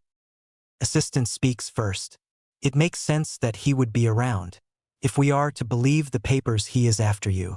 But I don't think that he is the most likely suspect for the Cerberus case. Why blow his cover by doing that if he just wants to kill you? Especially if the wards can spot him. She is right, of course. That's why I keep her around, I guess. While hiring ninja house elves or mind-controlling random people in the hope of offing me makes perfect sense if he doesn't want the headmaster to know he is here. Making the people he controls roam the castle and fight magical creatures of great power doesn't add up with it. The question is the guy sane enough to still make rational choices? Or at least what pass for rational choices amongst wizards. If you consider the fact he is a pureblood that isn't stupid plus the 10 years of torture thingy. Well, let's say that there is a reasonable doubt. URG. Herlock Sholmes had it easy. I don't think he ever had to deal with anyone that wasn't sane. Okay, let's not assume anything yet. I agree that doing so wouldn't make a lot of sense. But even if Black is still in his right mind, which is doubtful, it is still possible that whatever is on the third floor is just as valuable, if not more so, than my final demise. I sigh again. At least we covered a good deal of issues today. But it's getting late. Well, we really should all get going. Unless someone fancies waiting for Filthy the caretaker to come visit? Didn't think so. I heard that some pureblood families only use cleaning spells instead of bathing. Now whatever would happen if they ever had a squib in the family? Yeah, that would explain a lot. Maybe I can get the guy a pamphlet on hygiene from Muggle Primary School? Now that I think of it, did I ever see the foaming guy cast a spell? You don't technically need to be a wizard to brew potions, though it does help a lot. Maybe the reason he didn't cast a finite on his hair when I used it against him was that he actually couldn't. He tugs on my right sleeve. Everyone left already. Time for another cracker then. We start walking while I eat. Something is bothering B. I can tell. That says a lot when you take into consideration my utter lack of skills in empathy. What is on your mind? When in doubt, be blunt. That's what my motto would be if I had one. I think we should tell Daphne. Well, I'll give him points for being so hairy. But D is kind of a friend. I won't do that if I don't have a good reason. And world domination doesn't count. Why? If it's to protect her, then she is in. If it's because he thinks we could use her right now, then we'll need to make a small side trip to the medical wing. Being annoying is one thing, offing enemies is fine. Not caring too much about what happens to innocent bystanders I can deal with, but I draw the line at putting friends at risk. All the more when they are cute girls. She is only second in line, and her family doesn't hold all that much power anymore. I don't think she should wander alone with people like Headstone vanishing. She was quickly making a name for herself in the charms community. You know? I was surprised to hear she accepted such a low salary position. Must be the tournament. I smile a little. Good. You do realize that she'll probably want to warn that girl whose shade of red is the same as assistant, right? She's a half-blood, isn't she? She doesn't look like she has got a clumency training. I pause. That's fine. I'll train her quickly. If Dumbledore makes a scan, it won't be that odd considering how much her family business is growing these days. I think he accepted a little too quickly. I wouldn't be surprised if he had occult motives. Well, if I'm right, then I just got my hands on some majorly embarrassing material. I don't think that B will enjoy the next time he beats me to the ground while pretending to teach me fencing. Right. No answer. How surprising. Well, at least we are walking a lot faster now. B normally slows us down by going all nonchalant about it. It's Varamph. I seriously need to start increasing my weight if every fucking time I run into some bloke or another I end up thrown on the ground after a 3 meters flight. Harrikins. My good friend. We were looking for you. Seriously? Them? Their speech patterns alone give me headaches, let alone the guys themselves. Couldn't they have gone after me at a better time? I'm dead tired right now. Well, not that talking with them in the morning would be any better. And I really don't think I would enjoy it while eating either, which leaves, well, the only time of the day it would be welcome is during some of the classes. Transfiguration would be extra good. I sigh. Hey guys, what do you want? Of course I said it a little rudely, but what else did you expect? It's not like they seem to mind. Maybe they are used to it? My fan in their family certainly seemed rude enough, and that was with me. How much worse would it be with someone he doesn't worship? Ah, little one, you wound us. Your cruelty really knows no bounds. But this is not the right time to discuss your lack of humanity. We just came to tell you that we acquired everything that you said you would need for the next one. They did they? How on earth they found 100,000 liters of green paint, I'll most certainly never know. Something illegal, I'd wager, but the specifics will be lost to the future generations. I give them a thin smile before I start walking again. I look at B. Don't think that I forgot about our earlier conversation. While I forget important things all the time, I very seldom do so with embarrassing things. He got him to blush, which reminds me that I didn't extract my revenge on T yet. Maybe I should give her some special attention when I fulfill my monthly quota for the twins? Soon enough we are in our dormitory again. For the 100th time of the day I sigh. Somehow I can feel that things will start going to hell very soon. A lot of people in Hogwarts don't believe in divination, but I know better. Instinct and form magic can bring you far even if things aren't set in stone, and I'm not sure they aren't. Determinism always made a great deal of sense to me, though it's mostly useless since the observation of the data affects the data itself. Anyway, I can feel that it's going to be bad very soon. Bad but possibly funny. Soon. Harry Potter. Right, of course. I don't even know why I was expecting anything else. Really? Too much of a tempting target for my own good, both for real people and in fate's eyes. And I can't blame anyone but myself for it either. Trust me, if your name is inside you'll be picked. What a stupid thing to say. Of course, I wasn't wrong. In fact, until 2 minutes ago I was cheering T. Not with nearly as much gusto as assistant or H, but at least twice as loud as B. So that's not the true problem. Like always, I was right and all the others just lacked in the faith department. Long life to our supreme leader Harry James Potter and all that. Except not. While the powers that be couldn't get away with altering one of the most sacred rules of the universe by making me wrong, which just can't happen, they went for the second best thing. That being making my life miserable and possibly very short. Having a fourth name pop out of the goblet of fire isn't technically possible. It isn't. It just fucking isn't. The creator just didn't build it that way.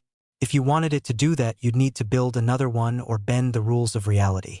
But, and here is the catch, I never said before that it wasn't possible. Because it's so impossible that it never even crossed my mind. It's a taunt, really.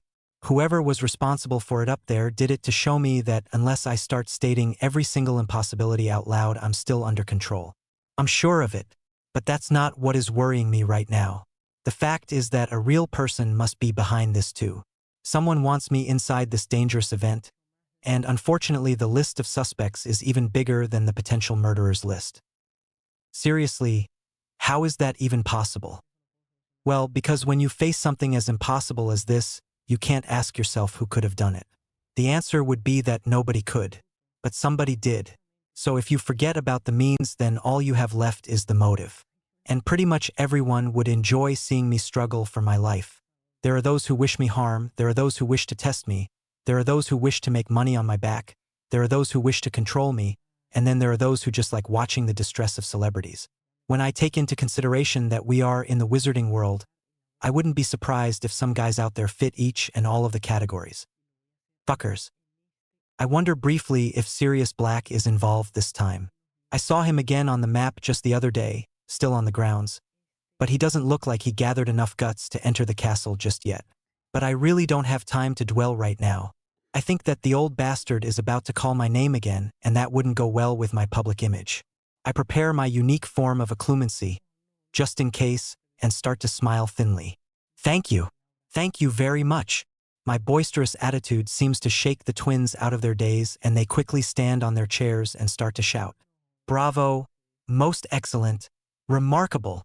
Hogwarts is twice better than anywhere else. I always said it. That last comment really does the trick, and my compatriots start to cheer me as well. The foreigners, though, not so much. In fact, the only Brits I can see scowling as much as the French and the whatever they are in Durmstrang are Little D and He Who Foams. So much for having sounding boards by Owl Mail. I have to hold myself from sighing. Bah! It's not like I could have kept my gift in check for a whole year anyway. I give several bows to the crowd to drive them wild. Some hats are flying.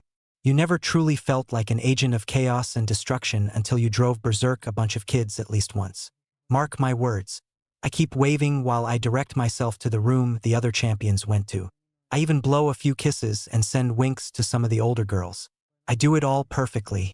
While I really suck at acting humble, I have a strong affinity with arrogance. The next part is the one that'll be tricky. My smile drops as soon as I enter the small room where T, the French girl we helped just the other day, and the weirdo from Durmstrang are waiting. I force my eyes to start roaming and my body to shake in a show of nervousness. As hot as the place is, I am even starting to sweat. I ignore the numerous questions from the blonde and the unspoken curiosity from T. The judges don't take long to join us. One of them couldn't look happier, in fact. Wonderful. Truly, we are making history. A first year as one of the champions. Of course, there was always the possibility since it was open to anyone who cared to try their luck and skill, but I never ever imagined that. And a fourth champion for the Tri-Wizard tournament. Of course, the others don't look so pleased, and soon everyone is talking at the same time. But I don't pay much attention to the screaming and raging idiots. My eyes are focused on Dumbledore like any good sheep would in my supposed situation. I make my voice quiver slightly. Headmaster. It's a joke, right? I won't really have to participate, right? Right? Maybe I went a little heavily on the hysterical side near the end, but I don't think that my interpretation is all that bad. Of course, I already know that there is no backing out of it. As I said to T, I know a lot about this particular artifact. But he doesn't know that, and I doubt he'll resort to using legilimency on me in a room full of untouchable witnesses. It's not like I couldn't sucker him again if I had to anyway. Granted, it would make me a little crazier. I am truly sorry, Harry. I can tell that you had no part in this, but there is nothing that I can do. I make a show of shrinking upon myself. What he said is not technically true. While there is an unbreakable binding link, and while directly destroying the goblet wouldn't do anything but kill the four of us, he could drain the magic of the goblet until it hadn't anything left to bind me, thus destroying the evil thing without ending my life, or change the task so that I wouldn't be at risk by participating, aka the common sense solution. Fat chance of any of the two happening. My pondering of any other escape means are interrupted by the potion master Squib himself. Headmaster, you can't seriously believe that he isn't involved. You saw his arrogance back there. He should be expelled. I give him an outraged frown. You aren't a judge. Who the hell are you, and what are you even doing here? Oh, now he is mad. Biggest woman on this side of reality was in the blasting zone and has got foam all over her right sleeve and then some. You insolent brat. I am your head of house. Oh no, he didn't. I really can't let that one go. It's just too good an opening not to take advantage of it. Of course, I'll most likely be in mortal peril before I finish my answer, but it's stronger than me. Is that so? Well, you obviously don't usually take that responsibility very seriously since this is the first time you even talked to me. I don't know what did it. Was it the nonchalance? Or maybe the irony? All that I can say is that I still got it. Trying to attack an 11-year-old student in front of 2 ministry officials and 2 foreign headmasters? How wizard-like. I stop myself from giving the stunned body of Severus Snape a kick. I am supposed to be an arrogant coward, not a bully. Ah, like he could take me anyway. Seriously? A potion master? I took Dark Wizard's head on when at an age where he probably wasn't even potty trained. The fact that I don't think I was either when I offed Voldemort is totally irrelevant. After all, who is to say that he is now? All the clues point the other way after all. Well, he did have a wand since he tried to attack, so maybe he isn't a squib. Unless he tried to stab me with it? Who knows? Once more I find my musings rudely interrupted. You have a very big mouth for one so small. Of course. Spit in the face of the guy who made sure you weren't eaten by centaurs, why don't you? Well, maybe not centaurs. Molested maybe, but I don't think that they eat human flesh. But then again, the customs of the centaurs vary much from tribe to tribe, so I am unsure. But there shouldn't be any shortage of things that could and would eat her in the forest if given the chance. I'm sure. Yeah, well, that's fine. After all, of the both of us, I'm still the biggest man, no? Yeah, I know. Cheap shot. But no one gets away with calling me a wimp. I really hope that nobody tells Dee about it, though. She is mad enough at me with the whole not warning her sooner about the murders in the castle already. I shudder while I watch the charm struggle to keep up with the blonde Spitfire. I guess that insults must be very hard to translate. That, or it's the alacrity she is showing in yelling them. In fact, I don't get how she can still keep going. I'm pretty sure that the English language doesn't have that many insults. I think that if she hadn't witnessed the fate of Snape, she would be getting physical already. It's the first time I recall sending 2 separate persons in a state of fury in such a small amount of time. It warms my heart to see I'm improving. The next to speak is the Durmstrang's headmaster. Maybe I can set him of 2 and literally destroy my previous record? I do not care if the boy is to be believed or not. Hogwarts cannot have 2 champions. It would be unfair for the other competitors. I demand to submit new names to the Goblet of Fire until there are 2 champions for each school. Is this guy for real? And why is She-Hulk nodding along? The champions are already selected, so that's not possible until this tournament ends.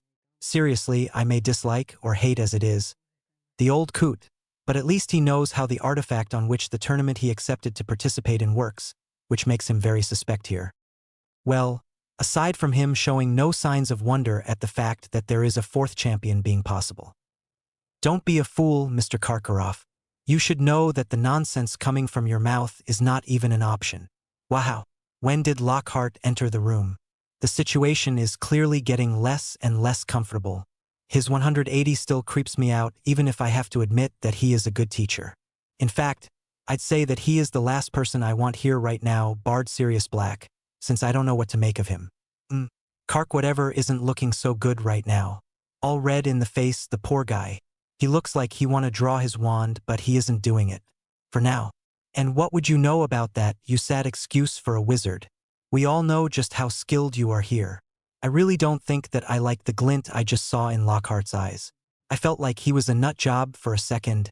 Well, maybe there will be benefits. It would be cool if he turned K-Man to dust like your regular vampire who forgot it was 11 a.m. before going out for a stroll. What? Nobody likes headmasters. Anyway, the guy clearly doesn't realize just how close to a messy death he is because he keeps ranting and ranting. And believe me when I say that I will submit a formal complaint in front of the ICW. I will have your school banned from the Syndicate of Wizarding Education. So boring. And I just ate, so I know that he is the one to blame for me not paying attention anymore. What does he hope to gain by saying all that? There is nothing they can do to appease him, so what's the point of making threats? Will you shut up?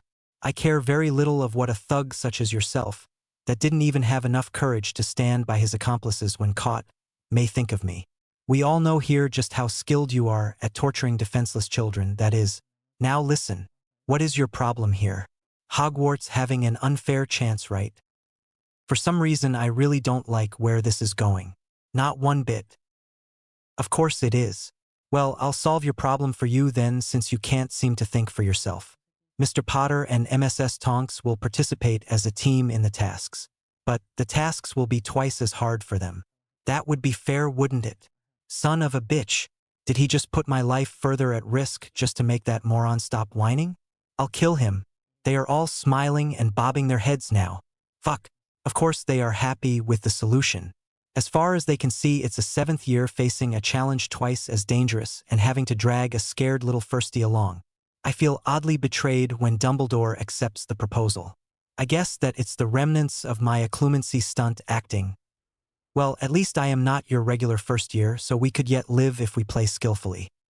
I'm half tempted to state out loud that it's impossible for us to die in this bloody thing, but that would just be inviting the higher-ups to kill us in between the tasks or to cripple us during it. I sigh. I am truly trapped. I hope they dismiss us quickly because I'm starting to lose my fight against my own frustration, and as fun as exploding and melting random items can be, this just isn't the right place for it. Very well. Since Barty here says that it won't be against the rules, and since the judges unanimously agree on Mr. Lockhart's idea, the motion is approved. The first task will be in a month. More information may yet be revealed about it, but only once we have suitably modified the challenges to accommodate young Harry's presence. Best of luck to you four. Is it wrong for me to be burning with a desire of choking him when the worst thing that he did to me, as far as I can tell, is smile too brightly? Somehow, I don't seem to care. I take T's hand and start to drag her out of the room. Come on. We need to start rehearsing our secret hand signs. I don't want them eavesdropping on us during the tasks. While secret hand signs are something silly I just made up to look like a hindrance, it's true that we'll be at disadvantage if we don't have a secure mean of communication for the challenges. Maybe I should start working on a sound transmitting array. But that still could be heard with the right listening charms. I read somewhere about linked books that transmit text to each other, but that would be way too slow. What then? I could always use recoloring to write fast. T can't do it as far as I know, but at least people would only have half of the conversation. I'll give it some more thought at a later date. When we reach an isolate classroom, I finally let go of her. Even as relieved as I am that I didn't have to butcher my own mind again because of Dumbledore's nosiness, my face can't help but turn grim now that there are no witnesses around. I dearly hope that I don't have to tell you that I did not put my name in that thing. Yeah. My respect for it dropped significantly after it started doing impossible things just to spite me. I don't think that it would be good for its welfare if I were left alone with it in the same room after the end of the tournament. Whom do you take me for? You are obviously way too arrogant to change your plan like that. It would be like admitting that you had a stupid idea. Hey, it isn't arrogance when you are always right. I narrow my eyes as a warning. Careful with what you say, Nymphadora. Anyway, I'm glad I don't need to get a headache trying to convince you. Not that it's such a bad thing all in all, but their solution of making things twice as hard is really worrying. I stop talking when T growls at me. Why is she doing that? I don't think that normal people are supposed to do that. Where did you hear that name? No, don't answer. I don't care. But don't use ever again. Got it. So okay. Maybe the trauma was a bit above what I expected. And maybe my revenge to be would be best served if I just burned her clothes instead of what I had in mind earlier. And no, I'm not afraid. I just feel bad about teasing her about it when she was obviously very hurt by something similar in the past. That's all. Okay, so maybe I am a little afraid. It's totally not my fault if I remember what happened the last time that Dee was like that. And please keep in mind that she is a first year only. I give an awkward cough. Okay, good. I'm glad we resolved the issue. Keep the schedule we planned for now and I'll see how to integrate myself in it. You warn the terrible two about today's events and I'll take care of B and D. Meeting adjourned. See you tomorrow. Of course, the downside of rushing out like that is that I'm kind of alone now. Not that I feel lonely or anything, but I still have Hogwarts on my back for what I did that other time. Granted, maybe I shouldn't have said to her that it was all her fault for not protecting me from the ninja house elf at the time, but it was like the 9th time in 4 minutes that she managed to throw me face first on the cold stone floor. Really, how long can she hold a grudge? I swear that one of my teeth is looser than before. It would be bad enough if it was only a hopeless tentative at making me look ugly. But the creepiness is increasing as of late. Just yesterday I thought I heard grumbles about how she was going to kill me, to rip me and to tear me apart. Plus the voice was something you'd expect of a well-dried mummy. But now that I think of it, the place is a millennium or older. I try not to think too much about how screwed I am if she decides to go ahead and do it, or do me as it is, by thinking about the progress I made on the Marauders map. The decodification bit by bit was not working at all, and I finally discovered why a little while ago. The creator was definitely a paranoid fucker, that much I can tell you. He or she adapted an old shifting array and hid it in the most useless part of the schematics possible. Therefore, in the last place I would try to decipher. That means that every day at midnight the whole thing activates itself and, well, mutates would be the word. It changes almost nothing objectively, but the style of the arrays shift just enough to make any progress before it utterly useless. It's like having fragments of different pictures of the same object. The pieces simply won't fit together no matter what you do. Like I said, devious bugger. Now I just need to neutralize the shifting part without causing damage to the rest of the thing, and that is fairly easy since I translated all the separate functions several times already. The thing should stay stable long enough for me to understand how to make my own for any place with monitoring wards I want. The good side of it is that I am a lot more used to Celtic runes by now and with the way their variations can be balanced. I am halfway through coming up with another subject to distract myself from the very real possibility of being maimed by the castle I managed to piss off when I hear someone call my name. Harry Potter. I take a couple of seconds to realize that the voice isn't manly enough to belong to any of the people I'm certain that I don't want to meet with in a dark hallway. I relax slightly and turn my head to see who is talking. Unknown female professor. She's got a pair of huge glasses that make her look ridiculous enough to challenge Dumbledore for his title of lamest fashion sense of the place. Though she would most likely still lose since he's got so much experience at it and since I wouldn't put it past him to bribe or coerce the judges. And even from where I stand I can tell that she reeks of incense. Yes. She takes her sweet time answering. Shouldn't you be in your common room? I have to squeeze my hands tight to prevent myself from telling her that if I am up after curfew today it will be the fault of her infuriating slowness. I still have 10 minutes before curfew becomes an issue. I went for a neutral tone, but my annoyance probably showed because she gives me a smirk and takes yet a little more time before speaking again. Funny. I didn't think that someone could surpass she who hypocritically shows up on my all girls. Read old harpies, since I'm pretty sure that I would forgive a pretty girl anything short of murder. Hate list in less than 10 minutes. I feel like I just found a kindred spirit, though I don't think that she is quite as good as me, which just made me think of soulmates. Which is disgusting is the instance. I shudder. That was not what I said, Mr. Potter. I said that you should be in your common room. Curfew matters very little to those of us whose sight goes beyond the natural realm of reality. But I can see that you somehow realize just how tenuous your life is at this point of time. One wrong step and you will fail and fall and cease to be. This is not the time to tempt fate, for fate finds you incredibly tempting as it is already. She gives a thoughtful hum. She strokes an old leather book for a moment before she starts talking again. You see, young Potter, you will very soon stand before a fork of the road. While you might think that what you will be seeing is a multitude of choices available, there will in fact only be two real options laid at your feet. One leads to death, the other to greatness. The first path is bright with light of the shining sun and is wide, giving you apparently a variety of choices but ultimately will doom you by choking your potential. The second one is a narrow path, hard to follow and covered by the darkness of the night. If you chose this way, your actions will have little margin but the obedience of your fate, but you will shine with power yourself amongst the shadows, only one other standing greater than you for the end of times. Chose wisely when the time is right. She turns and leaves without another word. Right? Not creepy at all. I think that I'm going to hurry up and go where it's safe, as in away from her to begin with, and where I can fool myself into thinking that this kind of things doesn't happen to me. I definitely need to know who the hell the weirdo is, but that can probably wait until tomorrow, when I am not shivering anymore. What was that anyway? A warning? I'm not sure it really sounded very much warning, like a threat maybe then? That fits a little better, but there is still something off with how this played out. URG. I hate my life. If only all those idiots could get rid of each other, everything would be much more pleasant. Not to mention simpler. Whatever. I don't care what she meant. While I like to plan things, this is way too obscure to take into consideration. If someone wants to fuck with me and isn't a pretty girl, I'll just have to blow that person up. Few things in the world surpass the bliss of sleep for me. Mostly, it's just above magic and just under food on my personal bliss list. Really. As I said earlier, I am a bit of an insomniac, and therefore each second I can get without having conscious thoughts running through my mind is a wonderful and thrice blessed second. So what would that make someone who would willfully and cruelly strip me of something so pure and precious to me? And for no other reason than that they could to boot? Without any provocation whatsoever?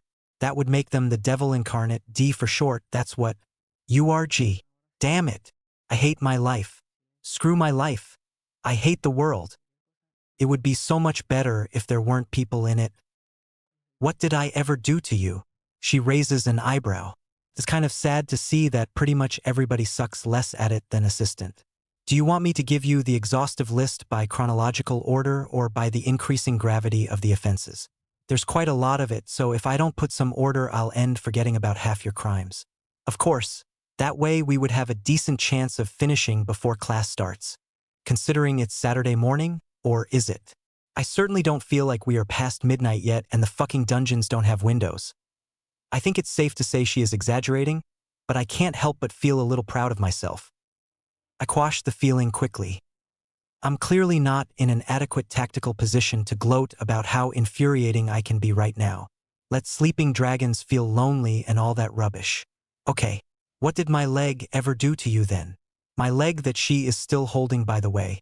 My leg that she grabbed and used to pull me out of my wonderful bed. Golly hit here. Of course, I know why she went for the leg. There's only one possible reason for it. It represented your body in unwarded territory, so it was apprehended in the hope it would bring you down with it. Right again. And in one try too. My wards are basically on my bed proper so as not to prevent people from walking around it or house elves from cleaning under it. Which, by the way, means that I clean my sheets by myself, which is annoying but not nearly as much as being killed tends to be. The weakness she exploited is that if some part of my body is out of the bed, it's not protected. The bed is pretty spacious, but even so it happens from time to time since I'm not a vampire or anything. Still, even if it seldom causes problems and most people wouldn't bother with striking at my limbs when they think they can enter my sanctum, it's obviously something I need to fix. That reminds me, just how did she know about that? Last time I checked, she couldn't cast detection charms for that. B. You better not be responsible for this or there will be hell to pay. No answer. Of course not. If I were guilty, I would have scrammed long ago as well. I sigh and turn back to D. Are you going to tell me what you want, or do you just intend to keep holding my foot in a sensual way? You do realize that feet are considered an erogenous area for over 65% of human beings. So okay, maybe that wasn't a very good thing to say in this situation, but was it a reason to break one of my toes? Okay, maybe twist would be more accurate, but it hurt. Damn it. My completely manly scream woke up little D and the others. Obviously not B, since the coward is probably hiding in a very dignified manner, as is proper for backstabbing Slytherin purebloods. You really have a thing for pain, don't you? I give her a glare. Well, we obviously are meant for each other then, since you look like you enjoy inflicting it so much yourself. Why did I answer? Is it some pathological need to have the last word? Never mind that. She looks like she is ready to really break something, and I don't feel like cooperating. The weird healer is still on the bad list after all. I barely stop myself from animating something to take her off of me, and instead I use my other leg to unbalance her some and make her fall on her ass. Of course, she doesn't have the decency of falling normally. She manages to both rip part of my pajamas bottom and knock my study desk over. Runic projects are all over the place. Great, just great. It'll take hours to organize them back the way they were, and they weren't all that much organized in the first place. I'll put an end to you, I sigh. It's appalling just how often I do that nowadays. Look, you are the one who barged here at bloody 11 in the morning, a Saturday, and you were the one who started to attempt to maim me without a clear motive other than me annoying you. So calm the fuck down, or God help me, I'll calm you. Even if I need to draw a stasis array on your skin to do it. She looks positively rebellious, but she doesn't tempt fate, which is good. I don't actually know any stasis array for living beings, and I don't think that anything lesser would work on her. Not like she has got time to say anything, to be honest, as we are rudely interrupted by the average guy that sleeps here too. Would you both just shut up? I don't care for your lover's spats. Just let me sleep, you morons. That's one angry lad. I'll take some pamphlets on anger management for him. At the same time, I go looking for the hygienic tips for filth and the foaming guy. Well, at least he wasn't growling, so he is still thinking clearly enough not to break the house's rules. Anyway, I'm about to say something about D's obsession with me not actually making her my girlfriend when little D jumps on the chance to make use of his annoying voice. Really, Greengrass? Has your line fallen so low for you to go for Potter of all the boys here? All the boys here? Is the little shit comparing me to himself? To his goons? I guess that B is somewhere near my league, but the rest is clearly offensive. Oh, look at that. Are those ugly sculptures meant to express your undying love, Potter? What is he talking about? I turn my head enough to see what he is doing. Here, Greengrass. Catch your present. Wah. Son of a bitch. I barely have enough time to throw myself on D before the runic sphere can go right through her. Instead, it destroys the floor and showers us all with rock shrapnel. Once I am certain that the idiot isn't going to do it again, I start to feel my fear lessen and my anger grow. Before I know it, the fucker's clothes are strangling him quite thoroughly, and a couple of bed sheets are pinning him against a wall. Fuck acting stupid and unskilled. I'm gonna cower the little shit into hysteria if that's what it takes to make him stop with this nonsense. I try to take calming gulps of air. It doesn't work. It looks more like I am hyperventilating, which I most likely am. You know, I always knew you were a moron. Since the very first time we met, I could tell that you were barely capable of conscious thought. But I didn't quite realize how bad it was. I thought that at least you were somewhere above the level of the smelly twins that follow you around, but you just proved me wrong. At least I never saw either of them mess with magical objects without knowing what they did. Point of fact is that I never saw them do anything without someone's approval or order. They are like tools, with an IQ of 0.1 or something like that.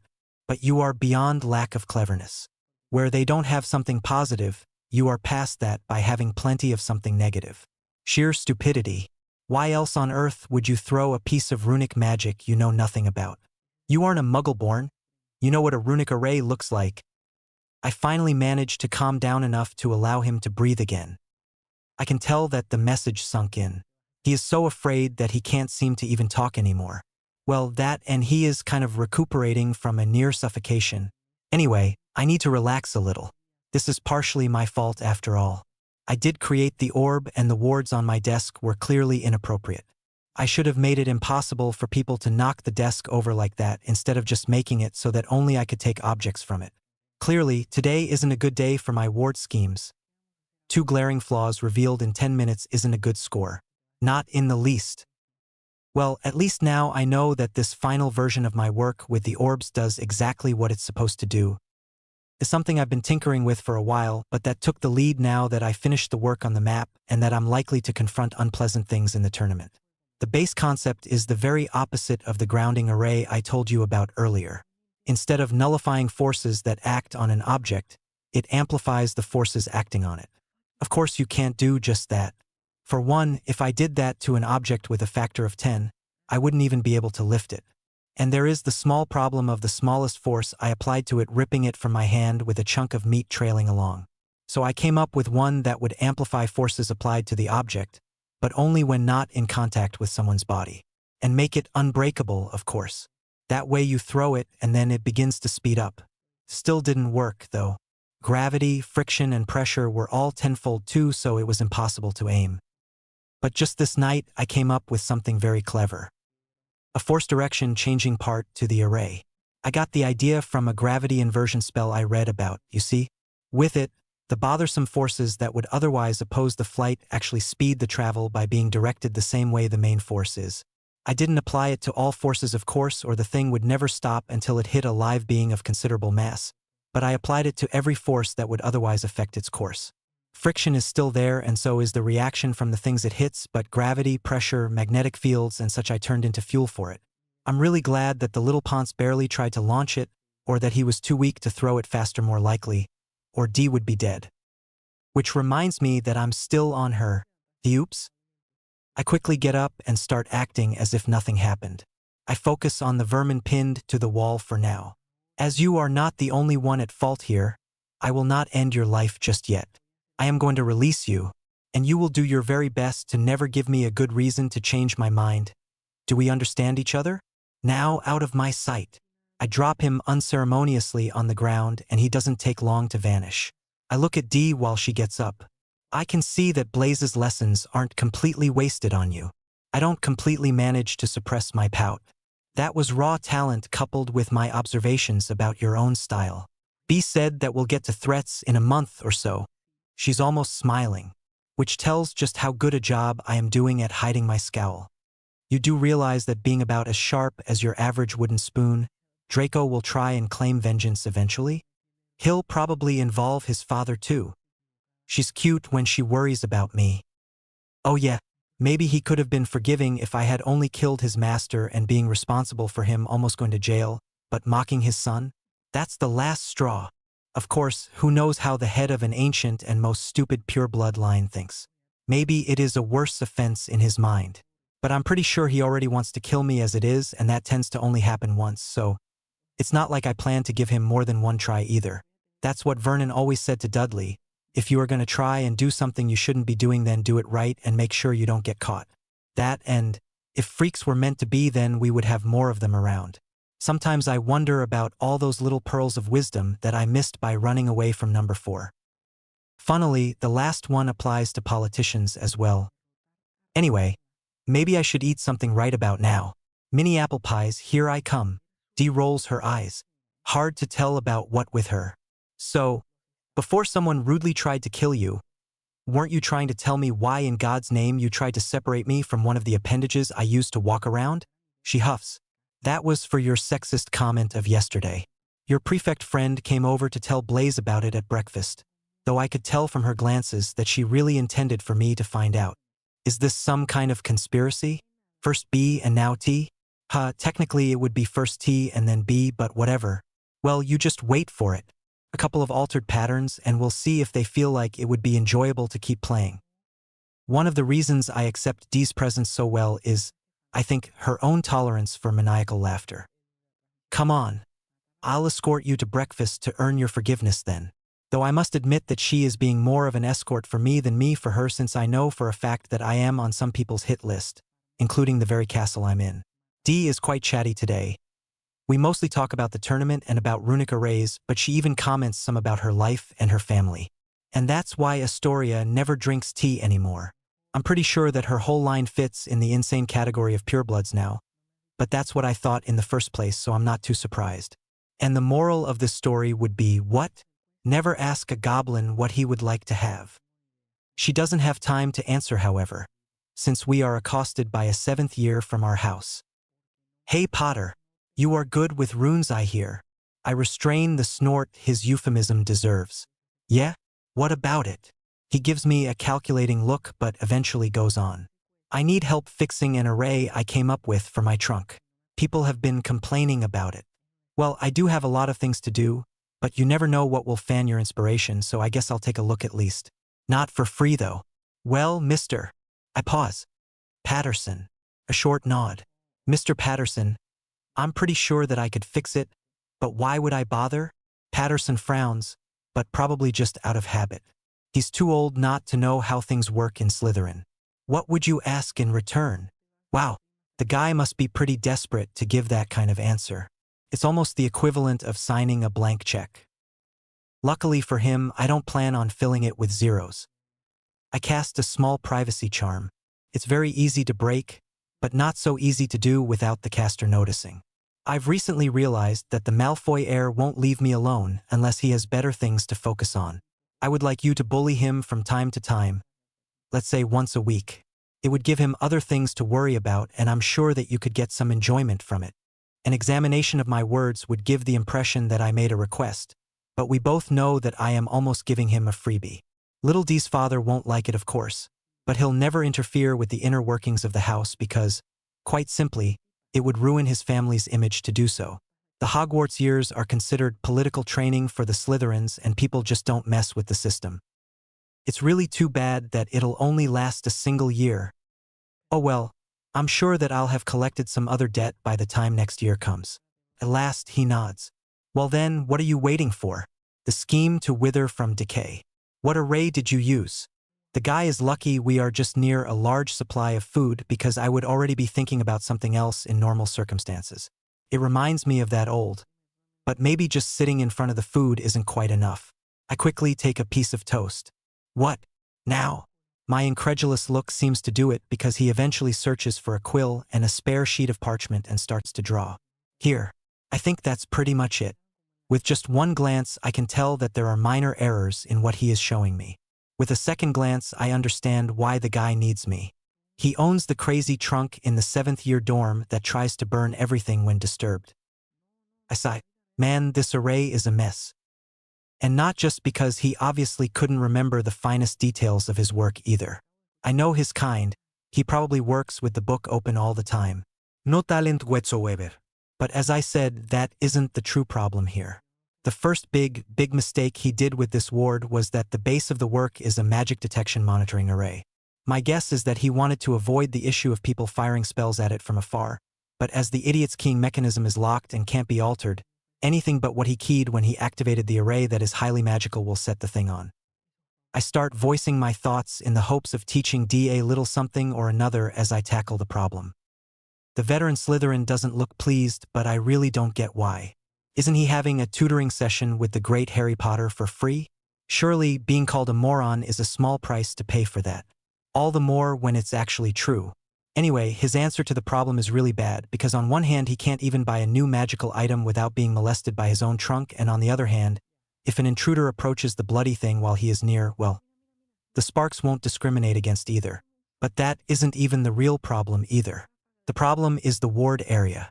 If it were tiny, then all I said until now wouldn't be too bad. A minor inconvenience at worst. But the area is huge, like I discovered that day I was taking a look. It takes some time to see it in the middle of all the useless bits, but I finally find the cause of the distortion of the area perimeter.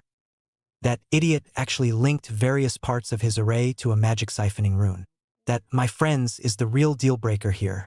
I doubt that Patterson even knows what it is. If I'd have to guess, I'd say that he copied the whole section of a more advanced work without understanding it.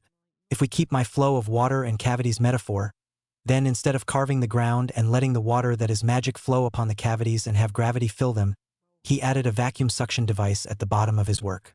He clearly didn't need it either. Arrays hardly need that much magic to work, much less in a place like Hogwarts. Point of fact is that the guy is damn lucky that he isn't a little smarter. The result of a siphoning rune for such a low consumption array is way too much magic being drawn, way too much water for such a small space. If the guy had been competent enough not to do something so badly grounded that it's fluctuating with the limitation part of the array, the magic wouldn't have had anywhere to go and would have blown off his face in the end. He pales when I tell him so. Seriously, why don't purebloods realize that messing half-assed with runes can't be good for anyone's health? Well, at least it won't be too hard to fix since you copied your base from Madrigan's dueling platform. There won't be any troubles isolating it from the flow. It's good that I'm familiar with Madrigan's work, or it would have been harder to come to that conclusion, and so we can start draining the trunk dry. Why would anyone think that a ward supposed to prevent the usage of magic inside of a sword dueling platform could or should be adapted to a trunk is anyone's guess. I'm pretty sure that God couldn't answer that one. The other good news is that you weren't dumb enough to apply your array on an enchanted trunk, so we won't even have to worry about the trunk exploding because we didn't leave enough magic to sustain the expansion charms on it. It'll be as good as it was before you decided to mess with it.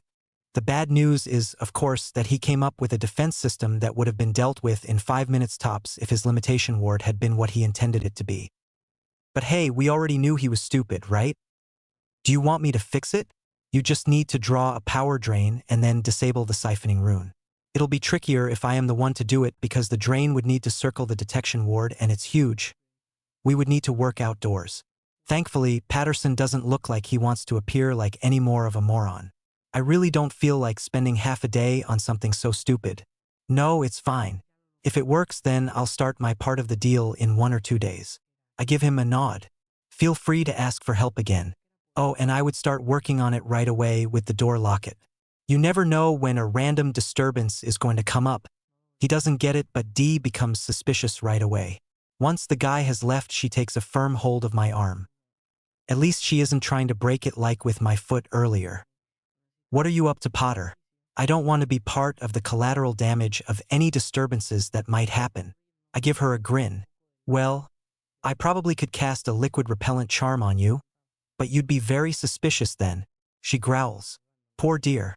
And she was doing such a fine job at redeeming herself too. Tell me what is going on. I shake my head sadly. I'm sorry, but that would make a snitch of me. And we all know that I'm more of the bludger type.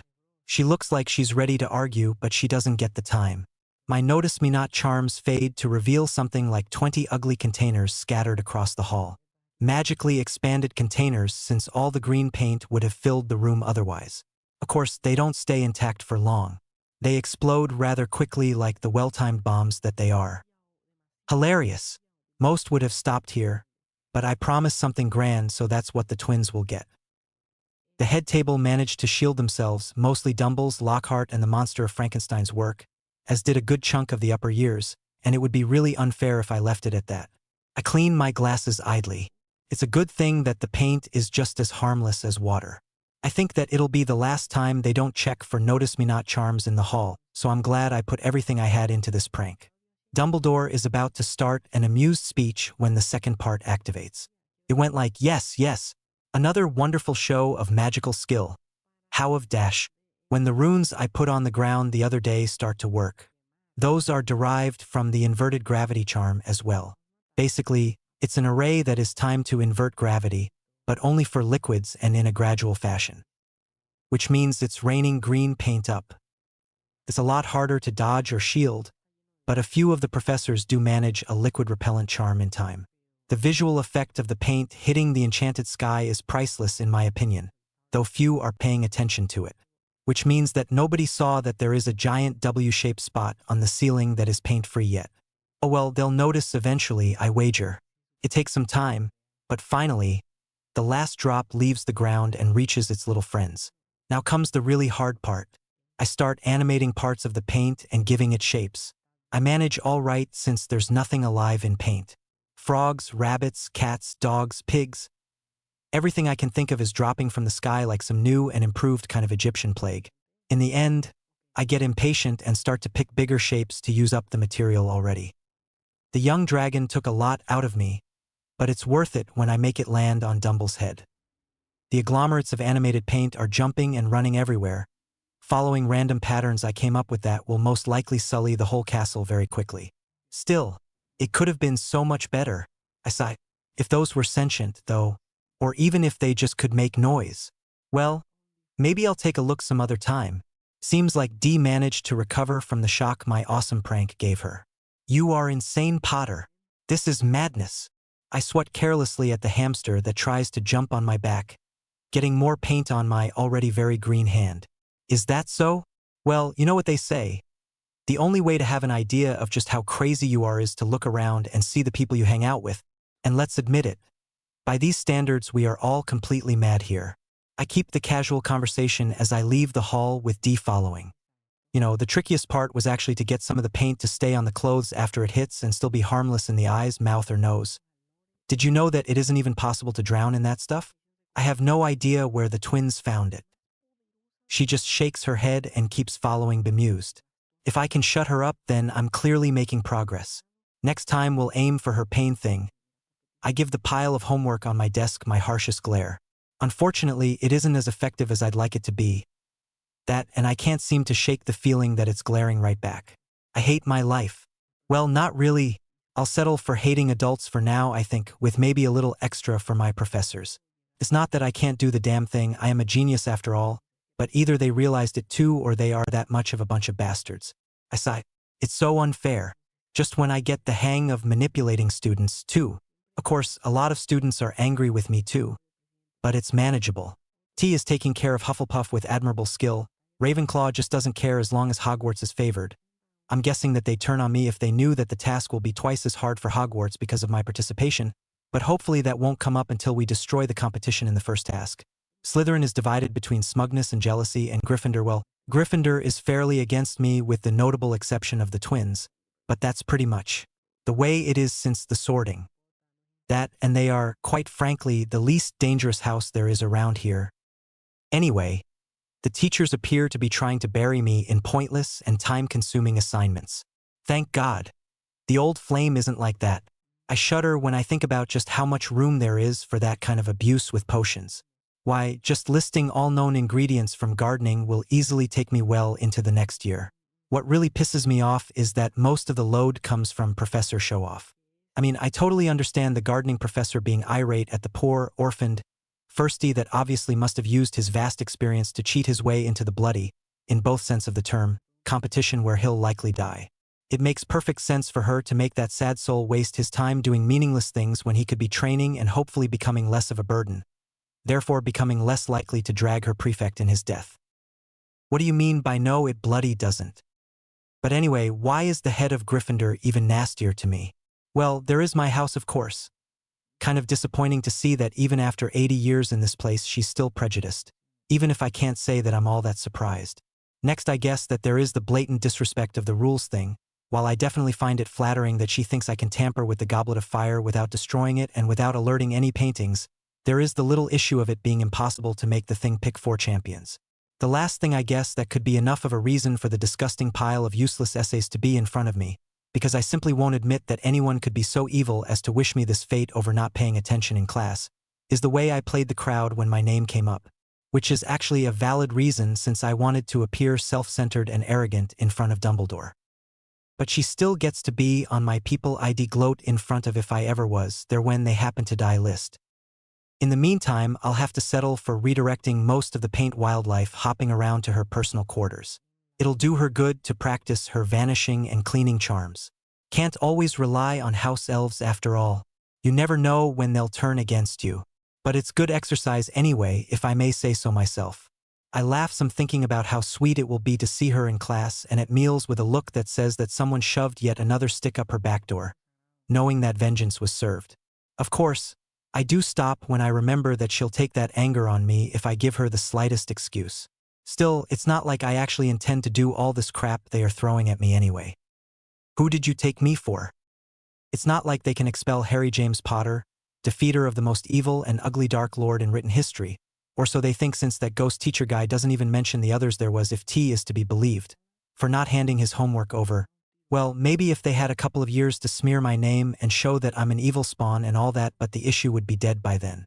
So, technically speaking, they can either throw more pointless stuff at me, in which case I won't be handing those over either. Revoke privileges, if I had any, or give me detentions. And well, let's say that I don't think I'd mind detention all that much.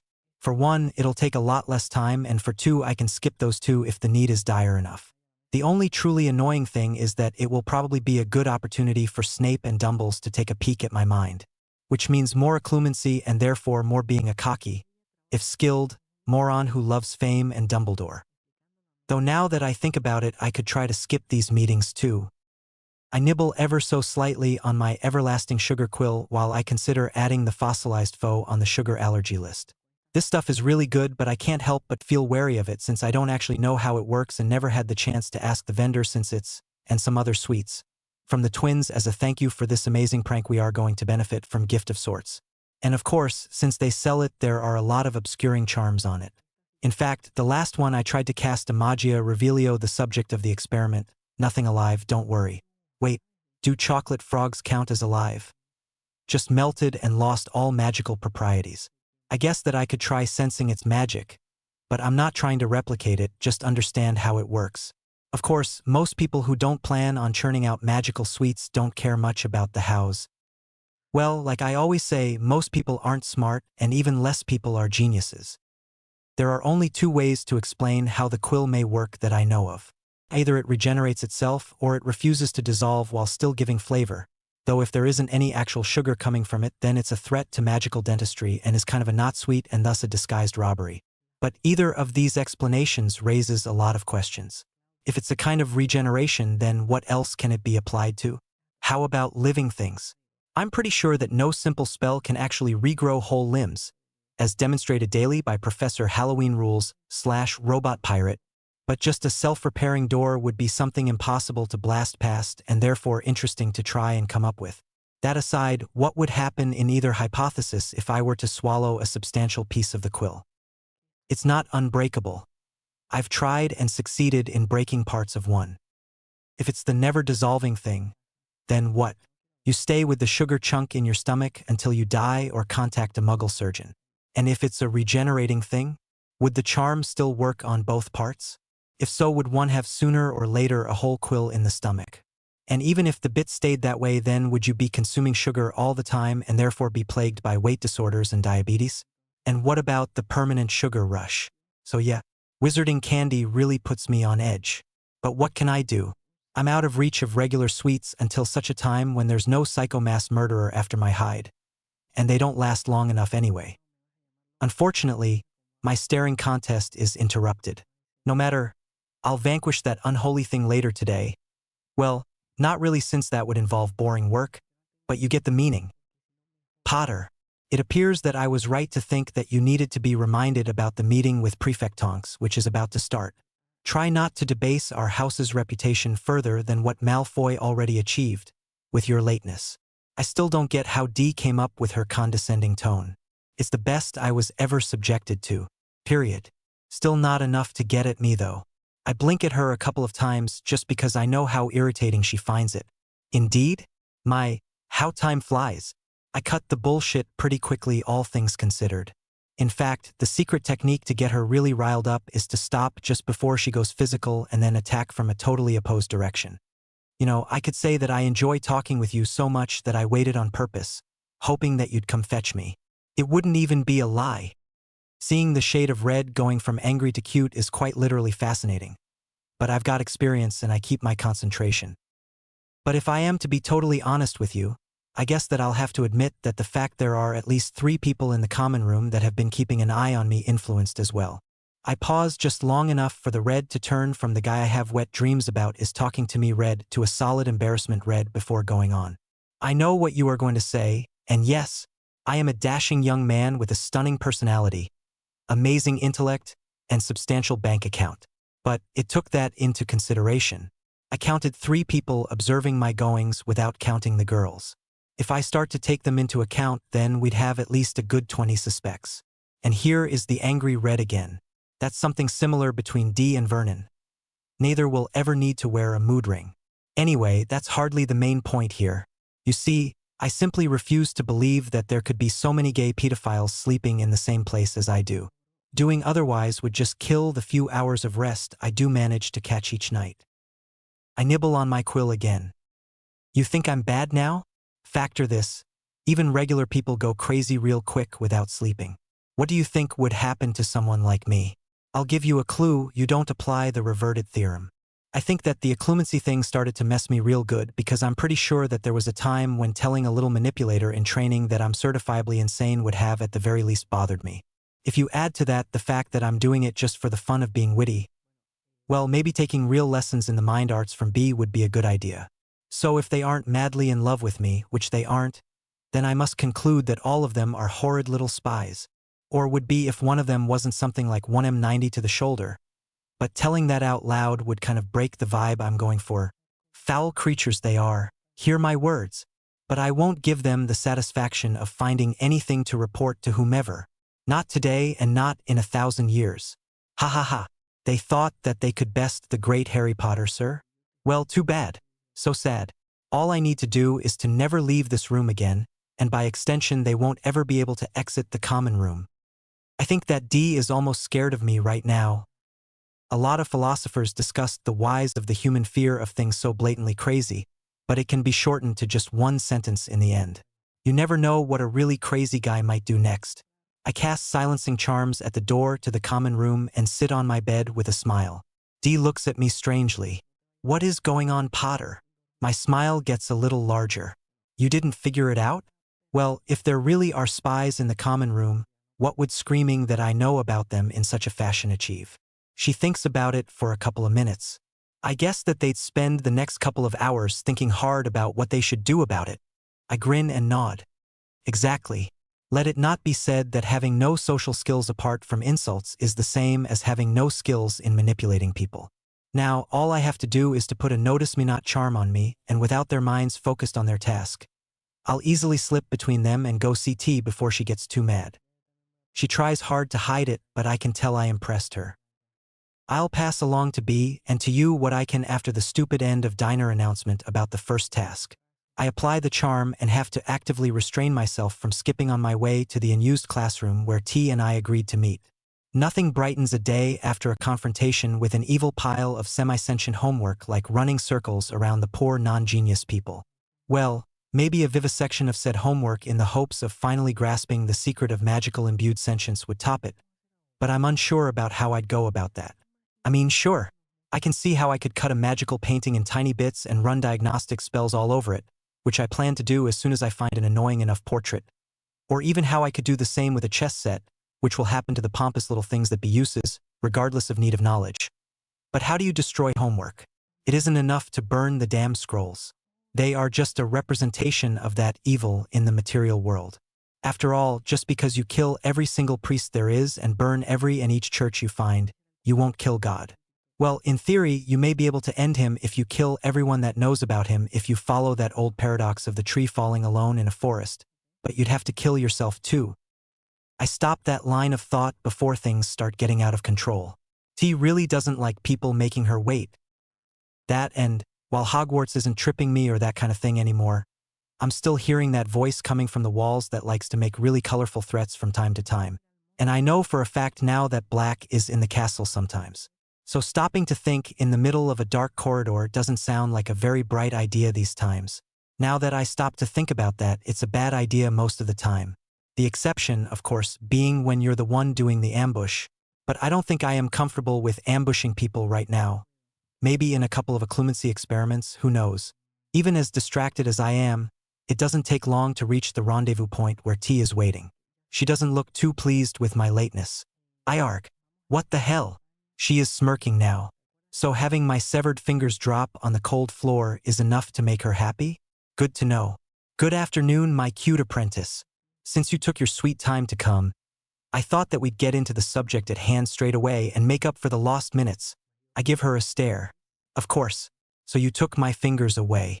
Is it some kind of most ancient aura training technique? Like blindfolded fight for martial artists, maybe? Learn to cast without thumbs, and you are that much closer to wandless magic. I don't need to say that I get a stinging hex for my trouble. Cheek, Mr. Potter. And stop crying like a big baby.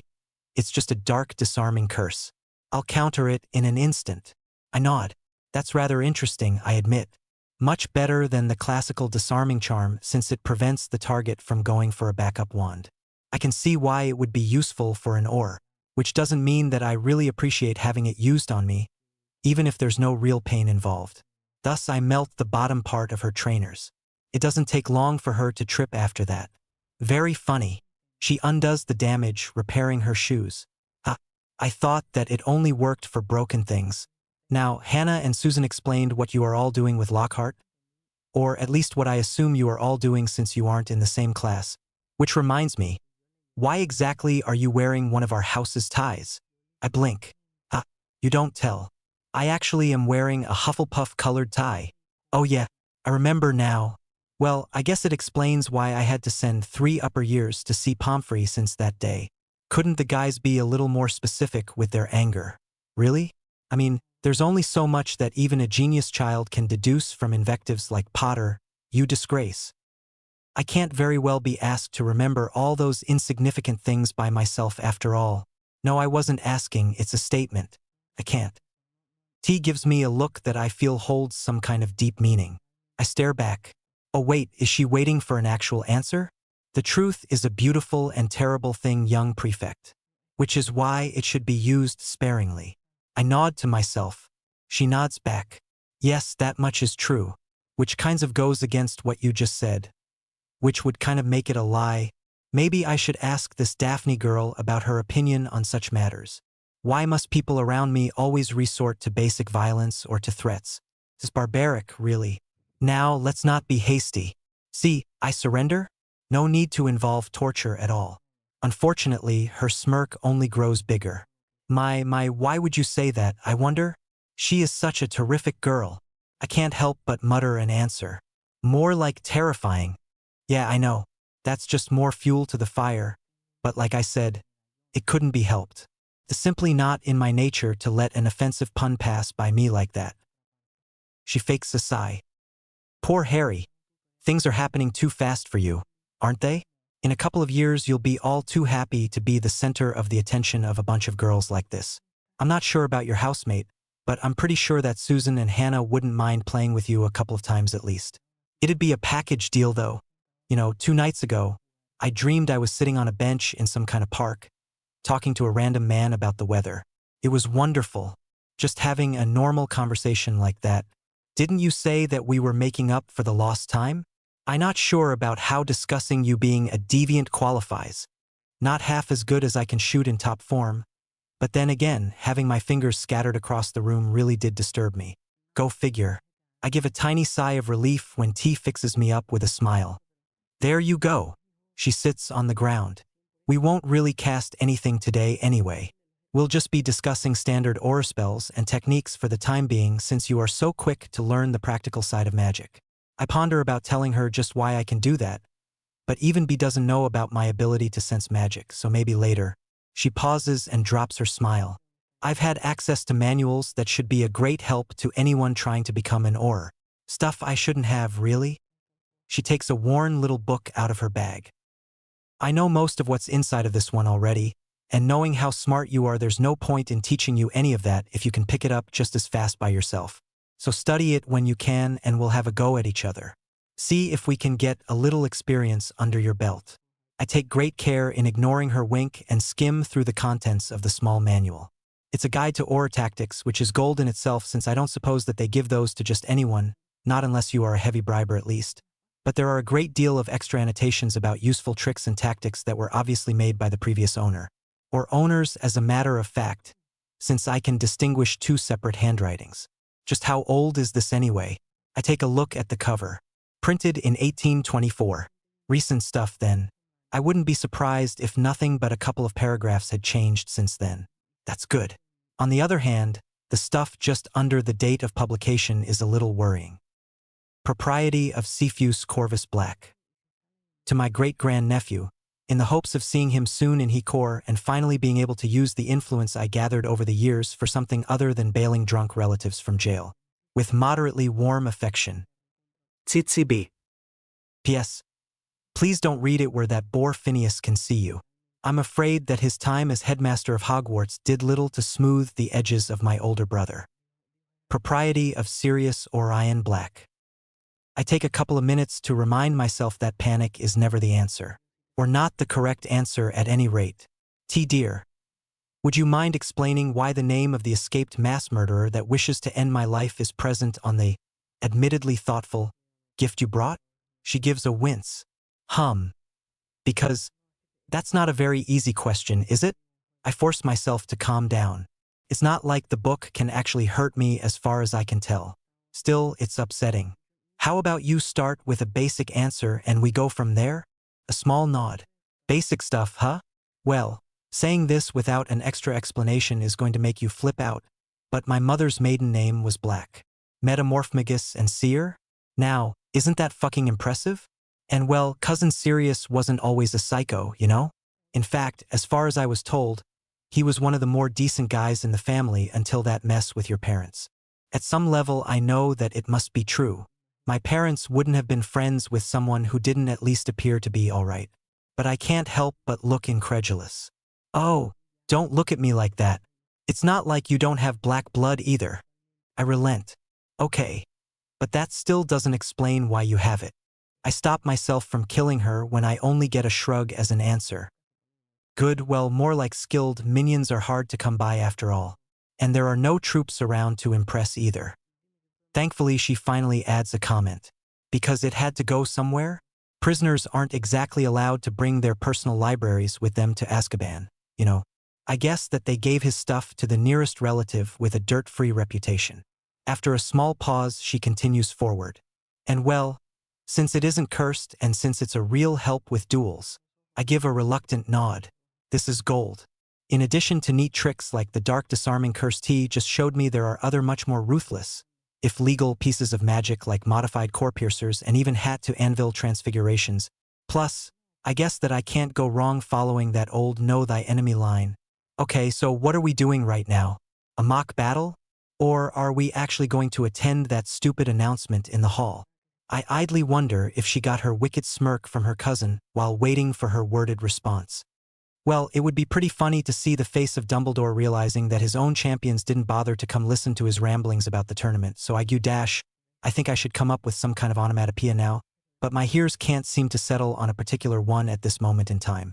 I'm kind of busy being thrown to the ground by the shockwave of whatever just deafened me anyway. Guess that's that for sound magic.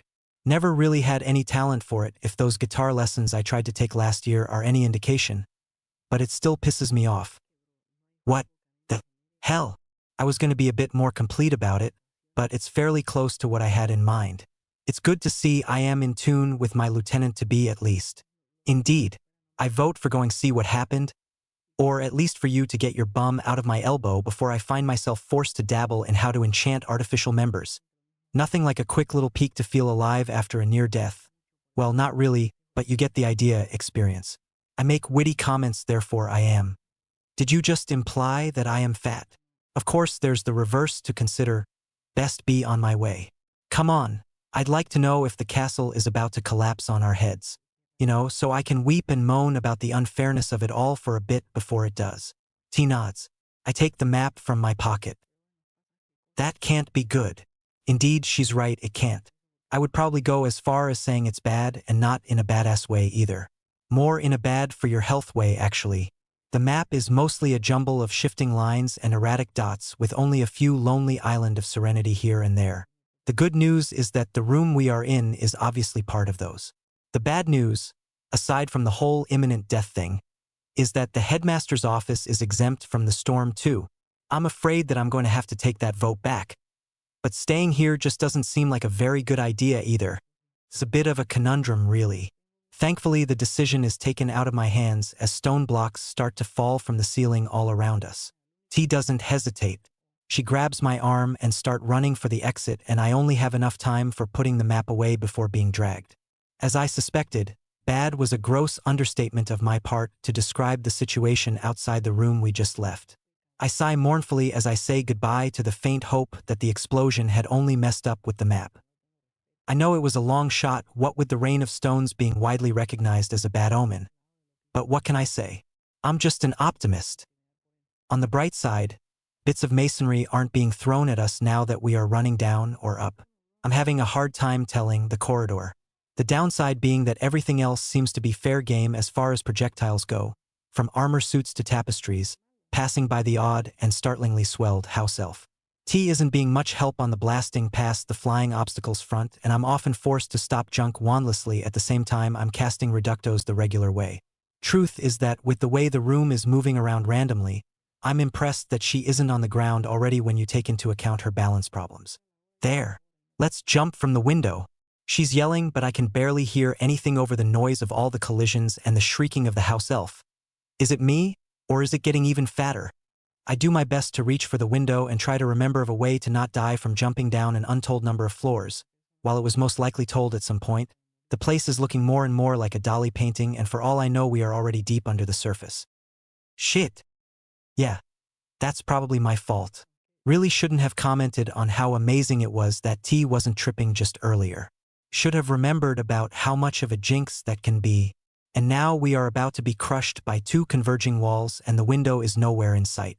For a second, I think about making good on my joke and really moan that this is unfair and that I'm too handsome to die, but once more I can't get to finish my thought process before being interrupted. Funny how often that happens in life or death struggles, isn't it? Something is yanking me by the back of my robes and straight through what I thought was a mirror. No time to dawdle. This is most likely our best chance to escape, so I pull my panicking companion with me. She doesn't come willingly, though. I don't even want to think of how tired I'd be right now if she was a boy. As it is, I feel fairly faint. While I am being dragged by whatever just saved me and T, I start to wonder idly if it's the transition between the corridor and the passage that is dimming the sound of madness as well as the light, or if I'm blacking out. I know for a fact that something is dripping from the top of my head where half a filling cabinet brushed against me, so option 2 has got a strong base to it. Maybe it's not that important. I'm really tired right now. Passing out looks more and more appealing in fact, and at least it'll settle the matter. So tired,